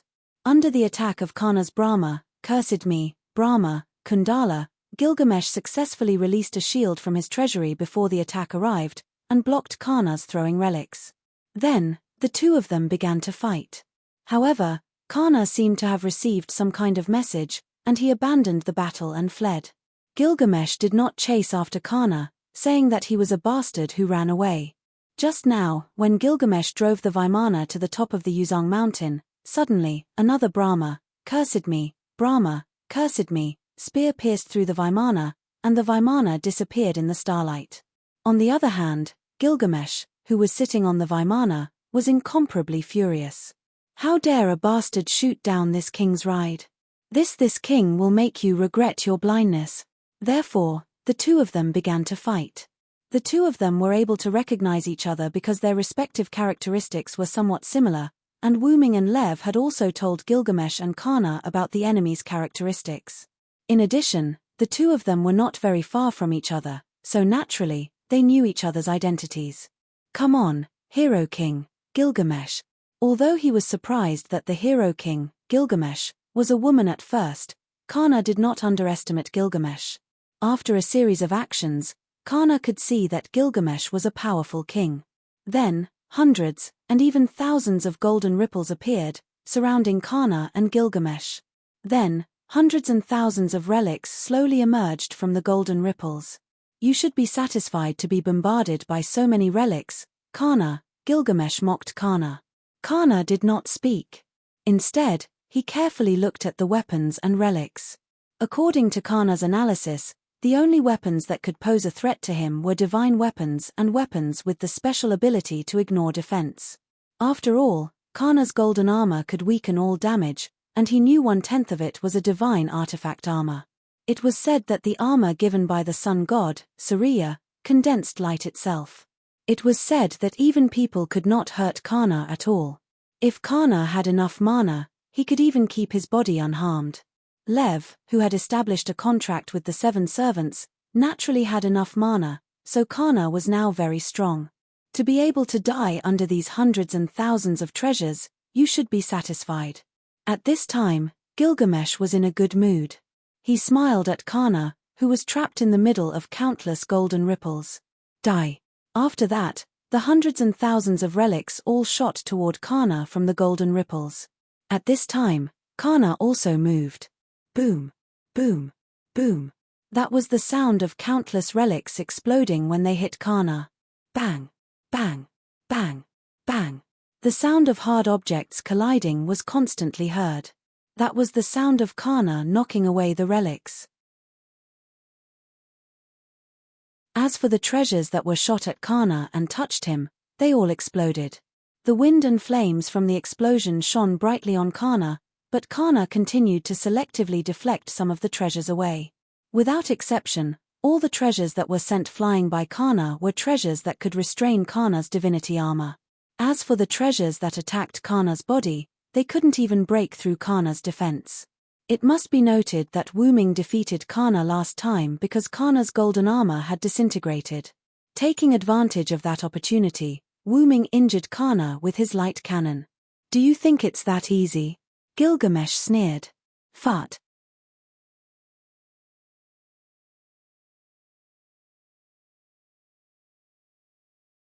Chapter 366. Puch Dash. Several noble artifacts pierced through Kana's body, and blood splattered everywhere. The noble artifacts that were inserted into Kana's body turned into spots of golden light and were retrieved by Gilgamesh into the gate of Babylon. Cough. I see. You hid these noble artifacts in the shadows of other noble artifacts. As expected of the hero king. Kana coughed up blood and said with some shame. Gilgamesh was an archer, after all. If he just threw noble artifacts around, it would be too degrading. Bastard, this is the price you pay for attacking this king, Gilgamesh said disdainfully. At this moment, a huge dark purple tentacle that looked like an octopus suddenly broke out of the ground. In an instant, Kana was tied up by this huge dark purple tentacle without any resistance and was dragged into the hole in the ground created by the tentacle. At best, you're just a bastard, Gilgamesh said disdainfully and did not pursue. At this time, Wu Ming also arrived. Hunryong, you're late. You didn't see this king's moment of bravery, but seeing that you rushed over to support this king will not argue with you. Gilgamesh looked at Wu Ming and said arrogantly with squinted eyes. In the eyes of others, Gilgamesh was like a breeze, but at this time, Gilgamesh gave Wu Ming the feeling of a dog asking for praise from its owner. Yes, tilde so, your majesty, has the enemy left? Wu Ming said as he looked at the hole in the ground. Here, this is the hole. A rat-like tentacle took Kana away. Gilgamesh pointed at the hole in the ground and said disdainfully again. Tentacle? Wu Ming frowned. He had never heard of an enemy servant that could use tentacles. Thinking of this, Wu Ming squatted down and looked at the hole in the ground. There was a trace of mucus on the edge of the hole. At this time, Gudazi and the others hurriedly ran up the mountain. Gudazi and Sakura Madu were both held by their respective servants. Olga Marie's servant, Wu Ming, had already run up, so Kuchulin was the one holding her. But, let go of me, Olga Marie said to Kuchulin behind her with a red face. The reason Olga Marie became like this was because Kuchulin lifted Olga Marie by her collar. It's really troublesome. Anna and Marshu have their own masters, and the two goddesses over there won't do such a rough job. I'm the only one left, and they won't let me hug them, so I can only do this. With that, Kuchulin loosened his grip and Olga Marie fell to the ground. Of course, she landed on her butt first. Damn it. I'll remember you, Kuchulin. Olgami stood up and rubbed her buttocks, looking at Kuchulin with shame and indignation. On the other hand, Kuchulin looked indifferent. After all, he would return to the Martyr's Palace once the Holy Grail War was over. There was no point in looking for trouble. Something unexpected has happened, Wu Ming said when he saw that the commotion was almost over. Then, everyone looked at Wu Ming. Wu Ming then told them what had happened. Gilgamesh and Kana fought. Then, a tentacle took away Kana, who didn't resist, leaving a hole covered in mucus. According to the information we have, the enemy doesn't have any servants with the ability to control tentacles. Olga Marie touched her chin and said, "No matter if it's Kana or King Arthur, neither of them has such an ability, and the other servants have either left or are on our side." Wu Ming analyzed. In other words, Cuchulainn frowned. Is there a new servant? Gudazi was surprised. Tachika is right. Judging from Kana's appearance, the man in the green hat must have summoned another servant. Wu Ming said solemnly, "Who the hell is that guy? He can summon an unlimited number of servants. What a troublesome enemy." Olga Marie said with a headache. That. Could it be the ability of the guy who pretended to be Professor Reef? Matthew raised his small hand and asked. That's right. The other party can provide 7 servants at once, and he has the purpose of destroying the world. It's very likely that he's not human. Gudazi said excitedly as if she had discovered a new continent. It's not impossible, but I think it's more likely that the other party summoned another servant. Wu Ming didn't deny Gudazi's theory, but proposed another possibility.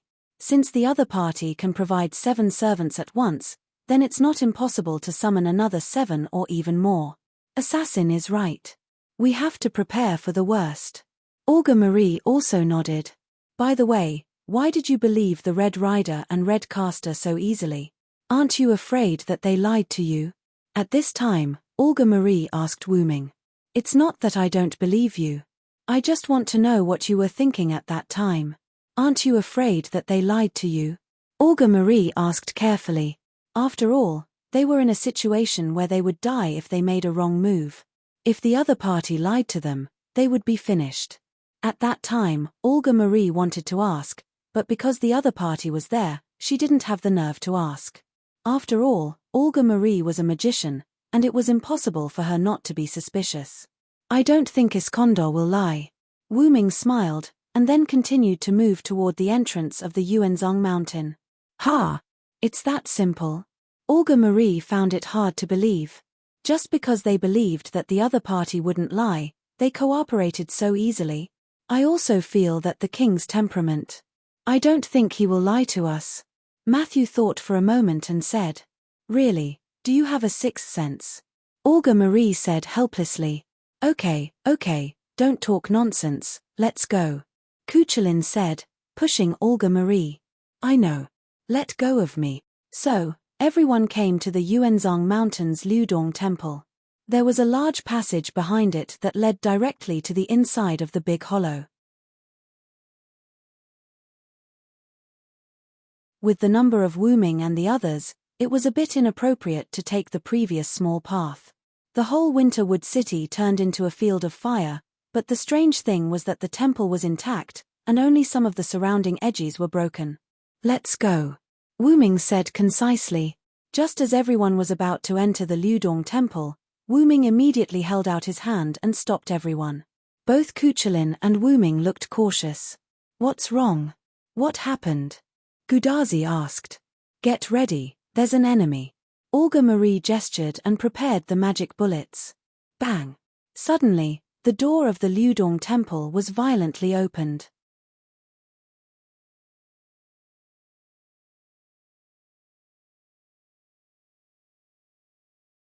Chapter 367.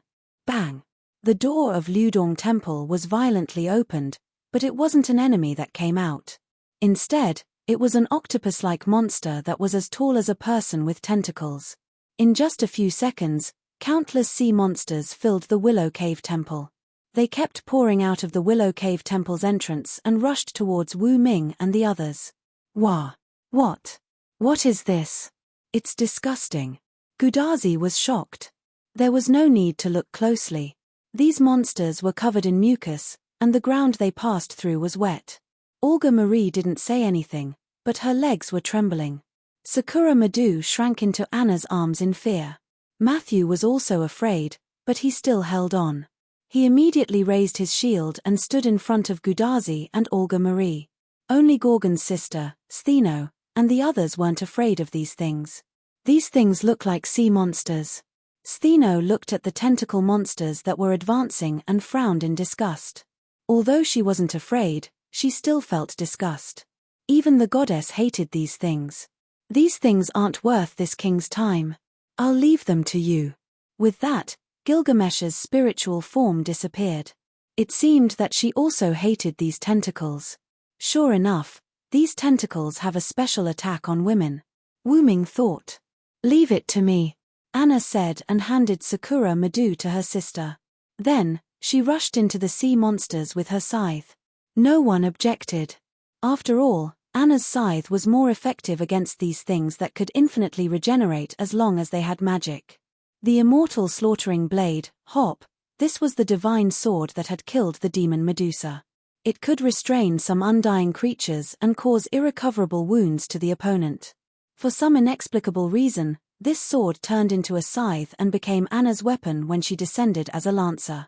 Swish, swish, swish.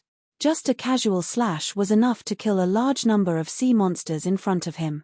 The power of the undying slaughter blade, Hop, completely killed these sea monsters that should have been able to regenerate. However, it was a little difficult for Anna to deal with the sea monsters that were still pouring out continuously by herself. Boom!